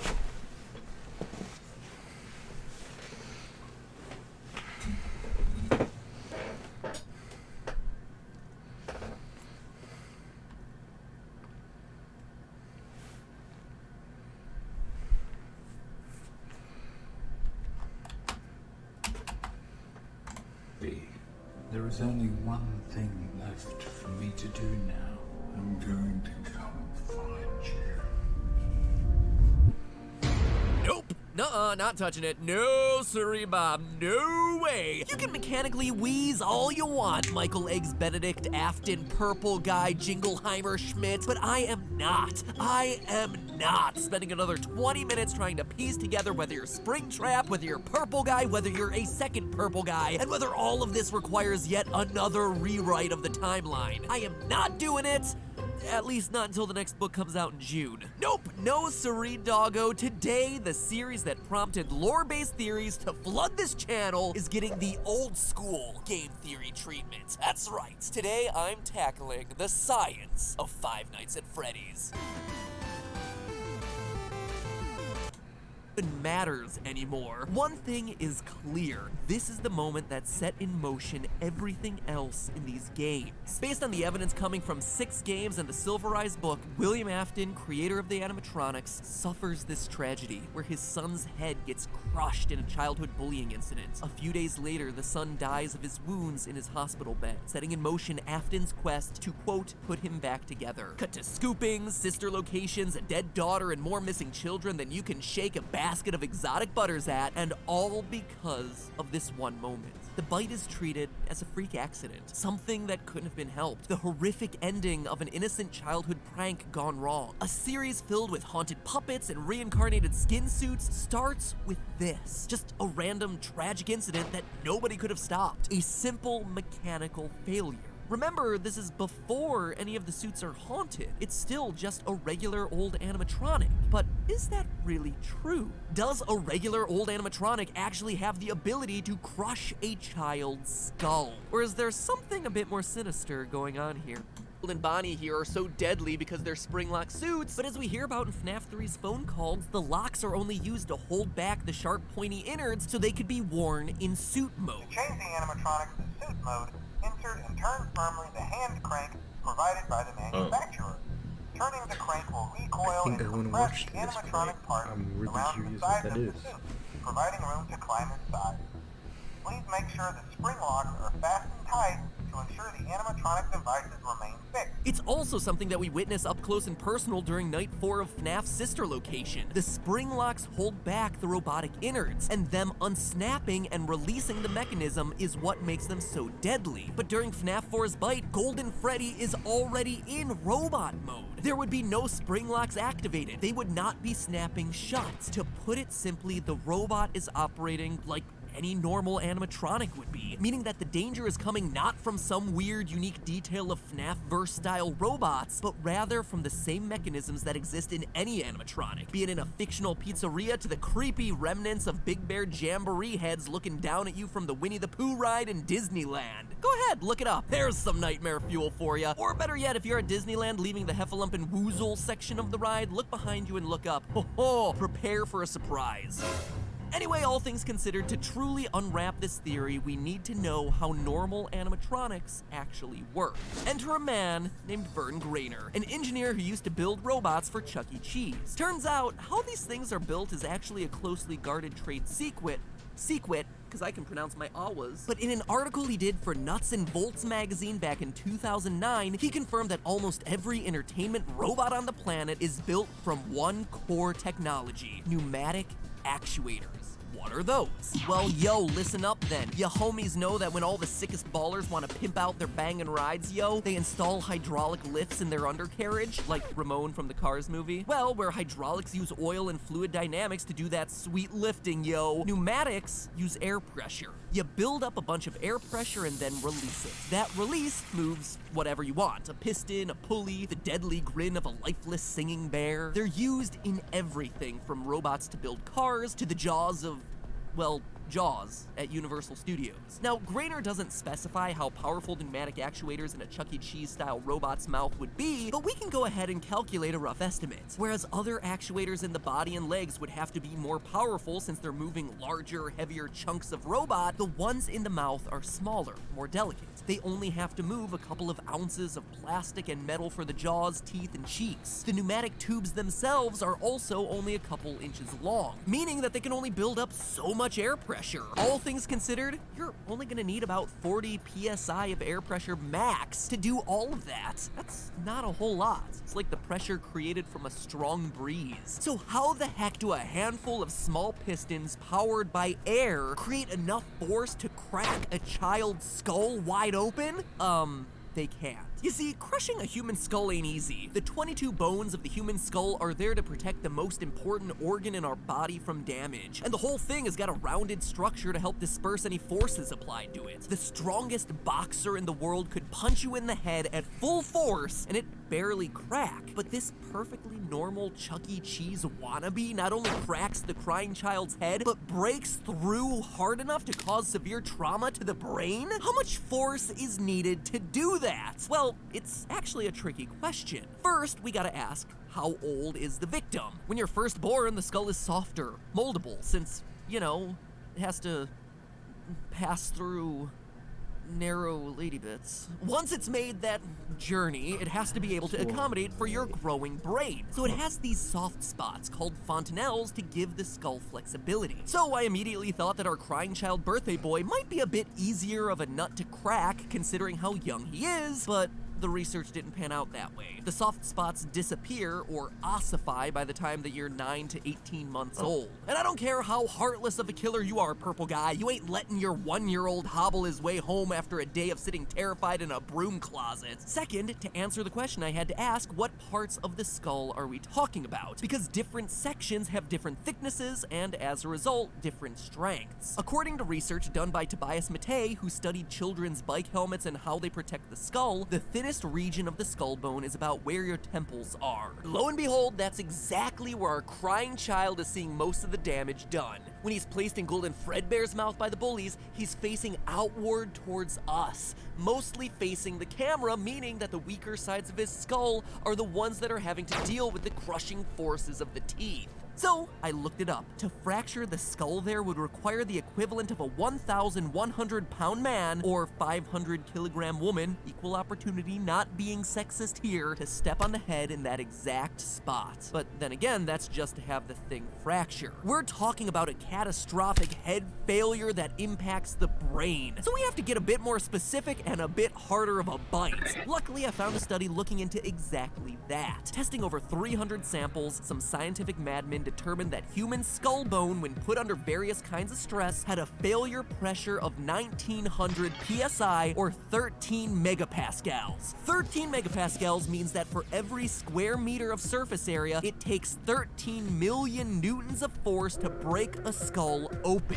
Now, obviously, that number is hard to imagine without me giving you a real-world example of what it feels like. The challenge, though, is to accurately represent that pressure, we need to know how that pressure is being delivered. If I'm delivering a lot of pressure onto a small point, it's gonna do a lot more damage than if I deliver that same amount of pressure across a wider surface area. Think of it like the difference of stepping onto a single nail versus laying on a bed of nails. One's a bloody good party trick, the other is just bloody. So think about it this way. 1 megapascal of pressure is about the pressure of an average human bite. We're talking 13 times that. That is a lot of pressure. And in our case, that pressure is being delivered by small animatronic teeth clamping down on either side of the crying child's head. So a whole lot more like that single nail example than the bed of nails. But to find out just how powerful and deadly these teeth are, we're gonna need one thing: pixel measurements. We need to know the surface area of Freddy's teeth so that we can figure out how much force minimum those teeth are delivering. Now, obviously, we're gonna have to approximate a bit since the game contains no real measurements to go off of, so instead I started with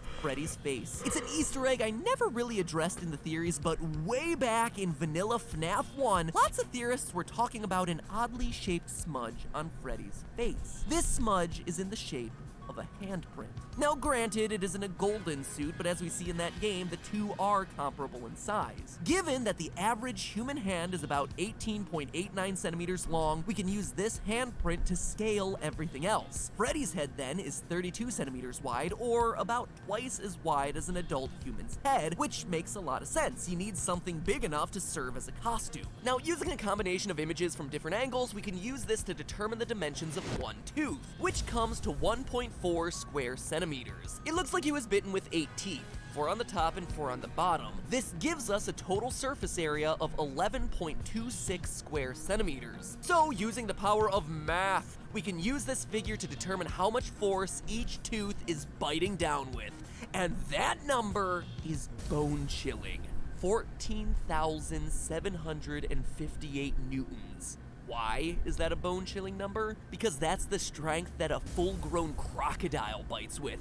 It's almost the strength of a great white shark bite. In order to deliver that amount of force, you would need 2 high-end industrial-strength pneumatic actuators. These things are as long as your arm, and they need their own dedicated compressors pumping out 100 pounds per square inch. I mean, your own teeth would crack if you bit down with that kind of force, and it is most certainly way overkill for moving the mouth of some cheap mascot at a sad sack themed restaurant. It's almost like someone built these things to intentionally be deadly. And there, ladies and gentlemen, is our smoking gun. When we last covered the lore of this series, myself, as well as other FNAF theorists like Treacicle and Dawko, concluded that William Afton was driven to his murderous rampage by tragic circumstances. His son was killed in the jaws of that machine, and so he dedicated his life to twisted experimentation on other children to bring his son back. Sure, it doesn't mean that William Afton kidnapping and killing tons of kids is okay, but it does make us sympathize with him a little. He was driven to madness by this immense sadness. But if all this science today is truly correct, it proves that he was a madman all along. that even in the earliest days of Fredbear's Family Diner, William was making suits designed to kill, with mechanisms way overpowered for what they were meant to do. Any normal animatronic would have left the crying child with a few scratches, maybe some psychological scars, but that's about it. He'd be alive. But Afton, being the psychopath that he is, had other intentions. Not only did he create a deadly system with the spring locks, but even the basic robotics of his mascots were built to kill, something that he would continue to do throughout his career, particularly with the Funtime series. We all thought it was a freak accident that killed Afton's son, but at the end of the day, this death was completely avoidable. It was all Afton's fault. He only has his own twisted experiments to blame, claiming first his son and eventually his daughter too. Man, I gotta say, that really bites. But hey, that's just a theory. A game theory. Thanks.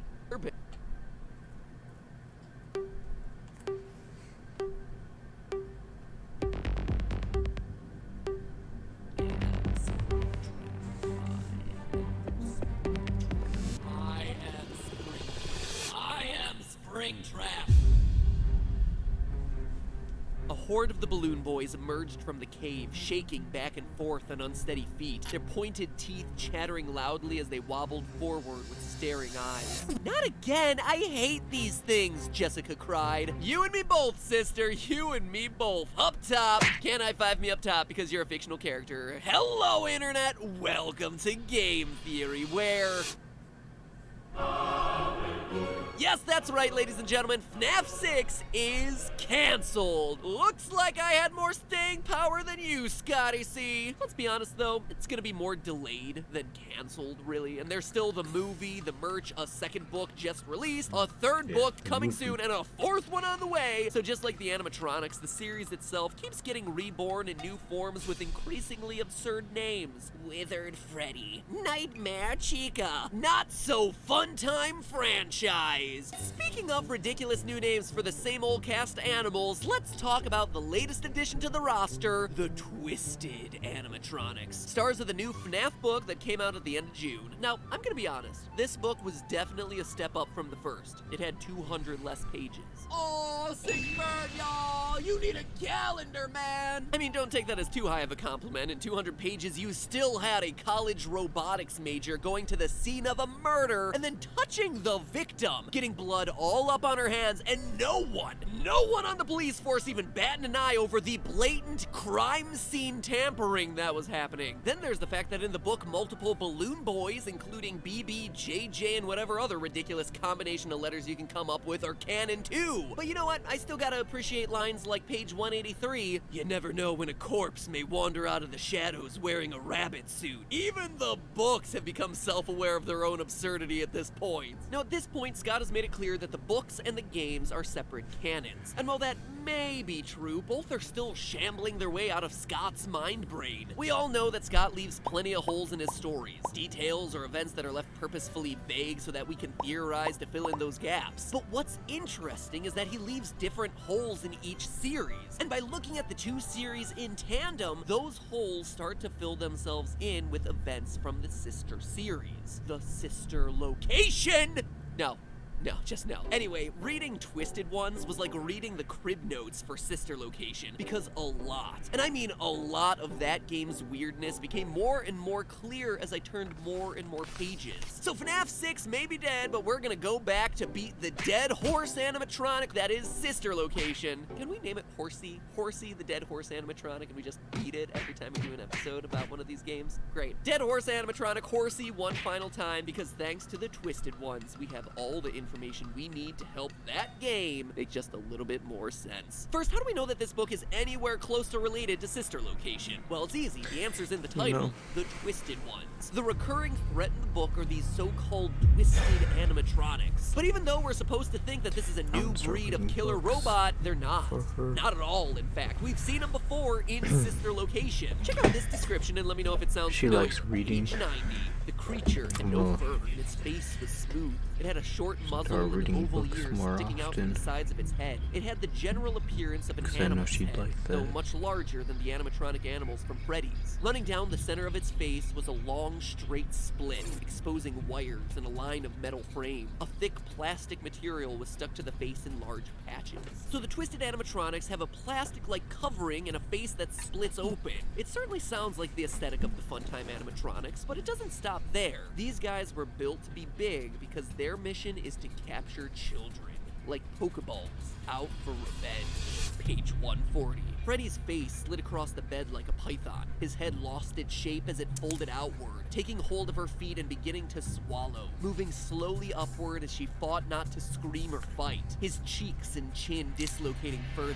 It no longer resembled a living thing. Before she could struggle further, her arms were pinned to her side, trapped inside the thing. Only her head remained free. She gasped for a last breath, then was violently scooped up, consumed by the creature. She done got scooped. Then, a few pages later, she was inside a cavity made for a human being, but the suit was moving with complete autonomy. In case you've forgotten, this is exactly what we see in Sister Location's hidden animatronic blueprints. Oversized robots with special containment features to lure in and trap small children. Even the description for how people get scooped into the animatronics is reminiscent of Sister Location's horrific ice cream minigame with Baby. Page 92. The animatronic's arms lifted and its chest opened like an iron gate. Its metal pieces slid out of place to reveal a dark, gaping pit where sharp spikes and spring locks were just barely visible. It was a trap, waiting to be triggered. She beat against its bent and damaged arm, but the other arm steadily forced her closer to the chest cavity. So why does any of this, and the Twisted Ones as a whole book, matter in the context of the FNAF games? Well, in the opening sequence of Sister Location, we hear that the Funtime animatronics were built by William Afton. With all due respect, those aren't the design choices we were curious about, Mr. Afton. A guy who, up to that point in the series, had only been named in the first book, Silver Eyes. By the end of the book, we learn that William is Purple Guy, the killer who kidnaps kids while wearing a golden Bonnie suit. But Silver Eyes also introduced us to other important characters for the FNAF series as a whole, including Henry, no last name given, William's partner and the more creative half of the company, the one who actually created the animatronics. So after reading Silver Eyes, we were left with William, the business guy who doesn't create robots but does kill children, and Henry, the creator who does create robots but doesn't kill children. Got all that? Good. Now, in my FNAF 5 Decoded video, I drew parallels between Henry and a mysterious figure that we saw during a secret cutscene of FNAF World, both of whom create animatronics and commit suicide. Long story short, in the game, he ends his own life because he created Baby, a robot that he's ashamed of. In the book, why Henry kills himself is still a big part of the mystery. Now, if you want more information about the parallels between these two characters, click the eye icon in the upper right-hand corner of the screen because I go more in depth there. But after that video, it seemed like a lock. We finally had some solid leads as to who these key players in the games were, and the clues were coming from Silver Eyes. But then that opening cinematic from Sister Location played the first time we all booted up the game. Afton acknowledged that he was the one who created the new robots, and everyone, including myself, was like, well, there went that theory. Afton was supposed to be the business guy, not the creator. So if he's the one who builds animatronics in the game, then Henry must not exist in this universe. Scott had pulled the wool over my eyes, or at least retconned huge parts of his story to keep me off the scent once again. Except not. The theory was right the first time. The Twisted Ones book confirms that both Henry and William Afton create animatronics, with the originals being built by Henry and the twisted Funtime style animatronics being Afton's. On page 92 of the Twisted Ones, we see the main character Charlie, daughter of Henry, talking about one of these new animatronics. Whoa, the hardware, the joints, it's older technology. Maybe he made them earlier? I don't know. I recognize some of this as my dad's work, but then a lot of it's foreign to me. Someone else may have had a hand in it. I'm not sure if my dad made it or not, but I have a feeling he's the one who buried it. Oh yeah, by the way, in the book, the twisted animatronics bury themselves during the day and come out at night to nab people. Animatronic zombies. Why not? It is probably one of the things that makes more sense in the book, honestly. Anyway, it's continually hinted at throughout the book that these animatronics weren't built by Henry. My father wouldn't have used this. He always put stops so that the joints couldn't do things humans can't do. Then again, on page 113, the bear was frightening. misshapen, an imitation of Freddy created by someone else. It was a strange variation, into which her father had never breathed life, but William Afton, Dave, did. And then finally, William Dave, maybe Purple Guy Springtrap Afton confirms it on page 186. Did you think my robots would be as poorly designed as your father's? So there you go. The original theory still stands. Henry and William can both be active players in the game universe because both build animatronics. And if you need even more evidence, then think about it this way. At the end of FNAF World, Henry admits that he created Baby, and then he kills himself, ashamed of his creation. At the beginning of Sister Location, we see that Afton is still alive, he's claiming creation rights, and he's obviously proud of his new robots. Then, at the end of the game, his son Michael Afton says that he's gonna come find his father. Father, it's me, Michael. I'm going to come find you. Thus, William is still alive, Henry is dead, but both must be a part of these games. And that's an important detail to solidify because the book also confirms something that FNAF theorists had been speculating about since the release of Sister Location. One of the weirdest details from that game was hidden in Funtime Freddy's room, where a map of FNAF 4's house was above and directly connected to the map of the Sister Location facility. It was also something that was hinted at throughout the Silver Eyes novel. Again, something that I covered in a previous theory linked via those iCards in the upper right-hand corner. But Twisted Ones not only confirms this underground bunker for Sister Location exists, it also confirms whose house it's built under. Henry's. In the novel, we see the Twisted animatronics capture the main character Charlie, again, Henry's daughter, and drop her off in some remixed version of the FNAF 2 pizzeria. I say remixed because, like a lot of this book, it's a weird hybridization of the things that happen in the games and other stuff. It's got the carousel and balloon boys from the FNAF 2 location, but then there's a cave and a waterfall for some reason. Because why not? FNAF 7, Under the Sea! Earlier in the book, Charlie and her boyfriend John, who admittedly has to be the most patient and loving boyfriend in the history of the universe, like Charlie shows him no sense of affection and he is there just like a sad puppy dog. It is tragic. Anyway, those two go to visit Charlie's childhood home, which has been destroyed by a storm. And what they find is that the storm has broken down a wall to reveal a new room, a secret room, hidden in their house that Charlie had never known about. Whoa, that's not even part of the house. I've never seen this room before. The walls were made of dark concrete, and the room was small and windowless. A box jammed into the house and sealed away beneath the rooms. Whatever's out there killing people came from there. When the storm broke the wall, a section of the house was sealed until the storm broke through. But what's really important here is what's revealed when Charlie and the gang escape from that underground pizzeria I mentioned. On page 194, "We're out! We're okay! Don't you see where we are?" she whispered. Slowly she walked the length of the room, gesturing to the 4 enormous pits in the floor, one of which contained a headless, half-buried robot. "John, this is my dad's house. It's the room we found." They escaped upward out of the underground pizzeria and wound up in Henry's house. So slowly the pieces start to fit together. Henry in the book buries and tries to seal off the Twisted animatronics and then commits suicide out of guilt for helping William to build these things in the first place, just like we see him do in FNAF World. And just like we see the underground bunker underneath a normal everyday home in Sister Location. And I'm just getting started, because while all this other information is certainly interesting, Twisted Ones exposed a detail from Sister Location so tiny and so minute that we all overlooked it in our excitement over decoding underground storage facilities and tracking animatronic eye color. And yet, much like that infamous Chica Beak clue from FNAF 2 and 4, this small detail is so monumentally earth-shattering to the franchise as we know it that I can't not talk about it here. On Sister Location's Night 3, Michael Afton's big task is to remove a power module from Funtime Freddy. After following the narrator's instructions on which buttons to press and what order to press them in, Freddy's chest pops open and the power module reveals itself. And it's this little blinking black dot, oddly unconnected to literally anything else in the animatronic, and in a pretty unusual place, just kinda stuck on, slightly off to the side. I remember thinking at the time that this was an odd design choice for something that was supposedly powering the whole animatronic, but how would I know? No one, and I mean no one, called this thing out, considering Night 3 in general was just kinda forgettable, overshadowed by the misery that was the Spring Lock challenge on Night 4, and the fascinating map Easter eggs hidden on Night 2. But of course, this is FNAF, and no detail is too small in this series, and Twisted Ones blew the lid off this disc's true purpose, its little mystery being so important that it's the reason they're called the Twisted Ones in the first place. Stick with me Raise now, my because I'm not eyebrows making like any that of this up. to That stay little awake. device from And I'll Sister try to Location stimulate is myself in actually whatever a way I mind can, control disc. so I don't fall Pause for all the asleep. stunned I actually gasps completely and forgot requisite where I eye rolls. was I don't blame for a either of minute. those reactions. Let me I don't know explain. what's Throughout the happening. book, anytime the twisted animatronics show up, people start to feel I just, weird like, side effects. faded Page out. 91 and 92. As her hand so touched the sleepy. creature, a wave of nausea hit her, but it lasted only a split second. Something else about it had transformed at the same time. Its artificial skin took on a luminescence, and its movements were fluid and sure. Its casing suddenly appeared to have skin and fur, though they were blurry, flickering like a trick of the light. Now, after destroying one of these twisted animatronics, Charlie and boy toy John discover a weird object embedded in the machine. Quote, it was a flat disc, about the size of a $50 coin. She held it up to her ear.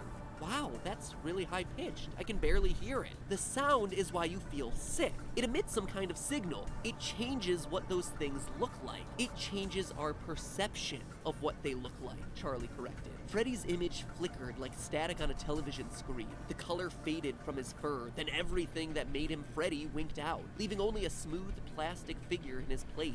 It looked like the rest of the animals in the room, a blank mannequin stripped of its characteristics. These aren't made out of fur and fabric. They're made by us, by twisting our minds. You shot the chip, you killed the illusion. Twisting our minds, you say. Roll credits!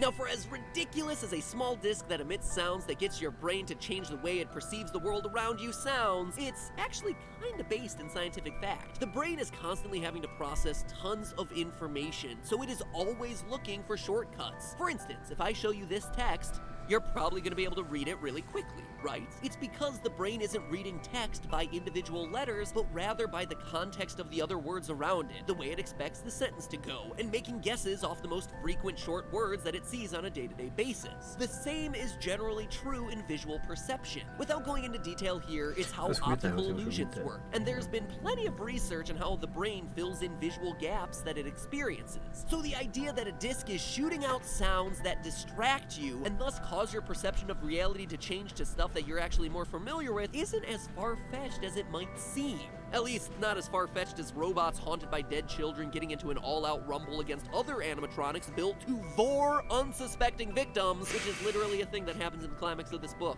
Not to spoil it or anything. And of course, it probably goes without saying, but these little mind-control discs were created by none other than dear old dad, William Afton, age 99.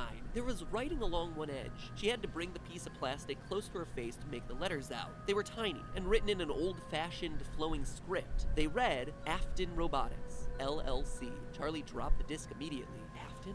William Afton. That's my father's old partner. That's Dave's real name, John finished.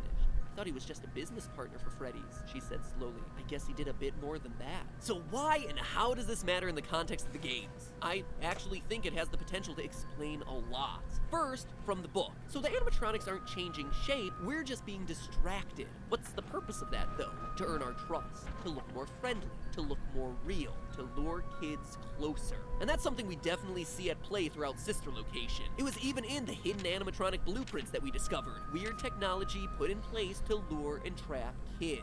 Now, this is speculation, but remember Sister Location's secret control room that allowed us to observe the crying child's bedroom, as well as other key locations from FNAF 4? On the map, they were labeled as observation rooms. Could that be what William was observing? The effects of his mind-twisting discs on children. Could FNAF 4 not have been a dream, a nightmare, a hospital hallucination, whatever, but rather the twisted dreams generated by these distraction discs? But even beyond that, I think these discs explain a topic that I have actively avoided throughout all my theories on this series. The phantom animatronics from FNAF 3. Remember way back to FNAF 3 when this was supposed to be the final boss battle? There was only one real animatronic out to get you, Springtrap. All the other main jump scares were hallucinations, in a building that had a high-pitched whining noise the whole time. And especially when it came to the puppet attacking you. Weird that these hallucinations are happening around a time when there's high-pitched noises around, like these discs emanate. And notice that the ventilation in the game would only tend to drop after you had been scared. not before. It's as though these hallucinations aren't coming from a lack of oxygen, like Phone Dude says, but rather from some other source. A disc. A disc specifically designed to manipulate your mind and bring forward all the horrific memories that you have buried in it. And regardless of whether you think Springtrap is Michael Afton or William Afton, which is honestly a theory for a whole nother day, one thing you can't deny is that these discs, Springtrap, and the Afton family are all connected, meaning that their use in a game where you're coming into direct contact with a giant golden bunny definitely makes a whole lot of sense. Could they also be the explanation for the other random Easter eggs we've seen throughout the series? The Lolbit mask, and the Mini Rena's random appearances in the control room of Sister Location, the Phantom Freddy and Phantom Bonnie from FNAF 2. I mean, the FNAF 2 location does make an appearance of sorts in the book, with the discs hidden in the lights of the building, maybe even the hallucinations of It's Me way back in FNAF 1. The ramification of discs like this changes everything, and we physically see them present in Sister Location. So even if Scott is tired of the franchise, that doesn't mean it has to end without the answers that we've all been waiting for. You know what? I'm here for you to try and put together this mess of a puzzle as a community of theorists. There's still plenty more to speculate about as the Twisted Ones opens the door to even more interesting and even more absurd ways of maiming and murdering children with Chuck E. Cheese-style robotics. And I haven't even gotten to how I think the main character of the book series is probably a robot. But again, those are all theories for other days. In the meantime, remember, that's just a theory. A game! We hit indie games. I mean, originally when I zero idea what the crap I was doing. Now, though, I find myself with Why, with enough belief, you can even cheat Gap itself. Cheat Gap itself. Cheat Gap itself. Gap itself. Cheat Gap itself. You know, it really is uncanny how these two games overlap. It's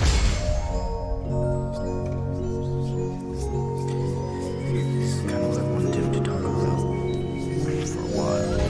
Hello, Internet! Welcome to the 200th episode of Game Theory. I mean, technically it's the 201st and a half episode because we had a mini theory way back on the channel a long time ago that's now privated because of reasons, and then technically the Bendy episode last week was the 200th episode, but I thought this felt more appropriate because it's solving FNAF with one final mega theory, so the 200th episode of Game Theory, proud members of the Pink Guy Truthers Club. Now, for those of you who don't know, one of the longest held debates in FNAF theorydom is whether this murderer watching children die is the same as this murderer watching children die. Because of their different colors, they became dubbed Purple Guy and Pink Guy, the two most threatening colors. Taste the rainbow, slaughter the rainbow. Anyway, since FNAF 2, I have been opposed to this theory, and I can now confirm it is dead. Like a child wanting a mediocre slice of overpriced pizza, dead. Ding dong, the witch is dead. One look at Scott's new strategy guide for the series, The Freddy Files, confirms it. Page 48, when describing the Foxy Go Go Go minigame from FNAF 2, quote, Purple Guy is visible in the lower left corner of the room. There it is, clear as crystal. Purple Guy in the corner. Now comes the super awkward question that I never thought I'd have to answer. Which Purple Guy? Because there's two now, and if you didn't know that, strap in, it is gonna be a long episode. FNAF as a franchise has always been defined by questions. What was the missing children's incident? Who is Purple Guy? What's the deal with Balloon Boy? Seriously, what is the deal with Balloon Boy? But by FNAF 4, the games had just become a mire of unanswered questions where it was becoming harder and harder to tell the difference between a withered Freddy, a phantom Freddy, and a Nightmare Freddy, let alone a Golden Freddy versus a Golden Fredbear. We had Fazbear Frights, Fazbear Pizzas, Fazbear Entertainment, Fredbear Diners, Fredbear and Friends, Missing Children, Crying Children, and bites from pretty much every decade. Then came Sister Location where, between the butter and bongos, theorists, myself included, struggled to try and fit together a story told by animatronics that lie, hand units that lie, animatronics that fuse with other animatronics, and animatronics that fuse together with humans, who then become purple and immortal. Needless to say, it was a lot. For me, what had become the scariest part of FNAF wasn't the jump scares, it was the lore. So you can understand why when the novels came out and offered what seemed to be simpler solutions, I hopped aboard. I started looking for more streamlined solutions within their pages, hunting for clues to the games in a place where they didn't exist, but kind of looked like they exist and probably should have existed but didn't exist, and the only thing I accomplished in the process was making things more complicated. So in all the time that FNAF 6 has been percolating in the back of Scott's mind brain, I've thrown out everything that I thought I knew about this series, and I've gone back to doing what I do best. Darn it. Basic counting. 1 Freddy button, 2 Freddy buttons, 1 Foxy Toad, 2 Foxy Toads. Only this time, I was aided by knowledge of where the series was headed, as well as Scott's latest release, The Freddy Files. It's a book that many others dismissed as merely an elongated strategy guide to the games, but to me, it was invaluable at filtering down years' worth of lore into the details that Scott himself deemed as the most important to focus on. And this entire process of starting at square one has helped me to see connections I never made before, enabling me to create the thing I was most scared of. A timeline. A series of events that explain key breadcrumbs that Scott has left for us along the way. And the more I looked, the more it all started to make sense. And that's the plan for this video, and spoiler alert, the next video, to create a final, definitive, lore-based theory on the insanity that is FNAF. Putting to rest the key lingering questions in the first 5 entries of this franchise and opening the door for Scott to usher in FNAF 6. Since, at this point, we all know he's just waiting for us to solve the previous games before he releases the new one, right? Come to think of it, maybe I shouldn't finish this theory. Now, while I could sit here and rattle off hexadecimal color codes and animatronic design features to painfully hammer out the timeline inch by inch, no one cares. Trust me, I know I wrote 2 other versions of this script where I did exactly that, and both of them sucked. I was boring and confusing myself. It gets way too convoluted way too quickly when you dive into the details. But when I took a step back, I realized that the best way to understand FNAF at this point in history is to know that it's not a story about a haunted pizzeria, it's the story of a family. Meet the Aftons, a perfectly normal family of 5. Father, daughter, son, older brother, and mother. And the secrets of the Fazbear timeline are actually buried in the fates of each one of these characters. We begin with William Afton, the original purple guy, the father, the one who starts this whole timeline with a story that's all too familiar to us by this point. He starts killing kids at bear-themed pizza restaurants. It starts back in the 70s. Should have given him a big purple afro there, Scott. FNAF 2 flashes us back to these origins, showing us Purple Guy's first victim at Fredbear's Family Diner, before flashing forward to show another 5 victims of the Purple Guy in the FNAF 2 location, and potentially yet another 5 victims in the FNAF 1 location. And he would have gotten away with it too if it weren't for those meddling kids. Literally, because his victims refused to stay dead. The soul of the first child enters the puppet, who then gives life to the other children by preserving their spirits in the bodies of the other Fazbear animatronics. Give gifts, give life. We've all known this for years, and Scott even confirmed it, but we had to start somewhere since this is where the story begins. But where the story heads to next might surprise you. Sister Location. More specifically, the mini-games from Sister Location, where we meet Afton's adorable green-eyed daughter, no name. Doesn't help that none of these characters have a name. You see, old Billy Afton isn't content with manually killing kids anymore. He's busy figuring out new ways to mass murder the youth of this nation, and he does what any good business owner ought to do, outsources it to the machines. He designs a series of fun-time animatronics with features specifically made for luring and capturing kids. We can see it on their blueprints: parental tracking, grouping, deter and misdirect, parental voice sync, and once again, he would have gotten away with it too if it weren't for those meddling kids. Or kid, in this case. His own daughter, in fact, who is so excited by the circus baby animatronic that she ignores her father's warnings to stay away from it and falls victim to the Claw.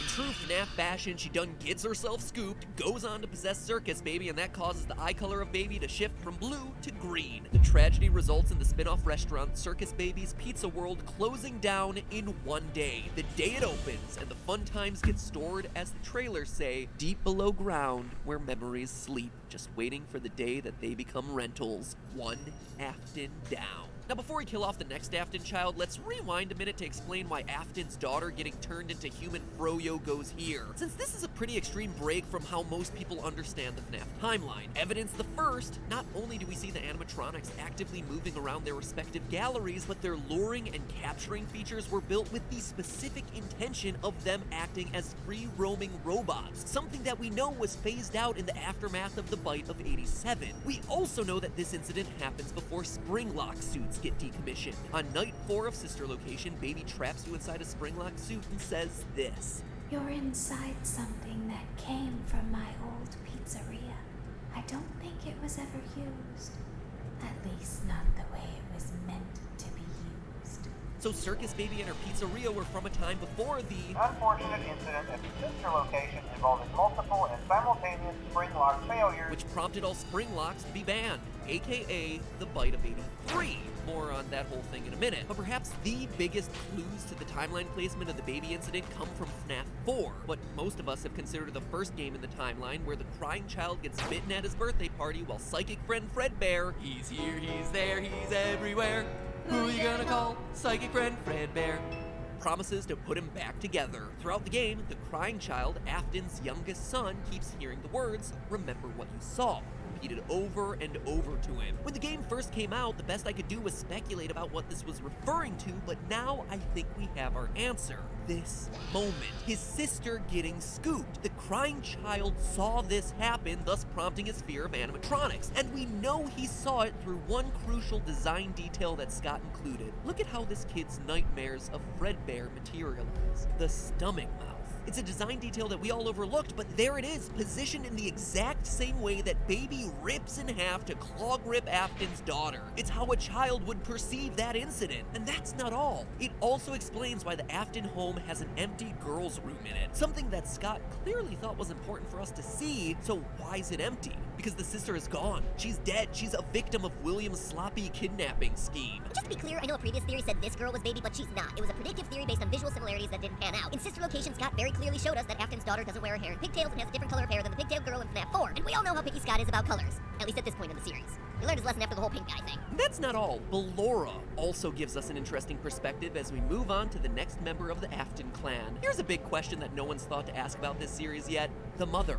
Mrs. Afton, where is she? I mean, don't get me wrong, adoption is a great thing, but something tells me that Slick Willie over here isn't the single father of three type. It was a question that I had never considered until the answer practically slapped me in the face while I was reading the Freddy files. On page 127, Scott draws a very clear contrast between Funtime Freddy's voice system and the one belonging to Baby and Ballora. Quote, Funtime Freddy's audio seems pre-recorded and relates to kids and birthday parties, unlike Ballora and Circus Baby's audio, which is more complex, end quote. It's an interesting detail for Scott to specifically call out that I honestly never considered. Ballora is much more aware of her surroundings, responding in real time to movement in her chamber and not seeming to rely on pre-recorded lines like the more rudimentary animatronics. It seems like more than just a coincidence.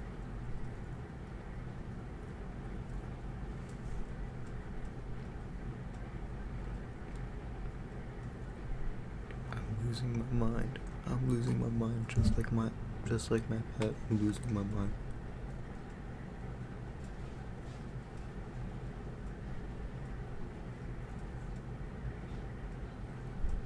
That the only other robot possessing this level of speech ability is the one that we know has Afton's daughter inside of her. Up until now, we've all been quick to write off Ballora as just this weird Rule 34 bizarre new addition to the animatronic roster. But is it possible that she has a bigger part in this story than we all realized? This is far from speculation. Another major clue hides in the song that she sings, one that Scott draws particular attention to in her character profile in Freddy Files. The lyrics go, "Why do you hide inside your walls when there is music in my halls?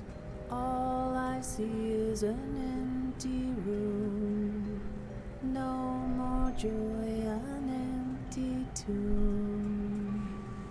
It's so good to sing all day, to dance, to spin, to fly away." This reference to an empty tomb devoid of joy, resembling a vacant tomb, is the same sort of language you would hear from a parent who had just lost a child, with the child's bedroom acting as a sort of tomb reminding them of their loss. Could it be that this song is referencing the daughter's empty room that we just talked about from FNAF 4? And if that's the case, does that make Ballora's true identity Mrs. Afton? Ballora is motherly in a way that all the other animatronics aren't, with the mini Renas as her children. And she's a much older and more mature looking robot than anything that we've seen throughout the series. If this were truly the case, based on her song, it sounds like after the daughter done got herself scooped, William retreated into his work and probably a fair bit of child murder, hiding in his private room to bury his grief. That's what Ballora's line, hiding inside your walls, is referencing. It would also explain why William has abandoned his other two sons by the year 1983, the time we see FNAF 4 roll around. He's too grief-stricken, leaving the older brother to be the one to have to take care of the crying child. Somewhere before 1983, his wife leaves him, or dies, or something. It's not really that important, and Afton preserves her memory inside the animatronic Ballora. And with that, another Afton gets buried in the basement. Which brings us to 1983 and leaves the men of the household as the last one standing. Crying child, older brother Michael, and the fate of William. One gets bit, one gets scooped, and one gets sprung? Ugh, I don't know, that sounds kind of bad. Regardless, the debate of whether Michael or William is the true purple guy who ends up in Springtrap is part of next week's video, along with how we know that this is 1983 and my definitive answer on who the crying child becomes. So make sure you ring the subscription bell down below to find whether it's had for a year now is the canonicity of the Halloween update. In the update, Scott included 3 new characters, Nightmare Mangle, Nightmare Balloon Boy, and Night Marionette. The appearances of Mangle and Marionette were both labeled as non-canon to the series, but things hit a wrinkle with Nightmare Balloon Boy because he got a pass. He was deemed canon, and that set off huge red flags for me because it tells us a crucial detail. That by the time of FNAF 4, Mangle doesn't exist yet and Crying Child hasn't seen the puppet, but Balloon Boy does exist and has been seen by little Jimmy Night Terrors over here. Logically, for Scott to officially say that Nightmare Balloon Boy is canon, he has to have predated the events we see in FNAF 4. Balloon Boy had to be around prior to 1983, which leads us to what we see and hear in Sister Location. Sister Location's location is full of humanoid robots. Sure, there's Ballora and Baby, but there's also these little dolls that share a similar shape and visual style to Balloon Boy, making it seem like an earlier pizzeria had a more human theme than the Fazbear restaurants. That restaurant, I believe, was Circus Baby's Pizza World. Now, one thing I know people are going to bring up. In Sister Location, Hand Unit says, due to the massive success and even more so the unfortunate closing of Freddy Fazbear's Pizza, it was clear that the stage was set, no pun intended, for another contender in children's entertainment. Hearing the location of Sister Location opened after Fazbear Pizza closed down would lead you to assume that the events of Sister Location are happening later in the timeline, and you wouldn't be wrong, they are. But Hand Unit is talking about Circus Baby's entertainment and rentals. Baby and Ballora were built for Circus Baby's Pizza World, which, as I showed, came out long before that. This coincides with what we learned about Circus Baby's Pizza World in the pre-game teaser Scott released on Scott Games. Quote, the grand opening of Circus Baby's Pizza World has apparently been canceled due to reported gas leaks in the building. There was only a handful of people that ever got to look inside, kids from here and there, end quotes. Obviously, this is all a cover-up for them actually closing the restaurant in the wake of Afton's daughter's death. That's beside the point. What's important here is that the animatronics were built at an earlier time, clearly during a period when Rosy Cheeks got a big thumbs up in the design department and were then stored underground after opening day when Afton's girl got scooped. Some were kept in rotation, rented out for parties, which explains how Balloon Boy shows up in FNAF 2, while all the others got forgotten underground, only to be uncovered when Michael was sent to put them all back together. Wait, are you all still here? Oh good, because I have yet to say it. Remember, it's all just a theory. A game theory. See you next week for the finale to my final FNAF theory. Well, at least final FNAF lore theory. I suppose I could do a science one if the mood struck. And if there is eventually news for a bit, just a good one. Well, hello again, theorists. We have a party planned today, and it's all for you. So, are you ready for round 2? Well, are ya? It's too late to turn back now. Get to the point. Get to the point. Ready for a surprise? Get to the point. 2, Get to the point.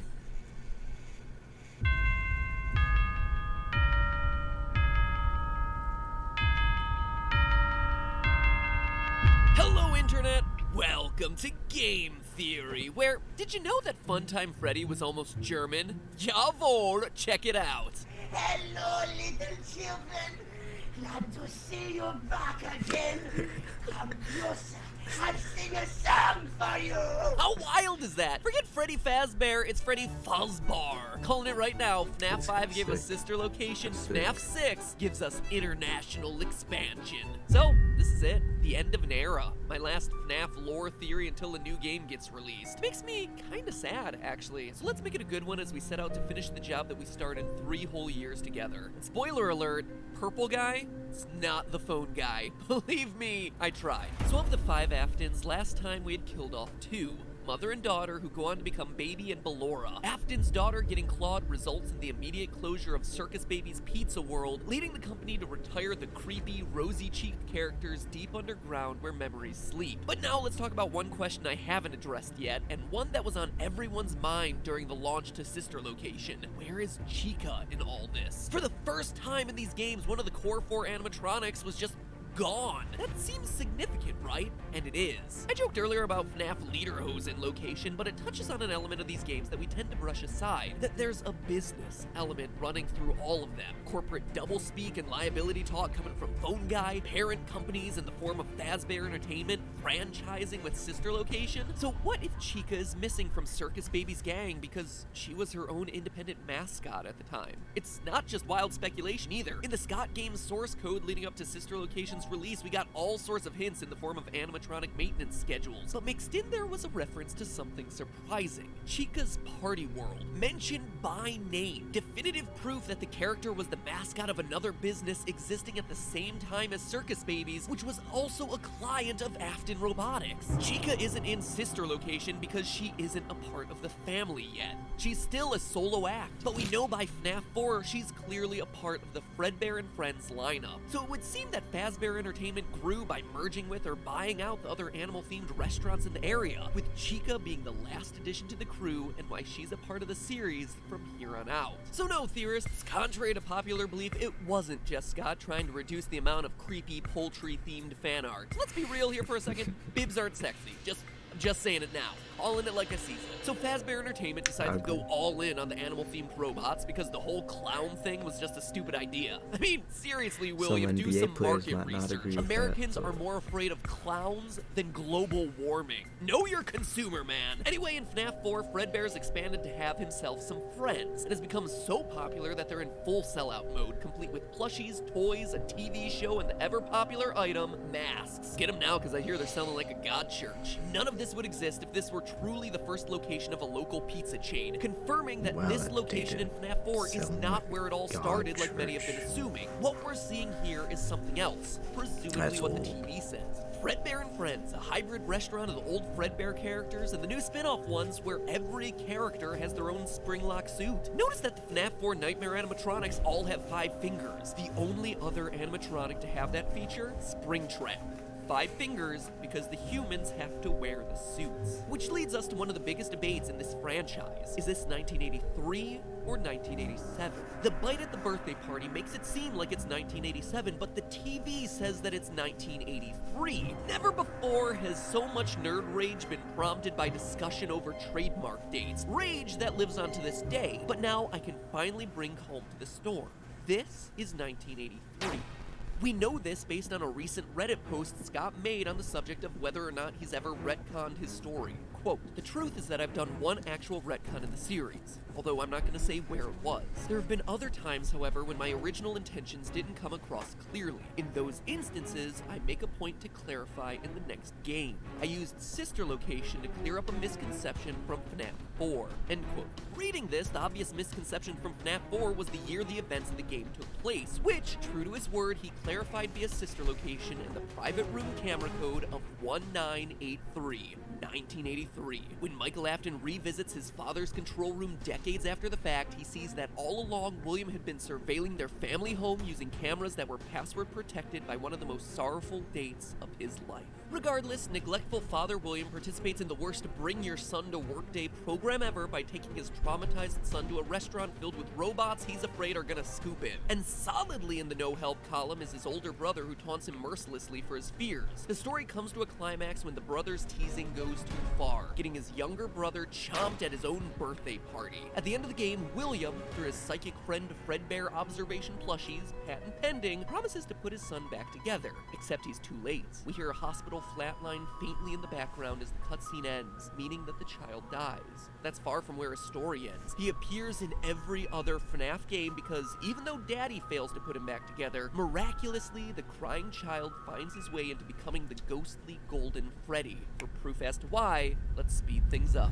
Remember what Scott said in his Reddit post? He tries to clarify things in the next game, and between FNAF 3 and FNAF 4, there's a point he made sure to clarify. The Happiest Day minigame. Notice the masks across the two games. Not just symbolic imagery, but a direct reference to the masks worn during the crying child's failed birthday birthday. Freddy, Foxy, Bonnie, Chica. The restaurant layout is also the same, just mirror flipped, with 3 party tables decorated with green, yellow, red, purple, and blue balloons. And it's a birthday party as evidenced by the cake. The puppet is recreating the birthday that was stolen from the crying child, and the mask that the crying child is seen wearing, Golden Freddy. But that's not all. The crying child gets taken by Death, aka Nightmare, an animatronic who just so happens to have an inverted Golden Freddy color palette. Yellow hat and tie with a black body as opposed to a yellow body with black accessories. Coincidence? I think not. It's also worth noting that Nightmare is one of only 2 canon animatronics to have a jump scare that's a static image with strange noises that crashes the game. The other, Golden Freddy.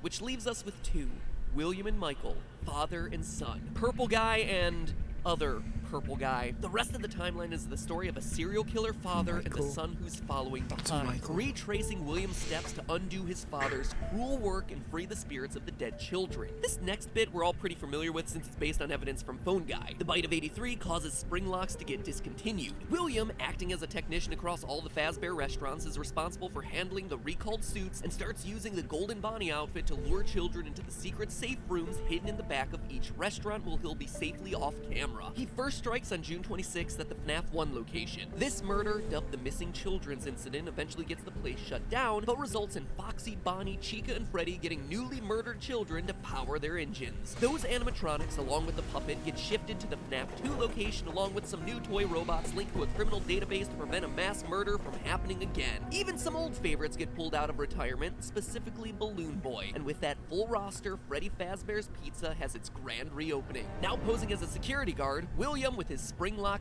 crank in hand, not phone, strikes again, causing the place to get investigated. William flees the scene, leaving the day shift security guard position open. Jeremy Fitzgerald moves up to fill the empty slot, but gets himself bit by the agitated animatronics in an event that comes to be known as the Bite of 87, an event that forces the company to cease any free-roaming activities of the animatronics from that day forward. The toy animatronics get scrapped for just sucking at spotting a child murderer, and the old robots get stored back at the original FNAF 1 location. At this point, though, William knows that these things are alive and angry at him, so he tries to dismantle them using the safe room as his cover. And it would have worked out too if it weren't for those meddling kids, or at least their meddling spirits, because he didn't calculate that the spirits could live on without the animatronic shells. He tries to defend himself against these ghosts by ducking into his trusty murder suit, but his haste, coupled with the moisture of the room, causes the spring locks to fail and Afton to get skewered inside of the big yellow bunny. The company, trying to save face and, let's be honest, their stock value, covers up William's crime spree by sealing off the safe room with the dying William Afton, now Springtrap, inside. I know, but Michael might be Springtrap. We're getting there. The management instructs all Fazbear employees to behave as though those safe rooms never existed, and another Afton falls victim to a horrible fate. Only this time, he absolutely, totally deserved it. But now let's look at the final Afton, Michael. His story begins with the main gameplay of Sister Location, where Mike Afton, who we learn looks a lot like his father, They didn't recognize me at first, but then they thought I was you. is sent by dear old dad to put his sister back together. A promise that William makes to apparently a lot of his kids. This request of Michael presumably happened some years earlier when Mike was still a child, or before Afton ran away to escape murder charges, as implied by him saying, I'm going to come find you. Mike succeeds in saving Baby, but gets himself scooped in the process, having his innards replaced with ennards. As we see throughout the canon Custom Night cutscenes, this causes his body to slowly decay, turning purple, until Ennard abandons ship to look for a fresher body that'll draw less suspicion. Michael miraculously survives his Ennard enema, and here's where all sorts of puzzle pieces start to fall together. First, we know his name is Michael, but that he also goes by Mike, as shown by his name tag on hand unit. This immediately connects us to FNAF 1's Mike Schmidt, the original security guard, a guy who eventually gets fired for tampering with the animatronics and his odor. It was the first game in the series, so we all thought it was a funny joke, but now we know better. Scott doesn't do jokes. Not only does the name Mike match, but a rotting flesh sack with no innards would definitely be pretty smelly. And if, true to Sister Location, Mike's mission is to free the spirits of children killed by his dad, he would absolutely be guilty of tampering with the animatronics. It even provides us for an explanation as to why the animatronics would be trying to kill him in the first place. We hear it in Sister Location. He looks just like his father, which, man, William, if your face looks like a rotting corpse, might be time to consider getting some plastic surgery. But if all that wasn't enough, we can even tie it in with Golden Freddy's behavior in the game. Anytime Golden Freddy appears in FNAF 1, he's accompanied with the flashing text of, "It's me." As we just saw, Golden Freddy contains the spirit of the crying child. Mike's brother. So the "it's me" is one brother speaking to another brother, making him aware that he's here, he's present, and in need of spiritual release. Now, knowing that Mike Afton and Mike Schmidt are one and the same, rewind to FNAF 2 and the character Fritz Smith, a security guard fired on his first day on the job for what? Odor and tampering with the animatronics. Coincidence? Absolutely not. Scott doesn't do coincidences. Michael Afton is literally going location to location, undoing the sins of his father's past and stinking up the places as he do. Like Michael says at the end of Custom Night, I'm going to come find you. And find him he does at Fazbear Fright. But before we get to the end of the timeline, let's address the elephant in the room. The fact that Purple Guy is established to be the killer, and Michael is clearly shown to be purple in the Custom Night. So wouldn't that make him the killer? No. As much as I hate to say it, there are actually 2 purple guys, but only 1 real purple guy. Admittedly, I left that purposely vague for dramatic effect, but let me explain. Or better yet, let FNAF World explain. In it, you recruit a familiar-looking purple sprite onto your team, and he says this: "Don't confuse me with the actual purple guy. I'm just a game sprite." And there's the difference. One of these characters is physically purple. That character is Michael, and the other is just a placeholder on the screen. A sprite representing a shadowy figure who, because the background of the minigames happens to be black, had to be colored differently. And that color was purple. But you don't even have to get that meta. It's made pretty darn clear in Sister Location's intro that William is the one who built the animatronics intended to capture kids, whereas Michael is established as the one who's trying to save them. Even the timeline supports this. The murders date back all the way to Fredbear Family Diner in the 70s with a guy who's old enough to drive. There's no chance that Michael, the son, would be the right age to be the original purple guy. And lastly, if you believe that Michael Afton is also Mike Schmidt and Fritz Smith as the evidence suggests, then the phone guy calls give you an alibi. Phone guy is talking to you about other security guards being investigated for murder, which implies that you yourself are not guilty. Mike's efforts to atone for his family's past proved to be successful. Game by game, we see him piecing together the family reunion. Sister Location saw him free both Ballora and Baby. Then in FNAF 3's Fazbear Fright, Afton's younger brother, now in the form of Golden Freddy, receives peace via the Happiest Day minigame. Even the spirits inside Freddy, Foxy, Bonnie, and Chica get exorcised by Mike, which is why the good ending of FNAF 3 shows 4 empty, unlit animatronic heads. That's also why, come the main gameplay of FNAF 3, the only animatronic that's still active in real life is Springtrap. Mike has been successful at appeasing every other one of the spirits, leaving him alone with dear old dad. I'm going to come find you.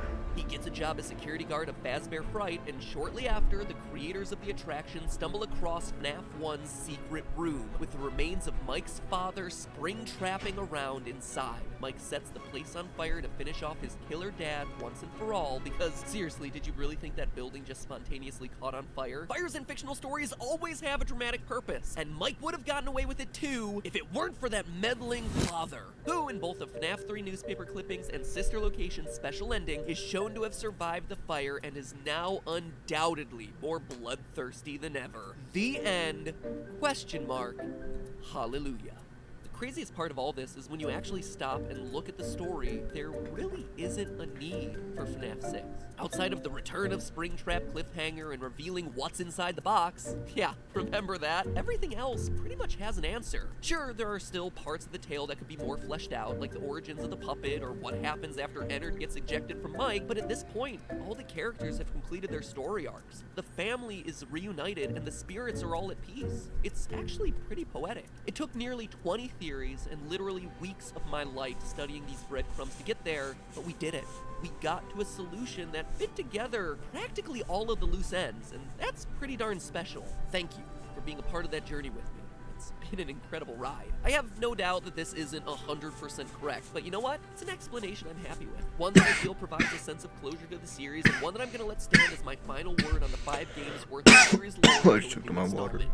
Crap, a new installment that just so happened to get teased immediately after last week's part 1. Scott, don't go getting predictable on me. Calling it now just so I can avoid the inevitable prediction theory. It's an installment that looks like it's going to be taking yet another step back in the timeline to tell the origin stories of the puppet. Notice how the sprites are the exact same as the FNAF 2 Give Cake minigames, where the first child gets murdered and the puppet pops out of the screen. Also notice that the rainbow design is a direct callback to the aesthetic of 70s technology, which is when Fredbear Family Diner and the first murder would take place. Lastly, the source code on Scott Games keeps saying, what is paragraph 4? Well, paragraph 4 could be relating to a lot of things, but the one thing that jumps out at me is that as soon as my episode went up, this teaser came out. Paragraph 4 of my episode last week happened to be about William Afton's first murders. But before I end all this, let me give the hardest of hardcore fans one more deep dive on the whole Will Trap versus Mike Trap debate. Let's speed it up.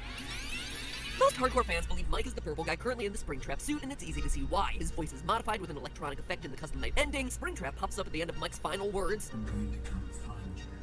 And the purple guy sprite who ends up in the suit is seen releasing kids from their animatronics. However, these are easily explained away. We've heard Springtrap talk before, or should I say gurgle before in FNAF 3. And Mike's voice is very different from Springtrap's. Springtrap popping up on I'm going to come find you could very easily just be a visual storytelling element where Mike is stating his mission to track his father down. We visually see that he did it, but oh no, cliffhanger, Dad ain't dead. And we already talked about how William could very well be dismantling the animatronics and try and stop their attack. So it seems like a pretty balanced debate, or at least it does until you look at the timeline. Based on order of events, William inside Springtrap is undeniable. Whoever is working as night guard in Fazbear Fright can't just be some random guy off the street. It's someone who has seen both the FNAF 1 and FNAF 2 animatronics, considering he's having hallucinations of Mangle, Balloon Boy, and the Puppet, as well as the first generation version of Chico. The only person who worked at both of those places outside of William Afton himself is Michael Afton. Also, we hear that Circus Baby's rentals appeared in the wake of Freddy's Pizza being closed, but the safe rooms were sealed with Springtrap inside while Freddy's Pizza was still open. That's why there's a whole series of phone guy takes telling employees about the safe rooms, how to use them, and then, oh wait, no, we're closing them down, pretend like they never existed. This is just to inform all employees that due to other restrictions, the previously mentioned safe rooms are being sealed at both locations, including this. More crews will be here hosted today, constructing a false wall over the old door base. Nothing is being taken out beforehand, so if you have anything inside, then it's your own fault. Management also requests that this room not be mentioned to family, friends, or insurance representatives. If Mike were truly Springtrap, that would mean he never would have had the opportunity to get spooked and turn purple since Circus Baby's rentals wouldn't have opened at that point, and he would have been trapped in the walls of the FNAF 1 location in the Springtrap suit. Lastly, if Mike were Springtrap, then who set fire to Fazbear Fright? I guarantee that fire was intentional. It was meant to finish off the last awful pieces of Freddy's legacy, and Mike's really the only one possessing that sort of motive. William is the established killer who would be cocky thinking that he got away from the spirits by hiding in his golden Bonnie suit, which seems very counter to how Mike behaves. Oh yeah, let's also not forget Scott confirmed our theories on the killer being in Springtrap years ago. If all of that doesn't convince you, hell, I look forward to watching your research. Alright, 12 pages later, I'm finally ready to close this thing out. But hey, that's just a theory. A game theory. Now don't get mad at me when the new game comes out in a few weeks and everyone tells me to do another theory about it. Hey, in a very secluded, but... And to you monsters trapped in the corridors, be still, and give up your spirits.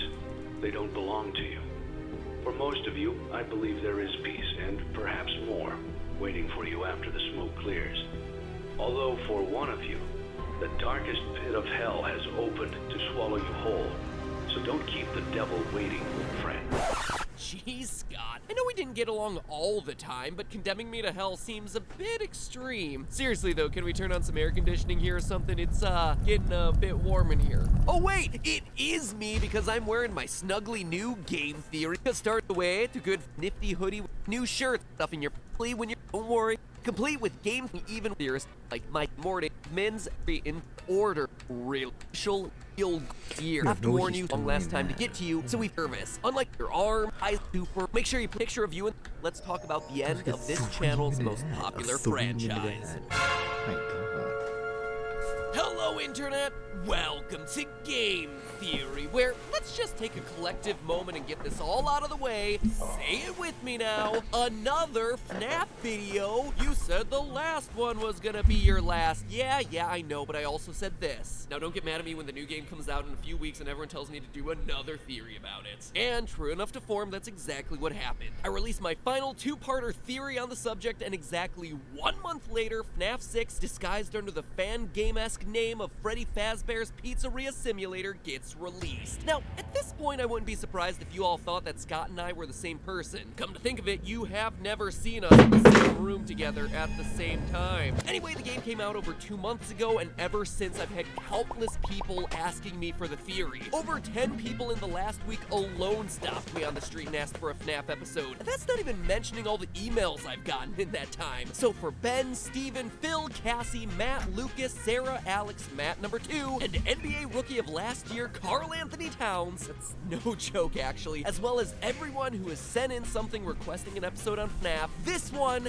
and potentially one squeezed between this one and the next theory, and maybe even a third one down the line at some point, those are all for you. Now, FNAF 6 was a very different game from any of the ones that came before. Not because it had a weird roller coaster tycoon-esque metagame connecting all the security camera maintenance you've come to know and tolerate from this series, but because it's much more doing this in the explicit than background usual. again, This 'cause I'm game about to has fall a asleep. lot of talking, accompanied by clear visual storytelling to reinforce what you're hearing, meaning that a lot of the major plot points of this game are fairly easy to understand, which has got to be like a first for the entirety of this franchise. FNAF 6 is filled with a sense of finality. It's clearly meant to tie up all the loose ends and serve as the last game of the series. Or, let me be clear, the last part of the series covering what I'm gonna call the Purple Guy Saga. It's like Dragon Ball Z up in here. A saga which begins with a series of murders that result in animatronics coming to life, continues with the Afton family meeting with a series of terrible fates, and ends with the spirits of everyone involved getting closure,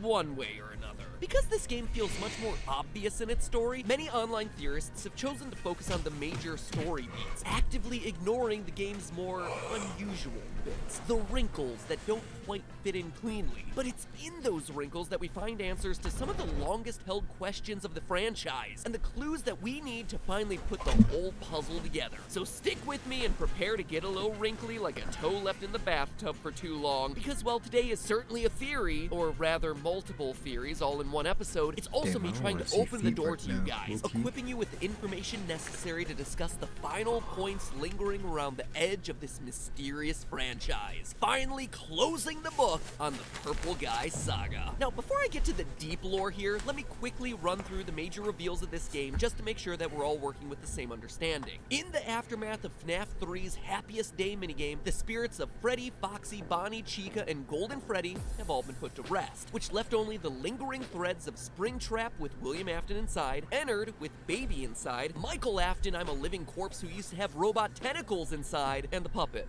with nothing inside. Prior to the release of this game, Scott's two websites, scottgames.com and fnafworld.com, were talking to each other in their source code, a conversation which showed Baby and Ennard getting into a fight, and Baby basically getting voted out of the tribe, which is why in this new game the two are once again separate entities. Ennard in this game assumes the form of Molten Freddy, which, adding in this game's other new edition of Rockstar Freddy, brings the total number of different Freddy forms across the entire series to 12. 12 different Freddys alone. And you'll wonder why this game is confusing to talk about. Baby, meanwhile, becomes Scrap Baby, complete with a lobster claw and roller skates because Scott was like, wee, it's my final game, I can make the designs whatever the hell I want to. Springtrap now has a cleft chin, and heck, why not? There's a weird black bear named Lefty, because why the heck not throw a 13th bear onto the pile? Throughout the game, you're not only tasked with handling the best characters ever, featuring such standouts as Number 1 Crate and Mr. Hugs, but every night you'll find one of your old friends out in that back alley, and it's your task per paragraph 4 of your employment contract to salvage that animatronic, bringing them into your establishment.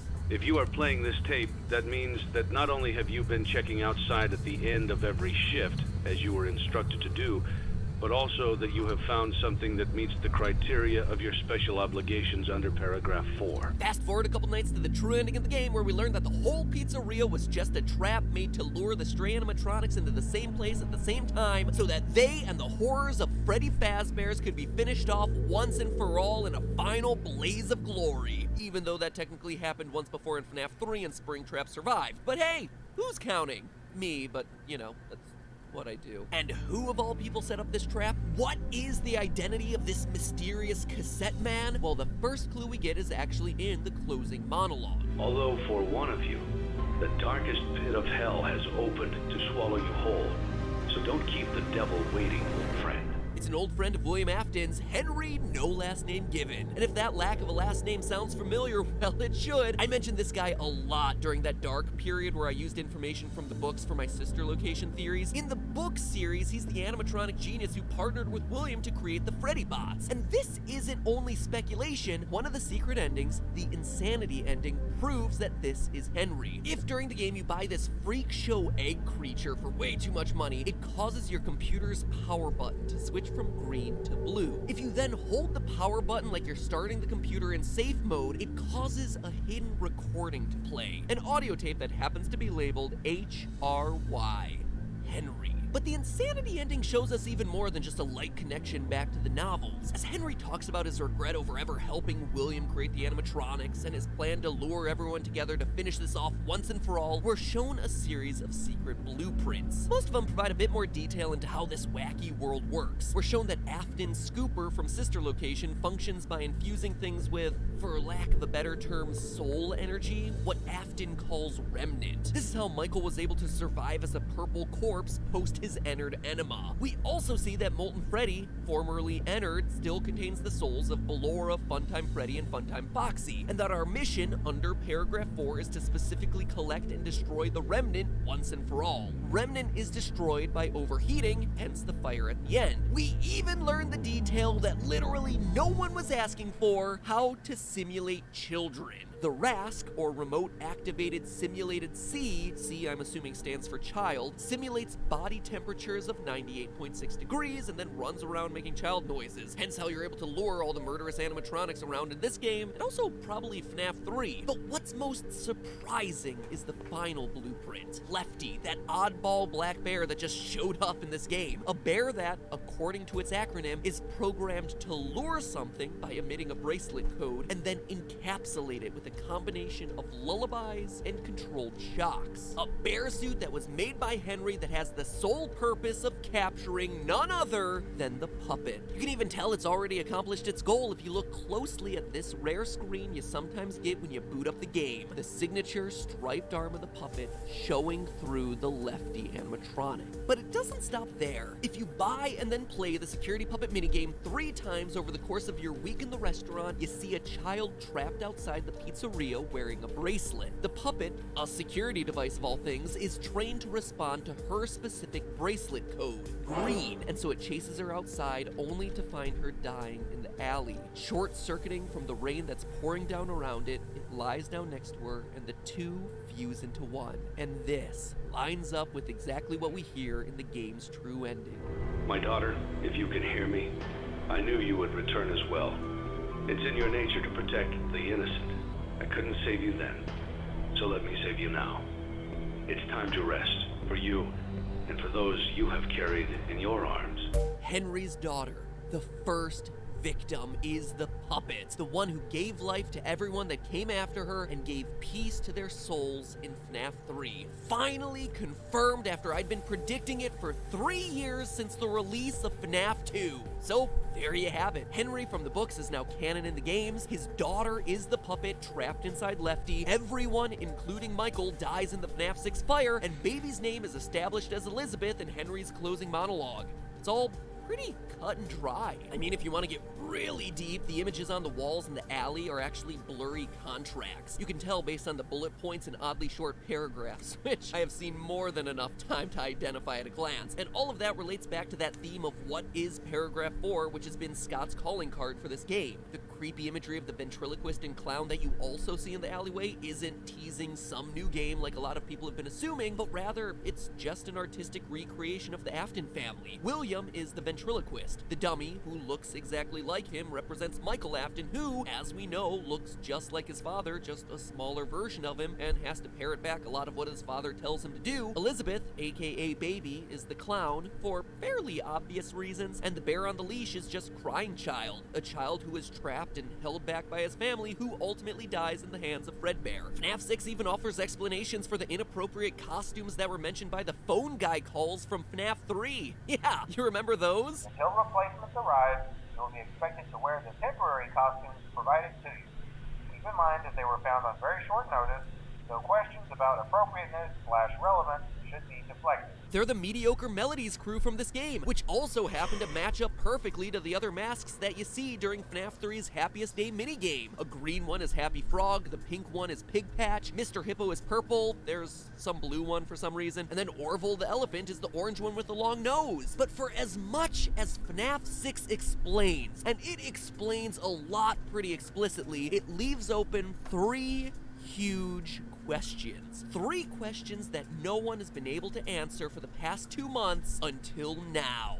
Or at least I'm pretty confident that I can answer 2 of those questions. For the third one, I'm gonna need your help. Now, you don't need too much to get that true ending. You just salvage all the animatronics and survive all the nights. It's basic FNAFing 101. But there's another layer to this game, an ending that goes one step beyond just the base storyline. The Lore Keeper ending, where things start to get complicated in a hurry. To unlock it, you have to play 3 specific minigames through to completion: Security Puppet, Fruity Maze, and Midnight Motorist. Security Puppet was easy to explain. The others, though, are where the questions start to pop up. In Fruity Maze, the game starts to become more and more unstable as you progress through the 3 levels. By the end of the 3rd stage, collectibles have transformed into slaughtered dogs and burial flowers. Your on-screen avatar is trailing bloody footprints, and the blonde-haired, blue-eyed girl reflected in the arcade screen is crying. And for good reason, since standing behind her is none other than the purple guy, dressed in his golden best. Now, this one's confused a lot of online theorists, but in my opinion requires some process of elimination to solve. FNAF 6 is all about tying up loose ends, right? And at this point, the puppet set the souls of FNAF's core 4 of Freddy, Foxy, Bonnie, and Chica, as well as Golden Freddy free in the Happiest Day minigame. Baby, the sister location crew, Springtrap, and the puppet are all taken care of by Henry in the true ending of FNAF 6, and the 3 toy animatronics from FNAF 2, which do seem to legitimately be tied to a security database, are scrapped at the end of their game. So who or what does that leave? Mangle. But I'm not saying that the girl is Mangle, I'm telling you it's her dog. Mangle is William Afton's first successful experiment with a remnant, Dog Remnant. Which, now that I say it out loud, sounds a lot more like Dog Duty than Miracle Soul formula, but let me explain. We obviously see that the girl's crying, but it's not because she's scared. We actually see that Will Trap is able to have a normal conversation with her, saying, "He's not dead, he's still alive, follow me." She's crying because her dog died, as represented on the screen. And that's the he that William's referencing here. Your dog is not dead, he is still alive. And we have proof that William isn't lying about this either. It's an odd detail that I've never talked about, which is pretty incredible that after so many of these darn videos, I'm still pulling out random factoids to piece into this puzzle. But in the Save Them minigame from way back in FNAF 2, you're in a building filled with 5 dead kids and Purple Guy. All the other animatronics are stationary except for one, Mangle. Alive and well, and unlike every other animatronic in the entire series, roaming around on all 4s. Even though Mangle technically walks around on 3 legs, but you get the point. A design decision so important that we see Scott keep it in Mangle's quest from FNAF 3 as well. Mangle is alive without the puppet giving him gifts or giving him life. So how is the Mangle animatronic moving in this moment? William, experimenting with animals and Remnant. And as we see in the Fruity Maze, William uses the fact that the dog is still alive to lure this girl to her death, allowing her to be reunited with her dog forever. For more proof, notice that the dead dog in the Fruity Maze minigame is actually missing an eye, a detail that we see a chair with Mangle. Additionally, you ever notice how Mangle is the only animatronic that actually doesn't possess any human-like noises? The core 4 all feature moaning, sighs, or laughs at various points throughout the series. Ballora, Baby, Springtrap, and the Fun Times all talk. Even the Nightmare animatronics breathe, which is a whole nother can of worms I'm not opening up today, but Mangle just has garbled radio noises, almost like its cognitive functioning is much less than all the other possessed creatures in the series. So that's Fruity Maze, but then comes the biggie. Perhaps the most vague and bizarre moments from FNAF 6 come from the hidden Easter eggs in the final Lore Keeper minigame, Midnight Motorist. It starts simple enough. A top-down racer game, but glitch through an opening in the bottom of the track, and suddenly you're on a rainy drive through a rural tree-filled landscape, visiting a bar named Junior's, and eventually making your way to a lonely house hidden deep in the woods. Out pops the driver, and he's orange? Thanks, Scott. We finally solved the identity of Purple Guy, and you just had to throw in one final monochromatic mystery man. Orange Guy? I like to call him Mustard Man. He charges into the house and rages at the fact that someone, presumably his son, has locked himself in his room. He goes around the back to find a way in, only to discover that the window is broken with a set of footprints and some bear tracks, leading to, quote, that place again. And that's it. The minigame abruptly ends there. No matter how many times you replay this game, it's always the same. It's weird, it's disturbing, and most of all, it's frustrating, since it seems to introduce all new characters in a game that's mostly about bringing every other character's story to a close. But are these truly new faces? No. Look first at the house. A lone house in a clearing surrounded by trees. Believe it or not, but we've actually seen this house before on the title screen to FNAF 4. A lone house in a clearing surrounded by trees. Not only that, but both houses have two stories. Even the roofs look roughly the same. But now think back to a quote that I mentioned last episode about how Scott writes these stories. Quote, there have been other times, however, when my original intentions didn't come across clearly. In those instances, I make a point to clarify in the next game. FNAF 6 is all about clarifying, explaining Remnant, explaining the scooper, the puppet, and what's our connective tissue in this minigame? Someone sitting in a living room watching TV. And what did we see at the end of every night of Sister Location? Michael Afton going home after his shift to watch TV. That slouchy figure there may look like a balding grandma, but it's good old Mike Casual Bongos Afton himself binging on his Immortal and the Restless. And I can further prove it via his text. Scott has always roughly adhered to the convention of dialogue colors being important, and this final game is no exception to this rule. Green bouncer dude talks in green, orange guy talks in orange, and Michael Afton on the couch talks in gray, exactly like he did when he was laughing at his crying brother back in FNAF 4. It's definitely a slightly different shade, but he's also the only one in the entirety of this series to speak in gray lettering. They also both wear gray shirts, only the truly fashionable match their t-shirt to their font color. Couple all of that with him watching TV, the FNAF 4 title screen house, which always has a TV in it, and the character being protective over some him, say a younger brother, and you have yourself the perfect portrait of the Afton family, which would make orange guy purple guy, otherwise known as William Afton. He's even got a signature purple car, the same one that we saw him use in the FNAF 2 Take Cake minigame before he killed off Henry's daughter. But why? Why would Scott choose to make William Afton some color other than purple for like the first time ever in the final game in the series? The answer is actually kind of mundane, because by this point in the series, there are two different purple guys, William and his son. It would have been confusing from a storytelling standpoint, though I do gotta say, Scott, it's not that much better, since now you're swapping in a whole new color for a character who's been represented by another color the whole time. It's a bit confusing. Anyway, what does all of this mean? Why, out of all things, did Scott choose to show us this random scene? What is he trying to explain about the story through the battle between an orange William Afton and a runaway child? All of that in just a few days. This video is really long already. Its contents in a future game. Make sure you take up for unlocking all of these glitched minigames. How Game Theory merch is there before. Game Theory boxes. It's like box episodes are the new FNAF episodes for the channel. Gotta milk them dry. Next episode should be on, I don't know, the orange box or something. But in all seriousness, the box tetralogy reaches its dramatic finale today, as I cover what is perhaps the most infamous digital box of the last decade, FNAF 4's Locked Chest. Now, last episode we started to explore the idea that FNAF 6 is all about tying up loose ends. That as the last game in the Purple Guy saga, Scott's goal was to give us the information necessary to close the book on this chapter in Freddy's story. But to me, as someone who has studied these games inside and out, if there was one question that needed to be answered in a final game, it wasn't how Michael Afton was able to become a living purple corpse through Remnant, or how Henry was able to create a device that could somehow simulate child body temperatures. I didn't even care so much about the timeline at this point. No, what I wanted answered was the biggest lingering mystery of FNAF.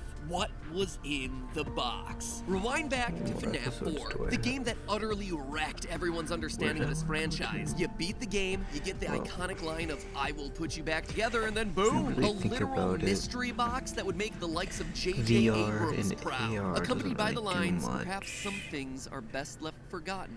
I think for when now. VR But you know what? starts up, I never it's forgot. The fans never forgot. And I don't think not Scott really forgot anything. either. So now, 2 years, 3 games, and 4 books later, I think I'm finally ready to break open the locks and reveal what was supposed to be in this thing versus what actually was in the thing. Because I have reason to believe that the contents of the box have changed 3 separate times. And that now, in the wake of FNAF 6, Scott has already I think we shown should go us till the what end. is inside the box. So 5 more Let me episodes. explain. FNAF 4 was released on July 23rd, 2015, and with it, the mysterious box ending. Exactly 1 month later, August 24th, Scott made a post on Steam referencing a Halloween update for the game, an update where he had considered opening the box. Quote, I wanted to post some information about the upcoming Halloween update. I started off a few months ago with several ideas in mind for what I wanted to release, ranging from DLC to a new game to opening the box, more on that later, but now I've been working steadily and have a pretty clear vision going forward, end quote. So, why wasn't the box included as a part of that update? Well, he explains it later in the post. Quote again. Now, I want to talk about what won't be included, the box. You know, when I released the first game over a year ago, I was amazed at how quickly everyone found every bit of lore and story. Then the same happened with Part 2. Then Part 3 came out, and once again the story was uncovered by the community. But then I released Part 4, and somehow no one, not a single person found the pieces. The story remains completely hidden. I guess most people assume that I filled the game with random Easter eggs this time. I didn't. What's in the box? It's the pieces put together. But the bigger question is, would the community accept it that way? The fact that the pieces have remained elusive this time strikes me as incredible and special. A fitting conclusion in some ways, and because of that, I've decided that maybe some things are best left forgotten forever. End quote. So clearly in the month after the release of the game, disappointed that the mysteries were staying hidden, Scott had already changed his mind about what he wanted to do with this box. And I just gotta say, Scott, my man, you didn't even give me a shot at this one. You change your mind about a game's fundamental mystery in a month? I mean, in that amount of time, all I could do was release a rushed out retrofitted prediction theory because I was stuck in con season when the game was released. Give a theorist some slack, man. So that begs the question of what he originally intended to be in the box. My theory, toys, a badge, a hospital wristband, and a picture of what eventually became known as the Afton family. The only time we would ever see them truly happy in this franchise. Remember, FNAF 4 was meant to be the final game in the series, and based on all the clues Scott left prior to the release of Sister Location, he absolutely intended for Freddy's to be a story told in the mind of a child. Maybe not so much in dreams, like Dream Theory would indicate, but perhaps in a coma, or on the kid's deathbed. I mean, sure, let me be clear, yes, there was absolutely a real-life string of murders informing this kid's visions, as evidenced by the puppet and the murder outside the restaurant. But I mean, look at what he just said in that Steam post. Most people assume that I filled FNAF 4 with random Easter eggs. I didn't. And now look at everything that lines up in this game. Toys that match the look and behavior of the toy animatronics. People getting shoved into suits by a guy hidden in shadows that would probably look like a murder to a young child. A boy carrying a balloon to inspire Balloon Boy. Bullies who wear masks that perfectly match the nightmares. Shadows that would literally inspire shadow animatronics. A mangled toy. The concept of a plush Bonnie that bites you. A child's phone and a child's fan to simulate the night guard desk. People walking around in animatronic suits like Springtrap. A grandfather clock like you would find in your home going off to signal the end of the night. The list goes on and on and on. And even though he'd moved on with the story, Scott still wanted us to figure it out, which is why on our October 5th, 2015 GT Live, Scott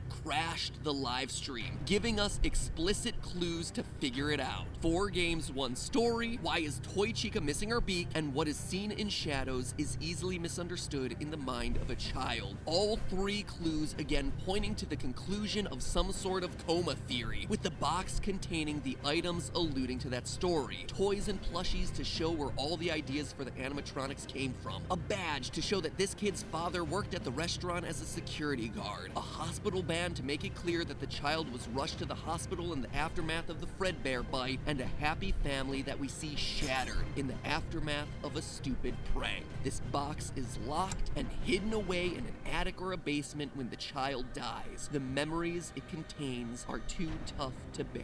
But the line of, would the community accept it that way, is the key phrase in all of this. Scott knew that the story, as he envisioned it, would be controversial for a fan base that was literally comparing shades of purple across the series. He had had a solution to the story that he wanted to tell, but was now trapped by his own success. People were too interested in his mystery box, which is why Sister Location and everything afterward emphasized more real-life events, scoopers and remnant and literal purple people walking around outside. But before he got to that point, there was one other course correction: FNAF World, the pimply-faced puberty of the franchise. A game that, also like puberty, everyone wants to forget, including Scott himself. And it was here that Scott tried to unveil the mystery of the box a second time. If you play through the game normally, you would never see any connections to the box. You would just play through this bizarre fever dream of an RPG, and then finally kill Scott Cawthon himself as the final boss of the game. Yeah, in case you skipped over FNAF World, Scott is one of the final bosses and complains about how obnoxious the fans of the series can get. It is strange, it is funny, certainly meta,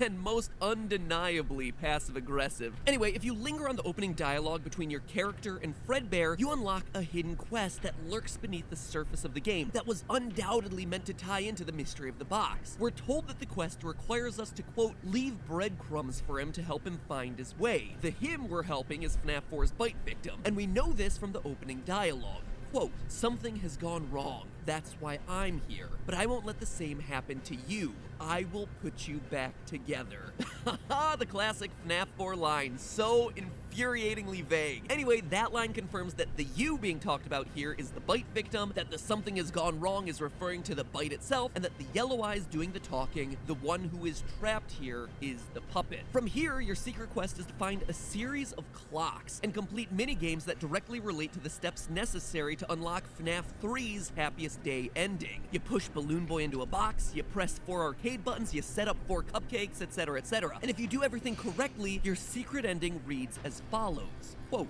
we're still your friends. Do you believe that? The pieces are in place for you. All you have to do is find them. And we know from FNAF 3 that the pieces are indeed found. On the cutscenes between nights, we find the clues that FNAF World left for us hidden in the hallway, telling us to do things like double-click Balloon Boy and collect the 4 cupcakes, which then enables us to complete the glitched minigames and release the spirits once and for all. But the important line of this FNAF World ending is, the pieces are in place for you. A line that very intentionally mirrors the language Scott used to describe the contents of the box in the first place. What's in the box? It's the pieces put together. And if you think that this is just a linguistic coincidence, it's not. Remember, Scott doesn't do coincidence, because here's the real shocker. While trolling through the game's texture files, Reddit user Poi2010-201, or at least his was the earliest post that I could find discussing this discovery, found that FNAF 4's box was actually hidden in FNAF World's code. But it wasn't just the box, it was a texture of the box, unlocked and opened.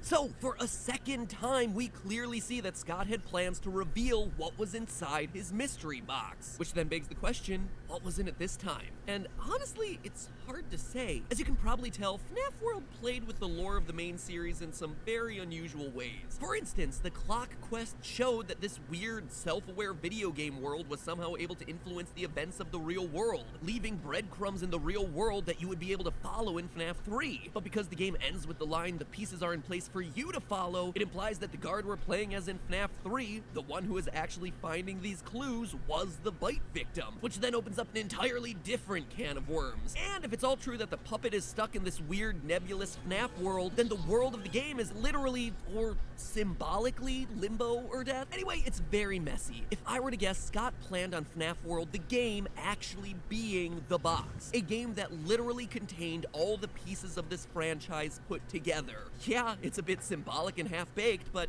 you know, so was FNAF World.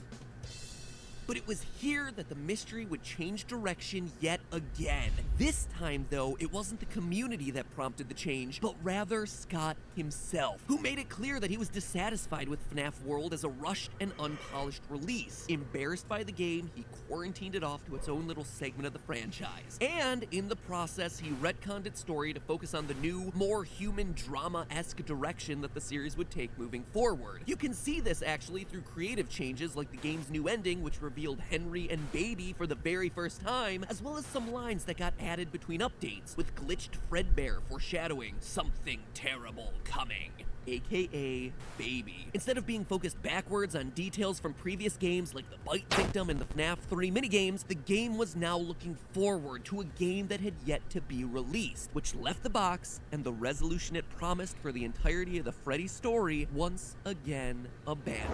And when both Sister Location and FNAF 6 rolled credits with no mention of boxes, that's exactly where it seemed like it would stay, forgotten forever. But I wasn't convinced. For as convoluted as the story often is, Scott cares too much about it, and cares too much about this community to leave a mystery this big unanswered. My first thought about connecting the box to the new game was Candy Cadet, the best character to ever come out of this franchise. Candy.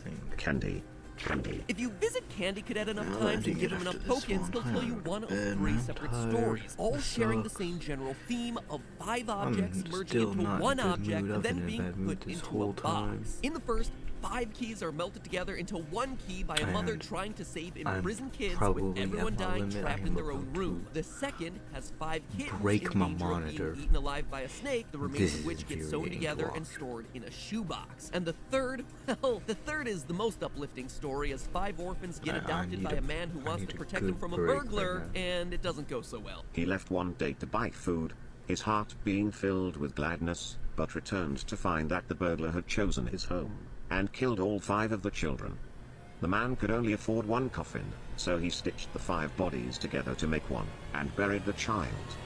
That night, there was a knock at the door.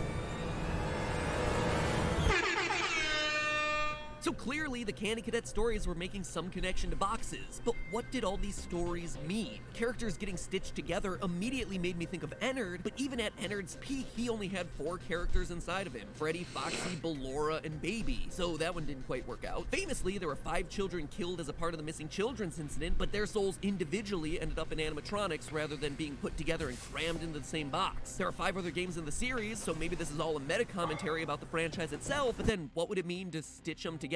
Just solve the story? Or the stories fixating on different moments of the Freddy timeline? Suffice it to say, Candy Cadet led me straight to a dead end. A dead and stitched together end, that is. I gotta say, I scoured the game. I knew the box was hidden here somewhere, and I suspected that Candy Cadet was involved in some way, but I was so overwhelmed with information at this point. Clues whirling past me, vague minigames and stories that had no concrete answers. Details of games upon games, cut, unused content. The box needed to be Alright, some so I solution think that brought my together all of these separate mic pieces. is And then doing finally, something right now. Let's just turn it all the way up.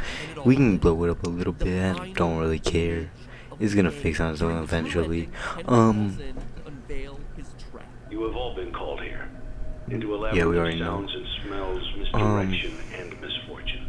A labyrinth with no exit, a maze with no prize. We then see the schematics Yeah, of I say we've been working with throughout the entire game. We see it for a long time as the I think this is center where I square, want to the leave actual pizzeria filled episode with 3 of the mukbang what we're left off. with is a familiar shape. That was popcorn, milkshake, and Takis.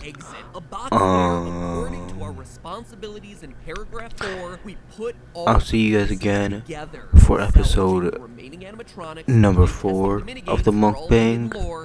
I don't really know what I'm gonna do for episode number 4. Like and subscribe. Like always. This is really retarded. This whole thing was so retarded. 5 children killed, sewn together, and buried in one coffin. 5 dead kittens. Yeah, I'm really pissed off right now. So, and in our case in FNAF 6, 5 animatronics trapped in one pizzeria simulator. And you fucking shut up. I actually want to shut up. Like, end the video. End the video. End the video. Freddy, who, according to his blueprint, has 3 animatronics in him, thus making Yeah, in the fucking video. I already know. Baby, Springtrap, Molten Freddy, Puppet, and our character, who we play as Michael. 5 characters, all essential to the Yo, FNAF you don't story gotta talk brought this into long, one bro. box It's to actually a die. yap Even session, Henry himself has a role bro. here in the Candy Cadet stories. He's the innocent of those stories, the one who started with good intentions, who ultimately fails to protect those under his care. He's the mom who lets the kids burn. He's the kid who leaves the snake's cage open. It's Henry's negligence that allows the snake mistake the burglar William Afton to claim so many lives. We hear him lament this in the insanity ending. It's only now that I understand the depth of the depravity of this creature, this monster that I unwillingly helped to create. This was Scott's subtle nod to the box. Well, he's taking his time. The way to work it in after all This is the twists first and turns video the where story he's has going taken to years. Was it what he originally not have like intended a for it? Absolutely 2-minute not. Is it the most fucking obvious talk explanation? at the end of it, you By know? a long shot. But when you consider really that his this first video. animatronic empire Wow. started as one big Wow. unexpected twist in Scott's life and was then fueled by a story full of not so obvious narrative moments, having the box end up being a symbol for the franchise's final climactic moment, it feels right. If I can borrow from Scott's original description, it feels special. A fitting conclusion. And I with gotta that, take the there's tech only support one headset theory off, left bro. to It go. hurts my The ears analysis so I much. promised for Midnight Motorist and the mystery of the Lorekeeper Graves. Two questions that close out these games for what feels like the final time, but begin to point towards what the future might hold for the Freddy's series. More on that soon. Not next episode, since if I do more than 2 of these things in a row, people get really mad at me, but definitely soon, since I want to put this thing to rest as much as you guys. I could use, at the very least, a complete refresh on this whole thing and start from scratch again. So ring the bell to ensure that we all close out the Freddy saga together. And in the meantime, remember, that's just a theory. A game theory. Thanks for watching.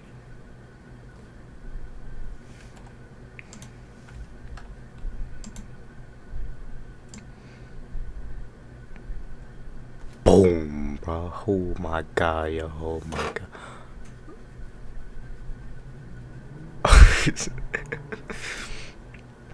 Okay, so, yeah, I'm really tired of this. I don't wanna, I just don't wanna do this anymore.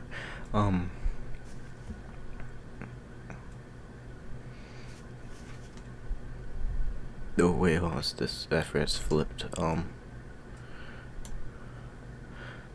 Mukbang, episode number 3, popcorn, milkshake, and Takis. If you want to see episode number 4, you gotta like and subscribe, and, I'm still gonna do it, but,